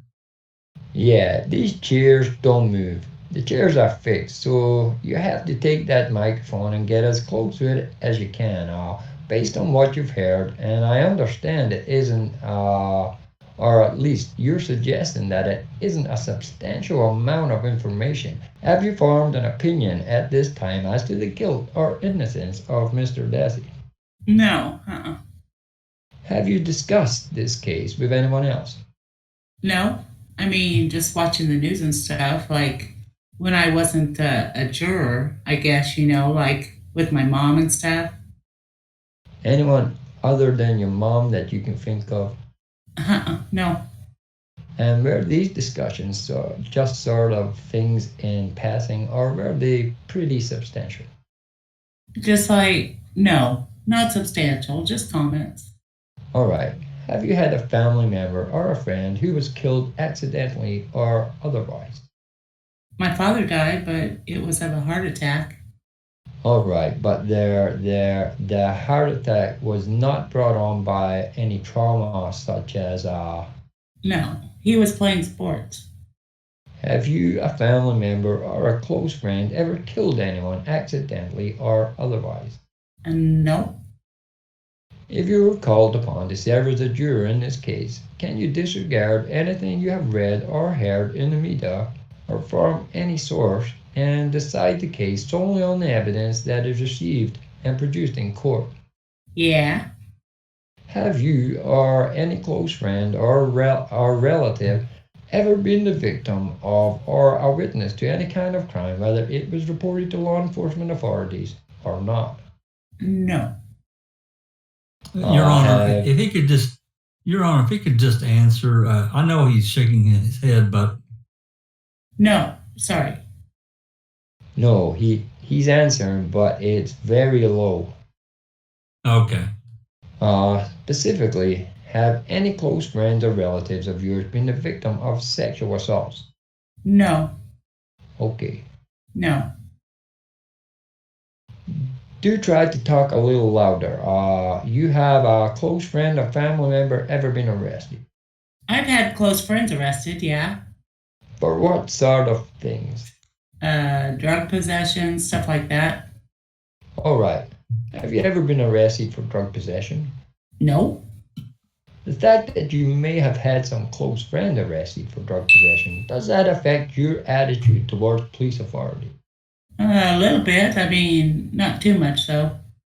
All right. By a little bit, are we talking a negative or? Yeah, I've had some bad experiences. Again, can you raise your voice? Yeah. Please. Sorry. Yes, sir. You said you had some bad experiences? Yeah. What sorts of bad experiences? Just like, I think, being treated unfair and stuff. You think you've been treated on? No, not me. Just like the people that were arrested. Okay, You're making us work hard here. yeah. Can you take that? Does that wand and microphone come down a little further? Yeah. The whole thing will move, I think. Just slide it toward you.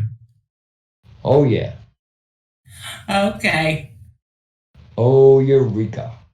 So what we're talking about is that you think some of your friends may have been dealt with unfairly by police. Yes. Personally, do you think you have? No. Does the fact that some of your friends may have been dealt with unfairly by police affect your attitude towards law enforcement? No. No. If you were selected as a juror in this case, you'd be instructed that Brendan Dassey is presumed innocent and that he cannot be found guilty of any offense unless and until the state has proven each element of each offense beyond a reasonable doubt. Could you follow that instruction? Yes. Mr. Dassey has a constitutional right not to testify if he so chooses. If he elected not to testify, you should be instructed that you could not hold that against him. Rather, you must base your decision solely on the evidence introduced at trial. As a juror, could you follow that instruction? Yes. Mr. Fallon. Thank you. Mr. Nerbus, what was it about the experiences that your friends had that may have affected your viewpoint or attitude as to how the police do their job? What was it that struck you the wrong way? Just like unnecessary violence and stuff like that. Unnecessary? Did you witness it? Yeah. You were present upon their arrest? On one occasion, yeah. And what did you see that upset you? I just didn't think they had to be that physical. Okay. How physical were they? Tell me what they did. I just threw them to the ground and stuff like that. I mean, I guess I could see the situation because there's a bunch of us, but so. What, they threw him to the ground? They rolled him over and cuffed him? Yeah. Anything else? No. They didn't punch him? No. They didn't hit him with a stick or anything? No. Okay. Now, you said that there was one other occasion that you may or may not have been present. No, it was just one. Just one occasion. So there's just one arrest? Yeah, which I was present. In which you were present. Well, are you aware of other incidents? Oh, okay. Let me start over. You said you had friends, so I assume there's more than one arrested for drugs, and some of the experiences that left you with a bad attitude or affects your attitude. Which is no, just one experience there. It's just one time. Yeah. And involving one friend. Correct. Okay. But there was a bunch of you that were present. Yes. How many of you were there? 4 or 5, I think. Okay. It was a lot of us there. Okay. Where did it happen? It was at a friend's house. I'm not sure where. At a friend's house? How is there a reason why the police were called? He was leaving we were inside the house and he was outside, so. Okay, but do you have any idea why the police would be standing outside this house when you were? I'm sure they got called because of the noise and stuff. All right. So you don't know, would it be fair to say you don't know what happened between your friend and the police before you walked out of the house? Yeah. Yes. Okay. So in terms of having a rough experience, is it possible that your friend may have said or done something that caused the police to respond roughly in your way of thinking? Yes. Okay. Now, there will be a fair amount of police testimony in our case coming up, as you might imagine. Is there anything about the experiences that you and your friends had with the police that says I don't think I can give the cops a fair shake here. I just may not find their testimony believable because of these experiences I've had with my friends.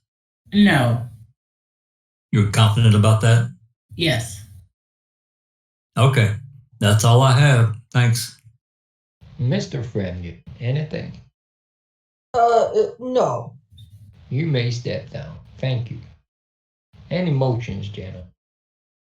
None. No. Mr. Nebraska, we'll be seated. We'll wait a moment to bring in the next juror. You wanted a break now. If I could, please. All right. If that's all right, Judge. We'll do that instead of 3 o'clock. 15 minutes? Yep. Number 147, Ashley Shippey. Good afternoon, Miss Shippey. Hello. Pull up a chair. This is individual Voir Dire. I'm going to ask you some questions, and if counsel have follow-up questions, they will ask follow-up questions. This case, State vs. Brendan Dassey, has received a lot of publicity. Have you heard anything about it? Very small. Very little? Very little. Anything substantial at all, or just sort of the name? Pretty much the name. Based on what you've heard, have you formed any opinion regarding the guilt or innocence of Mr. Dassey? No. Have you talked about this case with anyone? Kind of. Not like with details or anything, but like I was going to it. Just in passing? Yeah. You didn't, if I understand you correctly, you didn't discuss any details of the case. No. Is that right? Yes? Yes. Have you had a family member or a friend who was killed accidentally or otherwise? I'm sorry, what? Have you had a family member or a friend who was killed accidentally or otherwise? So, like, how close of a friend? Any friend? Is there someone who was killed that you knew? Yeah. A friend? Yeah. Or at least an acquaintance? Mm-hmm. Yes. Yes. We have to answer yes or no, shaking heads or nodding. Yes, sorry. How did it occur? I don't know. Like murder, I guess. So I just don't know if the trial's done with. You know what I mean. So you had a friend that was murdered? Right. How long ago? July of last year. July of 2006? Yeah. Was someone charged with the murder? Yes? Yes, sorry. Has that person been tried yet? I don't know, like, too much about it. I guess I know that there's a guy, a suspect, you know. Does the fact you had a friend that was murdered and someone charged with it affect your attitude towards law enforcement at all?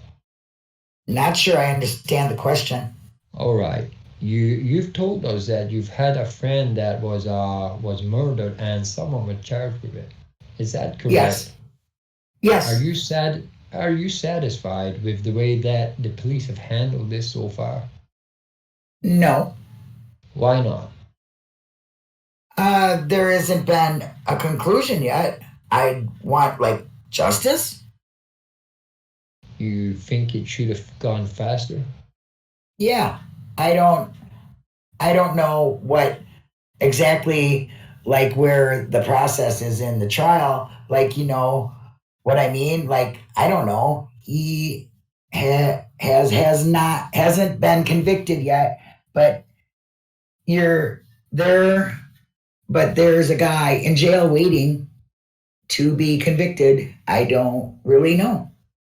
Well, let me ask you this: the fact that you had a friend murdered and that there's someone waiting to be tried on that case, does that in any way affect the way you look at this case? No. Could you separate your friend's case from this? Yes. Yes. Have you, a family member or a close friend, ever killed anyone accidentally or otherwise? No. If you were called upon to serve as a juror in this case, could you disregard anything you may have heard or read in the media or from any other source and decide the case based only on the evidence produced in court? I think so. I'm not too positive. Well, you told me before that you had formed no opinions with respect to the guilt or innocence. Right. Is that correct? Right. To be honest, I don't know. I'm not sure I can. Like, I don't feel comfortable, like, handling a bigger decision like this. You know what I mean? All right, we'll get to that in Sure. just a minute. Sure. But what I'm asking you here is, can you set aside anything that you may have heard about this in the media and if you're a juror, concentrate only on what comes in front of the court? Yes. Have you or a close friend or relative ever been a victim or a witness to any kind of crime, whether it was reported to law enforcement authorities or not? No. Specifically, have you or a close friend or relative been the victims of a sexual assault? No. Have you, a close friend or a family member, ever been arrested? No? No. If you're selected as a juror in this case, you are instructed that Mr. Dassey is presumed innocent and that he cannot be found guilty of any offense unless and until the state has proven each element of each offense beyond a reasonable doubt. If you were selected as a juror in this case, would you be able to follow that instruction? Yes. Likewise, if you were selected as a juror, you would be instructed that Mr. Dassey has a constitutional right not to testify and that if he decides not to testify, you cannot hold that against him. You must base your decision solely on the evidence introduced at the trial. Could you follow that? Yes. Instruction, all right. Mr. Fallon. No questions. Mr. FREMGEN. I just want to follow up on a couple of answers, if I could, Miss Shippey. You indicated that this friend of yours isn't a very close friend that was murdered. He was at one point, but then it kind of was like we lost touch. You know what I mean? He was like in my life, but then kind of wasn't for a while. You know? So at the time when he was murdered, he was kind of out of your life at this point? Kind of, yeah. You're aware someone's in jail, you said, awaiting Yes. awaiting a trial. Yeah, I'm guessing. I honestly don't know.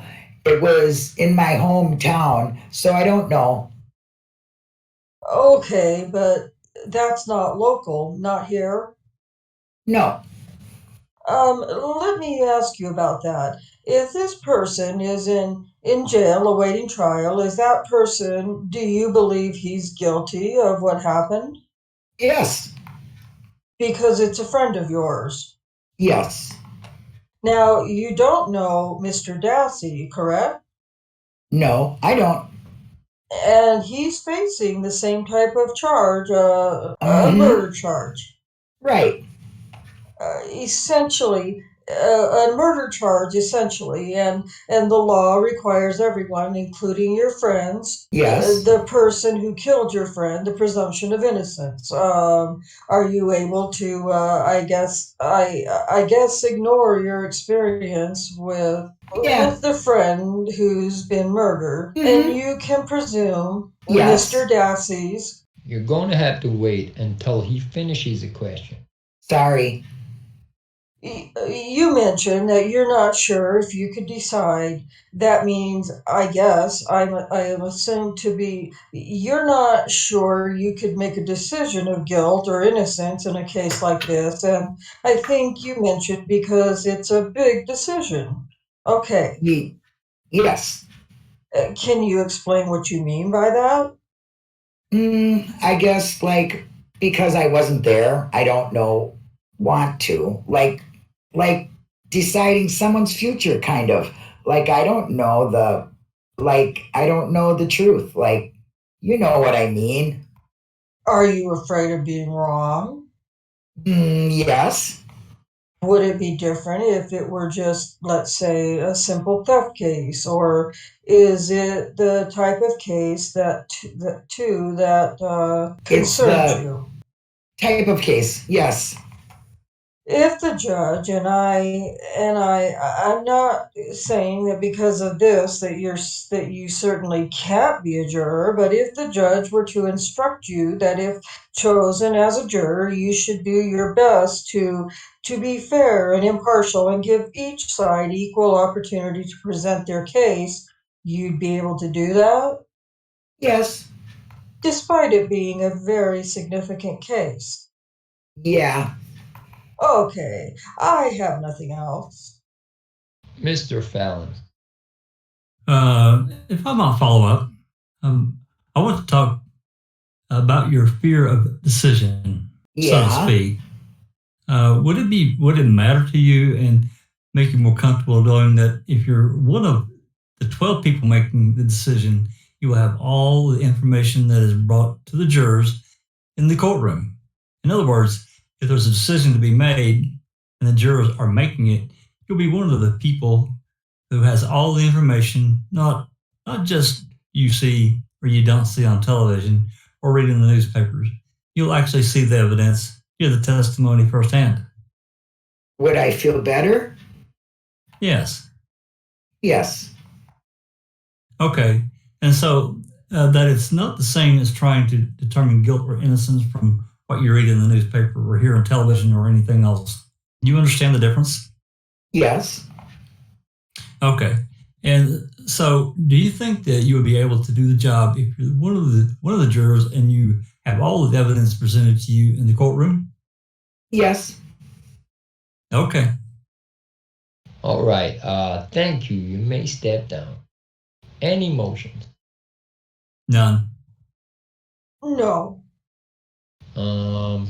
You want to do the next juror now, or would you like to have your suggestion Mr. Covington should come back here and in effect explain? Well, I mean, I'll tell you the reason for my concern is that I had a CCAP record ran.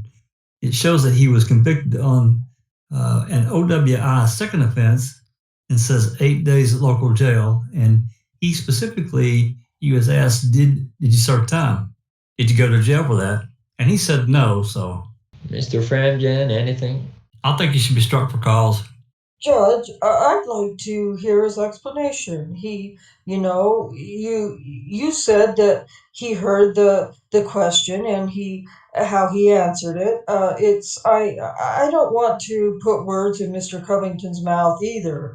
Maybe he didn't hear the question accurately. Maybe he misinterpreted the question. I suppose that there should be at least some follow up and maybe a rehabilitative. Well, let's get him back in here for that. Mr. Fallon, you may ask him that question. Sure. I hate to say this, but I wouldn't shy away from this, but I almost prefer you ask it because if it turns out there is an explanation. All right, I'll ask it. Then I'm on the unavailable task. Mr. Covington, you're back again? Yes. Perhaps you can clarify something for us. Uh-huh. When we last talked with you, I believe you were asked whether or not you had served any jail time. Is that correct? Yes. And you said you had not. Oh, I misunderstood the question. Okay. Yes, we did. I had to do 5 days in jail. as a result of the second OWI? Yeah.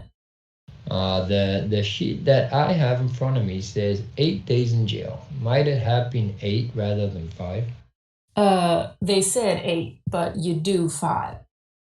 Okay. So you misunderstood the question the first time. Yeah. Any follow-up? No. You're off again. All right. Thank you. Can we have about 30 seconds just to chat amongst us? Go ahead. On the record, Mr. Fallon, have you had the chance to consult? We talked it over, and I'm still renewing my motion to strike for cause. Motion denied. Next juror. Juror 151, Robert Rice. Hi, Mr. Rice. Would you sit down, please? Thank you. This is individual Voir Dire, of which I spoke about this morning. I'm going to ask you some questions. Counsel may have a follow-up or may not. This case, State of Wisconsin versus Brendan Dassey, has received a lot of publicity. Have you heard anything about it?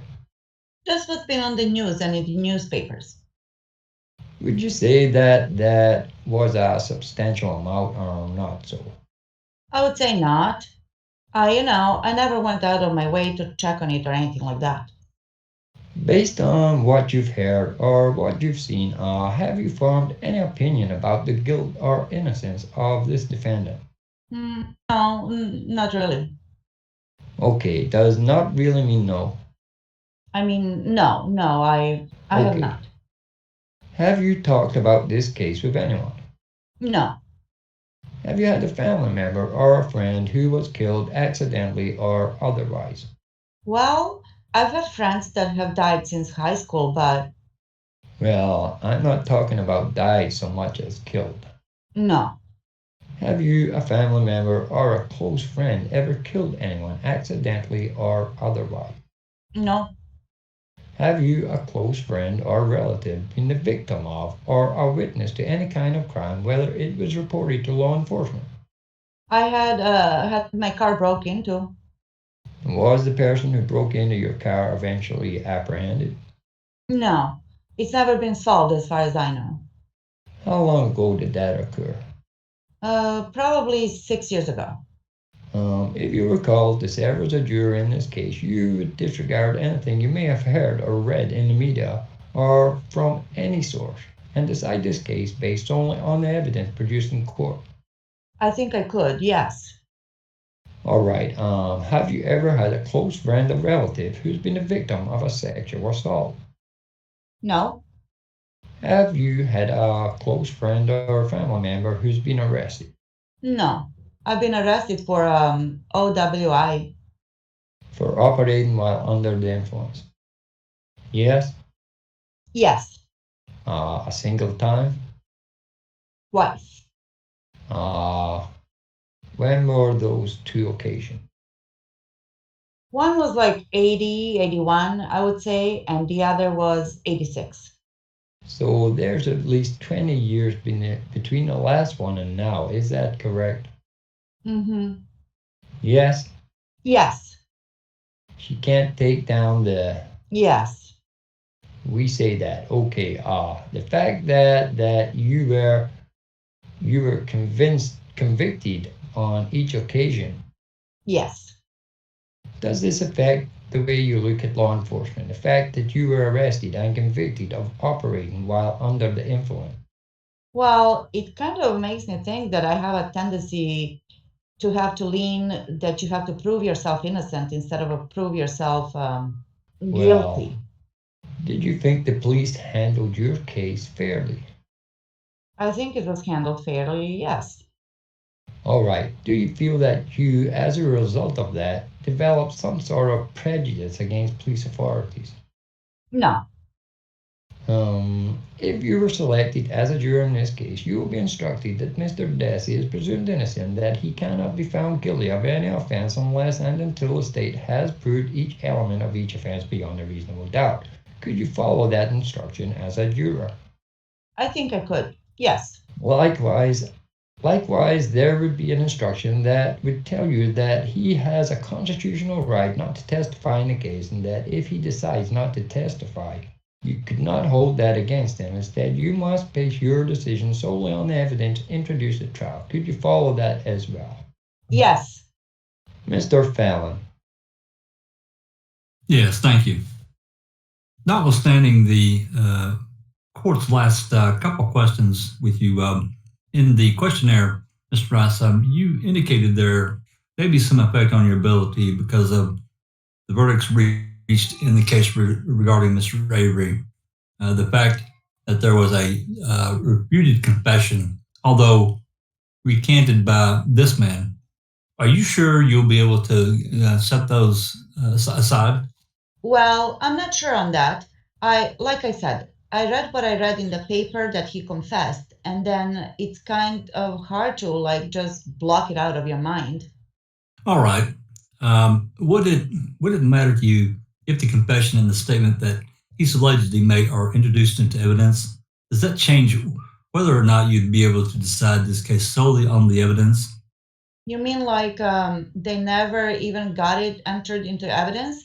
Is that what you you mean like it never even got it ever entered No, into evidence? let's assume for the sake of argument that it was another piece of evidence that was introduced. Would you be able to decide this case solely on the evidence without consideration of the verdict in the Stephen Avery case? I'm not sure. Yes, I'll say yes. Okay. You're hesitating a little bit, so Like I said, it's hard to block it out of your mind, you know. okay, well, let's articulate that now, and maybe we should separate the two concepts. You said it's hard to block it out of your mind. Yeah, what I read about it, like it's hard for me to go in and say I don't know. I've never heard about it. Okay, let's identify the it.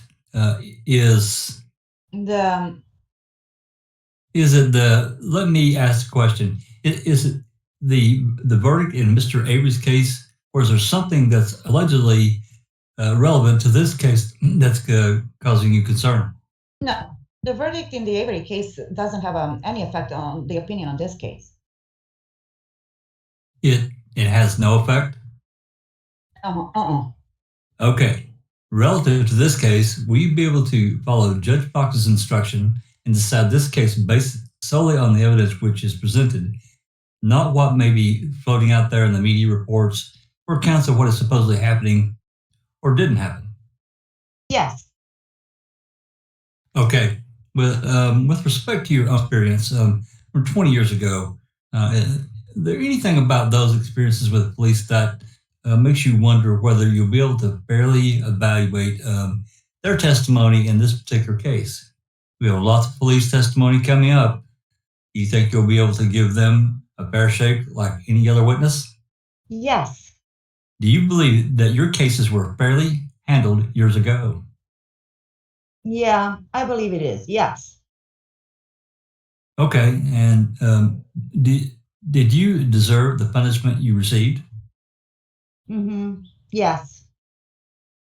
Okay, that's all I have.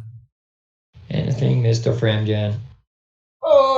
Yes, Mr. Rice, in your questionnaire, you indicated, and actually just said it a few minutes ago, that you feel that there's a need for someone to prove their innocence. Is that correct? I don't think it's I think it's like human nature. Once somebody is accused of something that like you have to prove yourself innocent instead of them proving you guilty. And that's your feeling. Yes. And you understand the law is different than that. Is that yes? Yes. And the judge already went through that with you, that you have to presume that Brendan Dassey right now, as he sits here, is innocent, right? Yes. And you can do that? Yes. But you would still feel that he should have to prove he's innocent at some point. I think that's just human nature. But could you yourself feel that that's something that he should have to do? No, he is supposed to prove him guilty. Okay. So if we get through the middle of the trial and you're a juror, you can still sit there and say he's innocent because we're not done with the trial yet. Yes. Okay. In regards to you indicated you had the conviction for OWI. Did you have a trial or did you plead guilty to the OWI? Just pled guilty. Did you plead guilty because you felt you were guilty or you had no other choice? Well, I was guilty and I didn't really have much of a choice. I just wanted to get it put behind me. Okay. Had you felt you were not guilty, would you have had a trial? If I felt I was not guilty, I would have, sure. Okay. Thank you very much. Nothing else. Follow up Yes. briefly. Just because somebody pleads not guilty, does that mean they are not guilty? Or does that mean they just, as you asserting their constitutional right to have a trial? I think there's certain constitutional right to have a trial. So you understand that just because you pled not guilty doesn't necessarily mean you're not guilty. Mm-hmm. Yes. Okay, that's fine. Nothing else. Thank you. You may step down. Motions, if any. None. No. Okay, he's seated. Next juror. This is Juror 154, Diane Austin. Good afternoon, Miss Austin. Good afternoon. This is individual Voir Dire. I'm going to ask you a few questions. After I'm done asking questions, counsel may or may not have some questions to supplement those that I have asked. This case, State versus Brendan Dassey, has received a significant amount of publicity. Have you heard anything about the case? I have read about it in the newspapers. Is that your major source of information? Yes. Based on what you've heard or what you've read in this case, have you formed any opinions relative to the guilt or innocence of this defendant? I have read an article. I think maybe my opinion is based more on previous incidents that have happened. A ruling that was last week with his uncle. I don't know that I've completely formed an opinion about this person. You're referring, when you say his uncle, you're referring to Stephen Avery? Yes. You understand this is a separate case? Yes, I do. And I'll ask you again, with respect to this case, the case of Brendan Dassey, have you formed an opinion? I think I have, yes. You're going to have to... Sorry. Wait until I finish a question. Have you formed an opinion as to whether he is guilty or innocent? Yes, I have. And the opinion is? Guilty. If you're instructed to set aside any opinions that you've formed and base the opinion solely on the evidence that is presented at trial, could you do that? Yes, I could. Have you had a family member or a close friend killed accidentally or otherwise? No. Have you, a family member or a close friend, killed anyone accidentally or otherwise? No.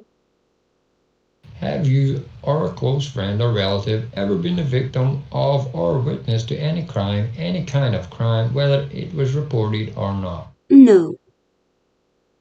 Specifically, have you or a close friend or relative ever been a victim of a sexual assault? No.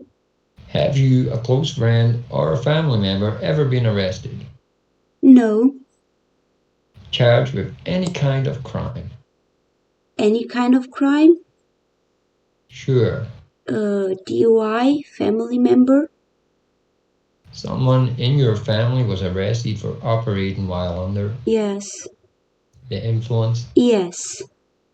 Were they convicted? Yes. How long ago did this occur? A year and a half ago. Has this affected in any way the fact that the family member was arrested and convicted, your attitude towards law enforcement? No. If you were selected as a juror, you would be instructed that Mr. Dassey is presumed innocent, that he cannot be found guilty of any offense unless and until the state has proven each element of that offense beyond a reasonable doubt. If you were selected as a juror, you would be instructed that Mr. Dassey is presumed innocent and that he cannot be found guilty of any offense unless and until the state has proven each element of that defense beyond a reasonable doubt. Could you follow that instruction? Yes. Likewise, you would be instructed that Mr. Dassey has a constitutional right not to testify in this case, but that if he decides to testify, if he decides not to testify, you cannot hold that decision against him. Rather, you must base your decision solely on the evidence that's appeared at trial. Could you follow that instruction as well? Yes, I could.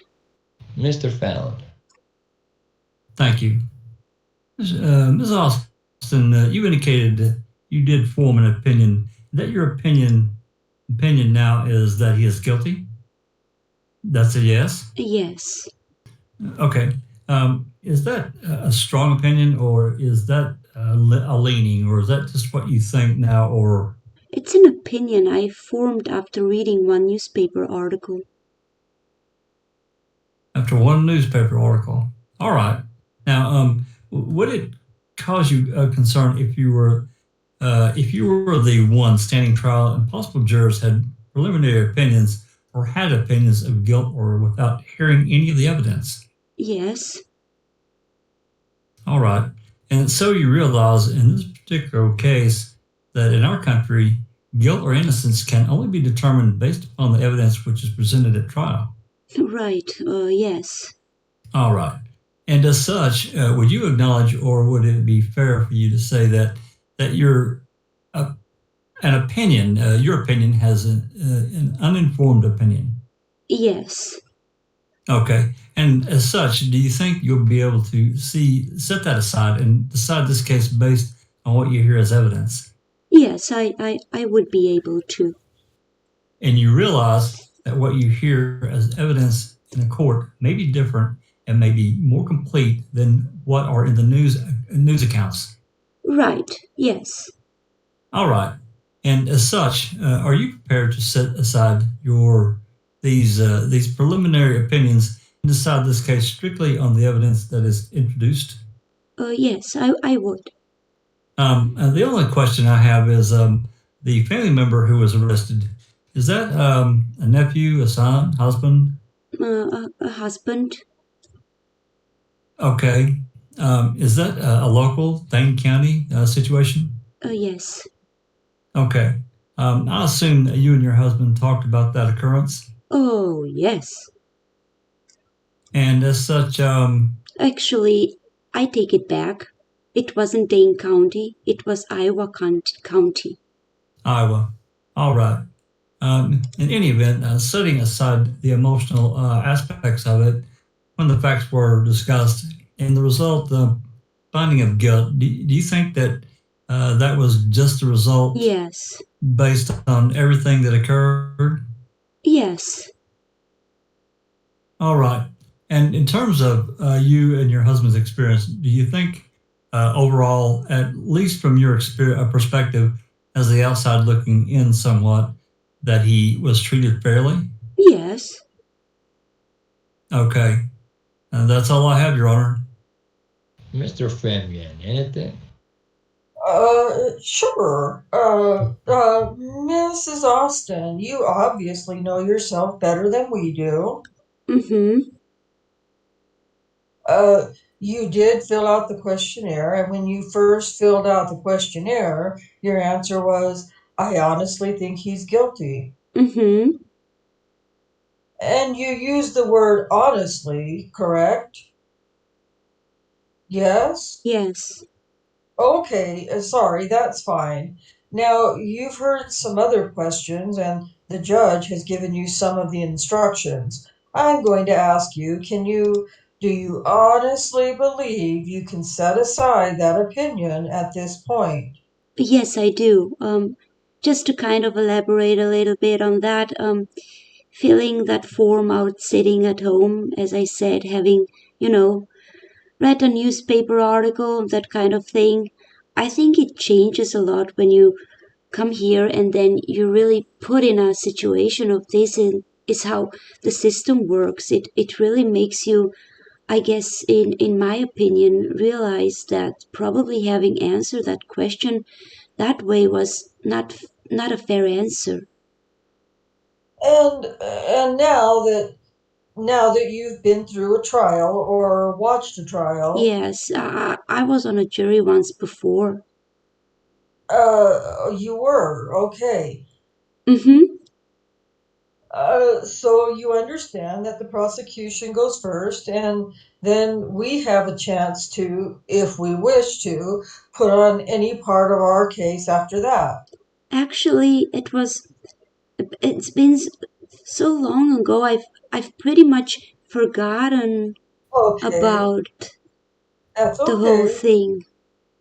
So now, since you said you can honestly set aside your initial reaction of that Brendan was guilty, you can now say that you can presume him innocent right now. Yes, I could. And because the prosecution gets to go first, you get to hear all of what they have to present to you. And when they're done, you can't, well, strike that. When they're done with their case, would you be able to honestly say, I can still presume Mr. Dassey innocent until it's my time to go in the back room and make a decision? Yes, knowing that what the next step is, what the next process would be. So you can listen to everything, Everything. not just what the prosecution puts on first, which may be damaging or damning type of testimony. Yes. Okay, Mr. Fallon asked you a question, and I would just want to follow up on it. Mm-hmm. I think it was more of a hypothetical if you were on trial and you were the type of juror with the question of where the juror said, I think he's guilty. Now, based upon everything that you've heard, do you think that you would be a fair juror if the situation were switched? I do. I think that taking a step back and looking at how I answered it and then how I feel today, I think I would be a fair juror. Okay, thank you. That's it. Any follow up? No. Thank you. You may step down. Any motion? No. No. All right. So that was juror number 30. We're going to do 4 more, then we'll do the general voir dire. At that time, I would like to release most of the other. The balance of the panel. Well, the balance of the panel may save a couple. I'm willing to be convinced if this has been a pretty bad process. I can't imagine that there are going to be a significant number of excuses for cause, but I'm not a prophet either. I wouldn't think so either, but let me just toss out a number and see if that goes with your. We'll have 4 extra that we've been through individual voir dire. Maybe save another 5 or 6. 5 would have been my thought, yeah. And then let the rest of them, send them home, and we'll, have them stand by the phone, and we may not need them. I hate to just let them go entirely, but I don't foresee having them sit around all day. No. And that's fine. Mr. FREMGEN, that sounds okay to you as well? That's fine. and I'm hoping we can complete the entire process this day. How late do you want to go, Judge? We'll see next juror. Should we have the bailiffs clear out one half of the row over there for the remaining 4 or 5, or does it matter? Or doesn't it matter? Number 156, Lana Schwartz. Good afternoon. Hello? You're Miss Schlirt? Yes, sir. All right. This is individual Voir Dire. I'm going to ask you a couple of questions. After that, our counsel may have some follow-up additional questions. All right. This is a case State versus Brendan Dassey has received a lot of publicity. Have you heard anything about it? On the radio. I've seen a little bit on the internet, a little bit in the paper, but not a lot in the paper. So you gotten some information from the radio, from the internet, and from the newspaper? Mm-hmm. Yes? Yes. Okay. Is that a significant amount of information, or is it just in passing? Just in passing. Based on that information, have you formed any opinions about the guilt or innocence of this defendant? I don't have enough information. No. So? No. No, you haven't? No. Okay, have you had a family member or a friend who was killed accidentally or otherwise? No. Have you, a family member or a close friend, ever killed anyone accidentally or otherwise? No. If you're called upon to serve as a juror, can you disregard anything that you may have read or have heard, have seen, and base your decision solely on the evidence that comes in at trial? Yes. Have you or a close friend or relative ever been a victim of or a witness to any kind of crime, whether it was reported to law enforcement authorities or not? Can you repeat the question? Sure. Have you or a close friend or relative ever been the victim of a crime, whether or not it was reported to law enforcement authorities? I think in your questionnaire, you say theft. You resolved in small claims court. Oh, yes. Yes. Anything beyond that? No. The fact that you were the victim of a theft, does that affect in any way your attitude towards law enforcement? No. Did you think your case was handled appropriately? Yes. Have you or a close friend or relative been the victim of a sexual assault? No. Have you, a close friend or a family member, ever been arrested? No. Charged with any crime? No. If you were selected as a juror in this case, you would be instructed that Brendan Dassey is presumed innocent and that he cannot be found guilty of any offense unless and until the state has proven each element of each offense beyond a reasonable doubt. If you were selected as a juror in this case, would you be able to follow that instruction? Yes.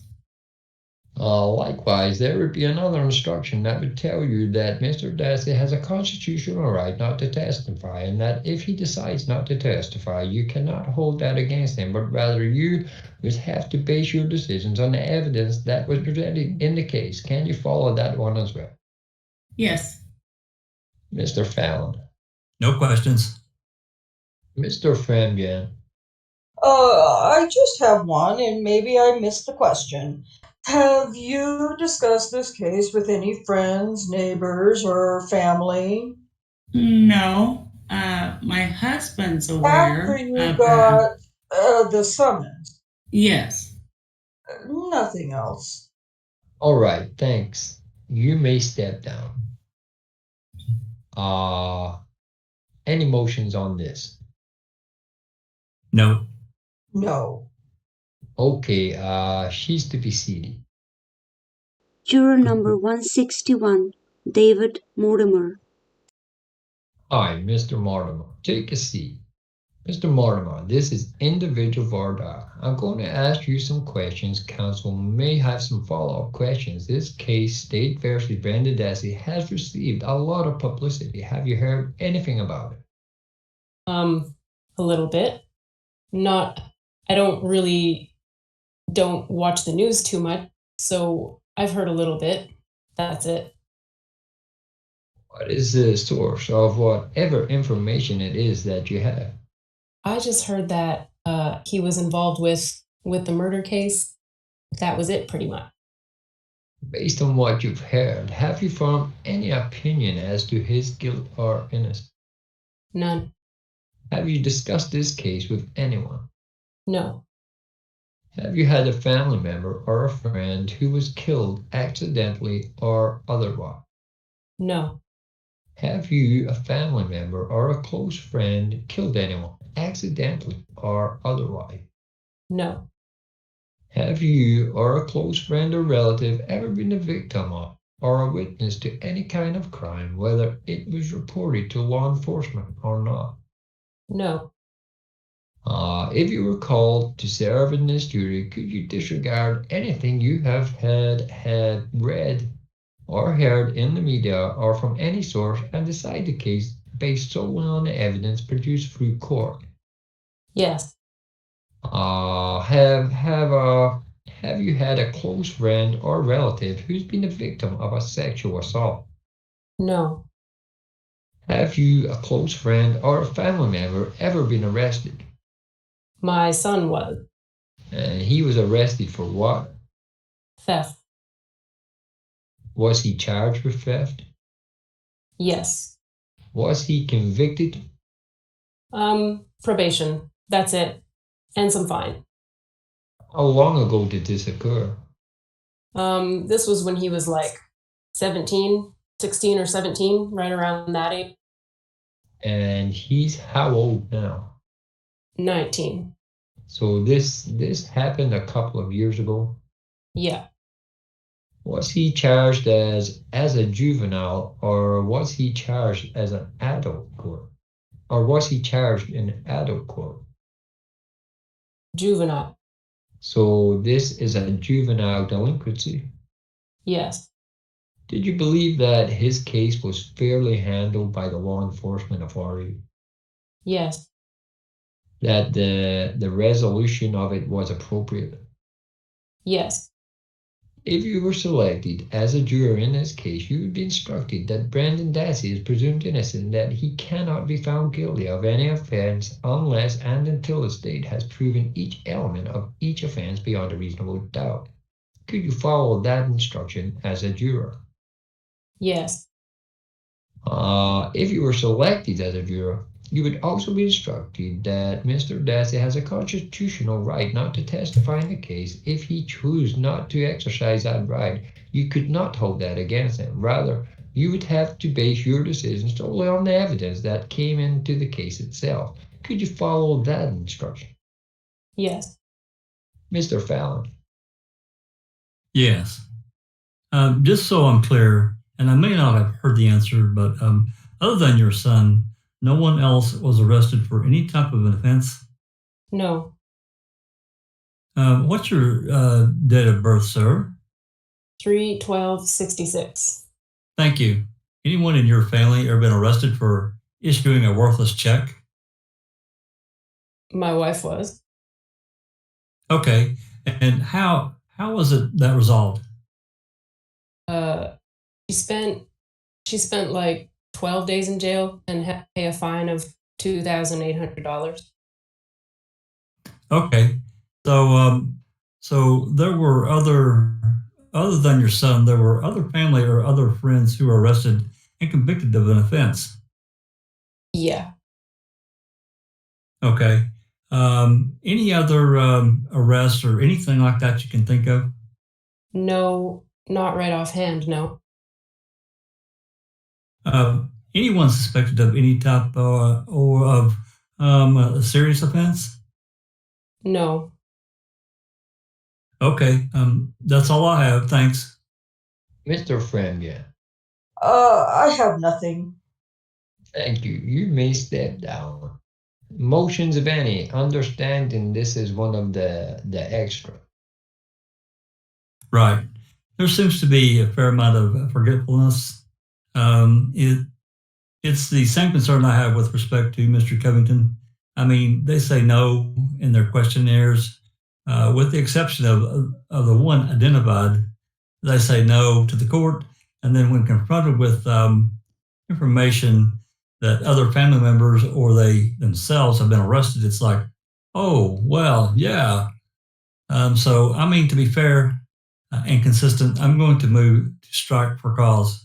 I think there's a reason to doubt some of the answers based on, I don't see how you forget that stuff. It's just, I don't see how Mr. Covington can forget doing 5 days in jail. And I don't see how this gentleman can forget his wife was arrested, had to pay a $1,200, which based on what this guy does for a living, that's a tiny bit of coin. So I think it's a question for strike for cause. He said $2,800. $2,800. Mr. FREMGEN. Well, I mean, if that's the whole issue, that he forgot about the wives he's separated from, and again, I don't know. Jurors? I'm sorry, I cut you off. That's okay, but Yeah, in Mr. Covington's case, I found the explanation somewhat more plausible. In this particular instance, I find it hard to believe that this gentleman, maybe I'm underestimating him, but that he could forget that someone who had been convicted, served some jail time, and paid a fairly significant fine. I'm going to grant the motion on this one for cause. Next person. This is Juror 174, Diane Blythe. Good afternoon, Miss Blythe. Hi. You can toss that down on the other table if you wish. This is the individual Voir Dire, which I talked about earlier today. I'm going to ask you a few questions. Counsel may or may not have a few follow-up questions. This case, the State versus Brendan Dassey, has received a lot of publicity. Have you heard anything about this case? Yes. From what source did you get that information? Newspapers and the radio and TV.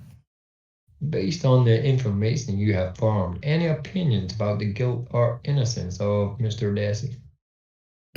Well, not really, no. The answer is no? No. Okay, have you discussed the case with others? Yes. Substantial discussions or simply in passing? Just in passing. Based on any of the discussions that you may have had, did that give rise to any opinions as to the defendant's guilt or innocence? No. You had a family member or friend who was killed accidentally or otherwise? No. Have you, a family member or a close friend, ever killed anyone accidentally or otherwise? No.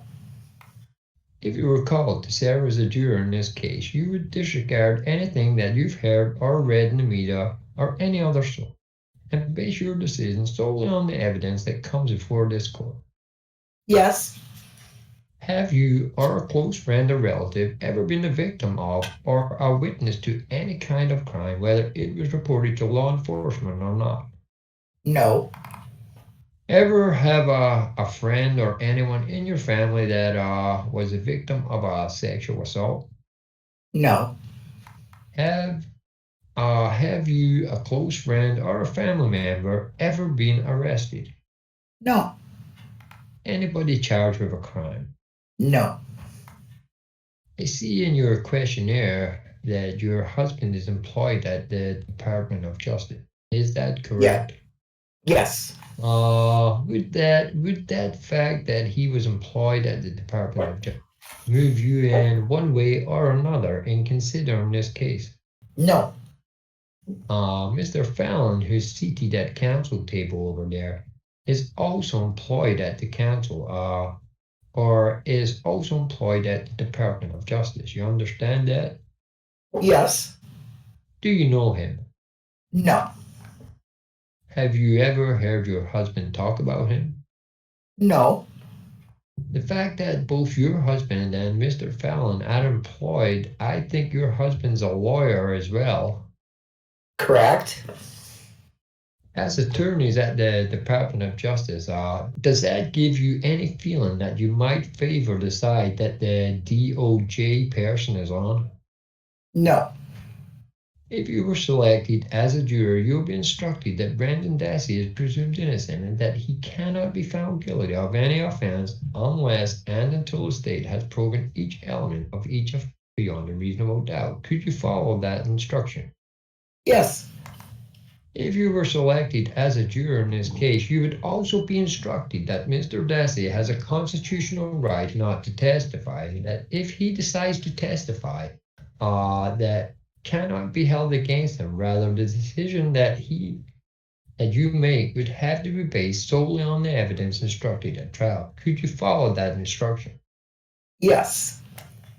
You noted, I think, also in your questionnaire that at least as you understood it, the events of the allegations in here may be difficult for you to either contemplate or view. Is that correct?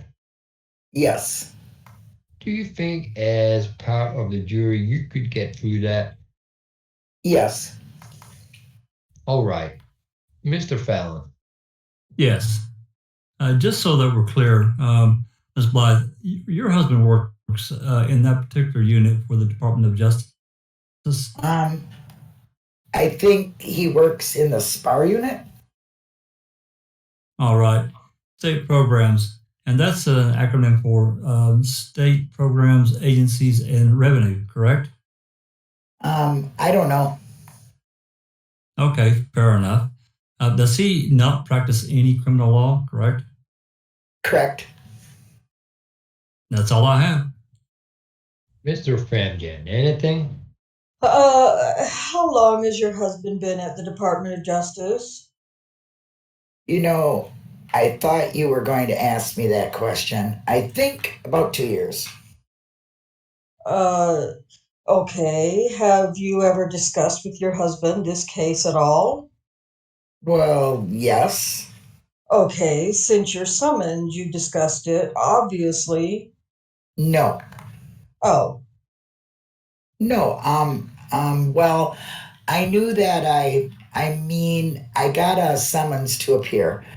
Then I read in the newspapers that realized at that point that I could be a potential juror for this case. So I just said at that point, the case that I could be on would be this case. That's all.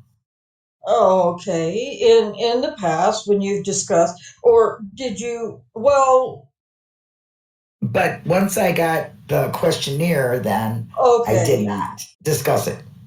But prior to that. Right. Just when I realized from the newspaper when they reported that this was going to be, the jurors were going to be picked on April 12th, then I realized that was when I was coming in. Well, you prior to today, prior to the judge asking questions, did you know that another attorney from the same department was involved in the prosecution of this case? Well, yes, I did. From talking to your husband? Yes, because he said the likelihood of me being picked is not very high because I work for the Department of Justice. The judge has asked you if you felt because of that employment and the relationship, I suppose, that you would feel more inclined to side with the state. Let me ask it this way. Would you feel if you were not to find Mr. Dassey guilty, would you find it to be awkward to talk to your husband about it? No. Do you think there would be any awkward feelings at all? No. I have nothing else. One follow-up, I'm afraid. What type of law did your husband practice before he came to the Department of Justice? Well, he was a private practice at Lawton and KRATZ, and he worked with like Oscar Mayer Union, that kind of work. Business, corporate, labor? Labor, yes. That's all I have. Thank you. You may step down. Any motions? No. No. All right. Next juror. Juror 187, Kathleen Pironi. Good afternoon, Miss Pironi. Good afternoon. This is individual Voir Dire. I'm going to be asking you a few questions. Counsel may have some follow-up questions. Okay. This case, State versus Brendan Dassey, has received a lot of publicity. Have you heard anything about this case? No, I haven't. So your involvement in this process is the first time that you've heard anything about it? Right. Have you formed any opinions relating to the guilt or innocence of Mr. Dassey? No, I have not. Have you had a family member or a friend who was killed accidentally or otherwise? No. Have you, a family member or a close friend, ever killed anyone accidentally or otherwise? No. Have you or has a close friend or relative ever been the victim of or witness to any kind of crime, whether it was reported to law enforcement or not? No. Have you or a close friend or relative been the victim of a sexual assault? No. Have you, a close friend or a family member, ever been arrested? No. Anybody charged with a crime? No. If selected as a juror in this case, you will be instructed that Mr. Dassey is presumed innocent and that he cannot be found guilty of any offenses unless and until the state has proven each element of each offense beyond a reasonable doubt. Could you follow that instruction? Yes, I could. Likewise, there will be an instruction that tells you that Mr. Dassey has a constitutional right not to testify in this case, and that if he decides not to testify, you cannot hold that against him. Instead, you must base your decision solely on evidence introduced at trial. Can you follow that instruction? Yes, I can. Mr. Fallon, any question? Just one. I see from the questionnaire your son-in-law is a public defender in Brainerd, Minnesota. Yes, he is. All right. Do you talk shop with him at all? No, I don't. All right. Ever kick around any cases that he may work on? No, not really. I usually go up there just for the grandkids. I don't care what he's doing. God bless you. That sounds very familiar to somebody I know. That's all I have. Thank you. Okay. Mr. FREMGEN, anything? No, Judge. Thanks. Okay. You may step down. Any motions? No. No. All right, we'll do the next one. Juror 200, Paul Steichen. Hi, Mr. Steichen. You can put your jacket down on the desk or any place you please. Thanks.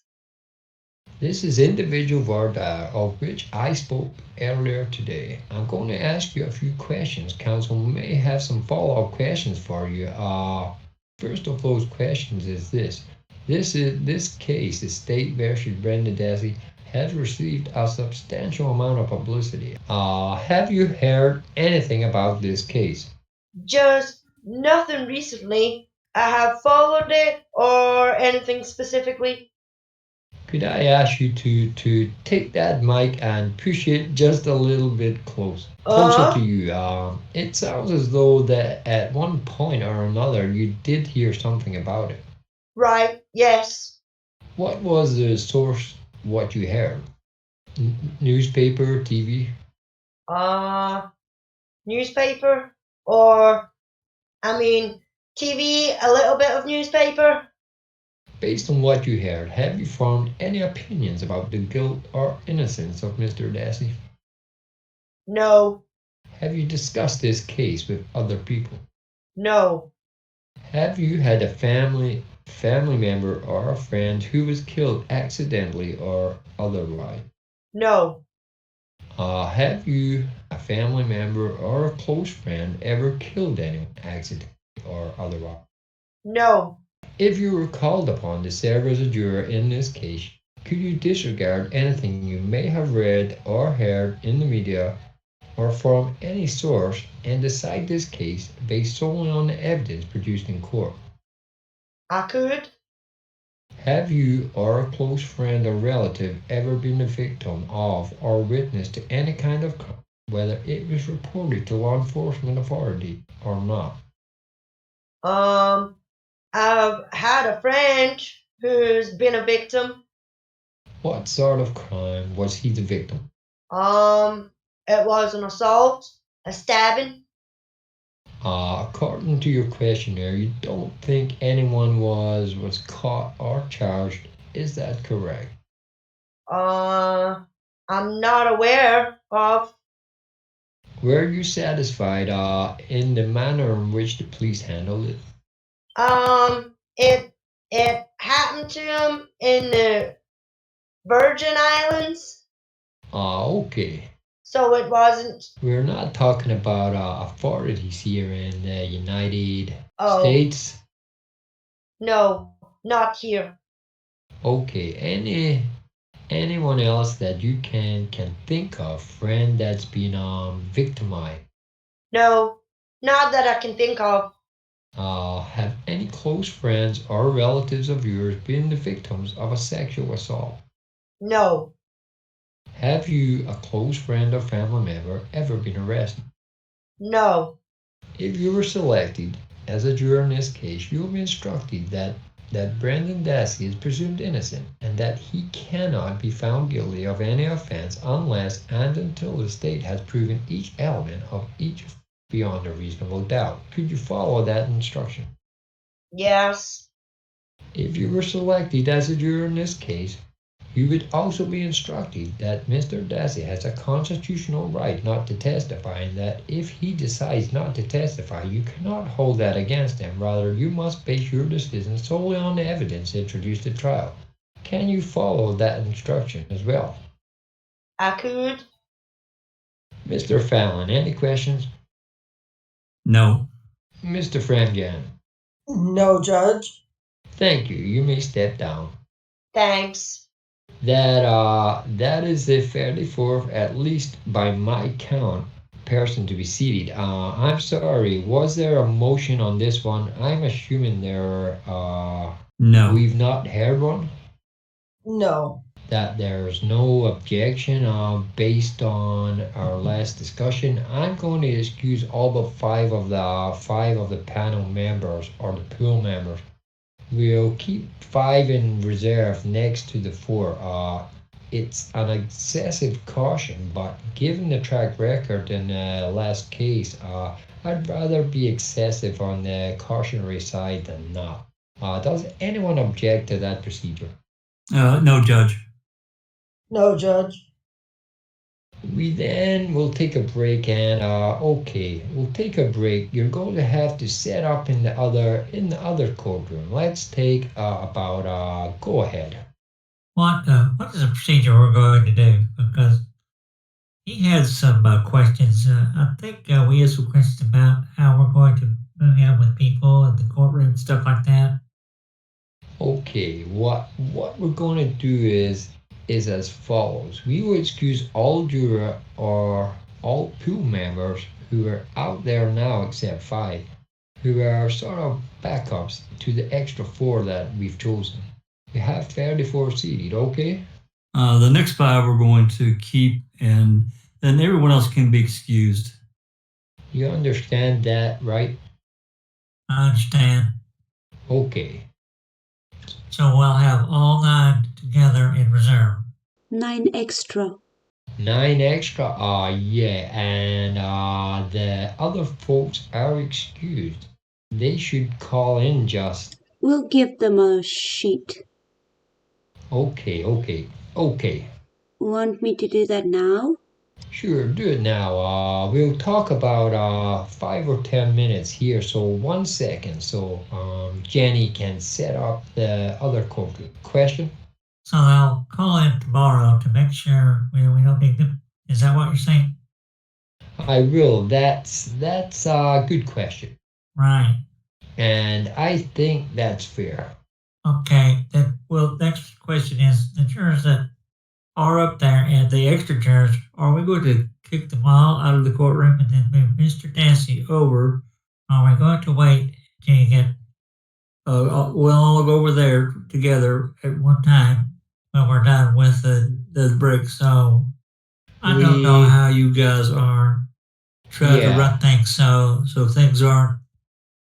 I would recommend excusing them for 10 minutes. Tell them to go out for a stretch their legs. We may go another 2 hours. And I mean, if you want to get it done tonight, but in 2 strikes tonight, it's not. All right, that's a fair suggestion. And then you guys can set up a room. Let's go off the record. Let's go back on the record. Ladies and gentlemen, I told you at the outset of this proceeding that after we completed individual Voir Dire, we would do something called general Voir Dire. It has taken a substantial amount of time today to complete the individual Voir Dire. The general Voir Dire, which I expected would certainly not last as long, will however probably take some time. Accordingly, counsel have requested, and I have granted the request, that we adjourn for the day and that we take this up again tomorrow at 8:30. I'm going to remind you of the admonishment not to speak to anyone about any aspect of this case, not to look at any news report, listen to any news report. You are, as part of the jury panel, ordered not to do that. Mr. KRATZ, this is the anything further to add? No, Judge. I think that that states it correctly. Mr. FREMGEN. No, Judge, thank you. So tomorrow we'll see you here at 8:30, and by you I mean the 30 people that are in the box. Additional 4 people, and we have an additional 5 beyond that, correct? 39. Yes, Judge. 39? All right, we're adjourned.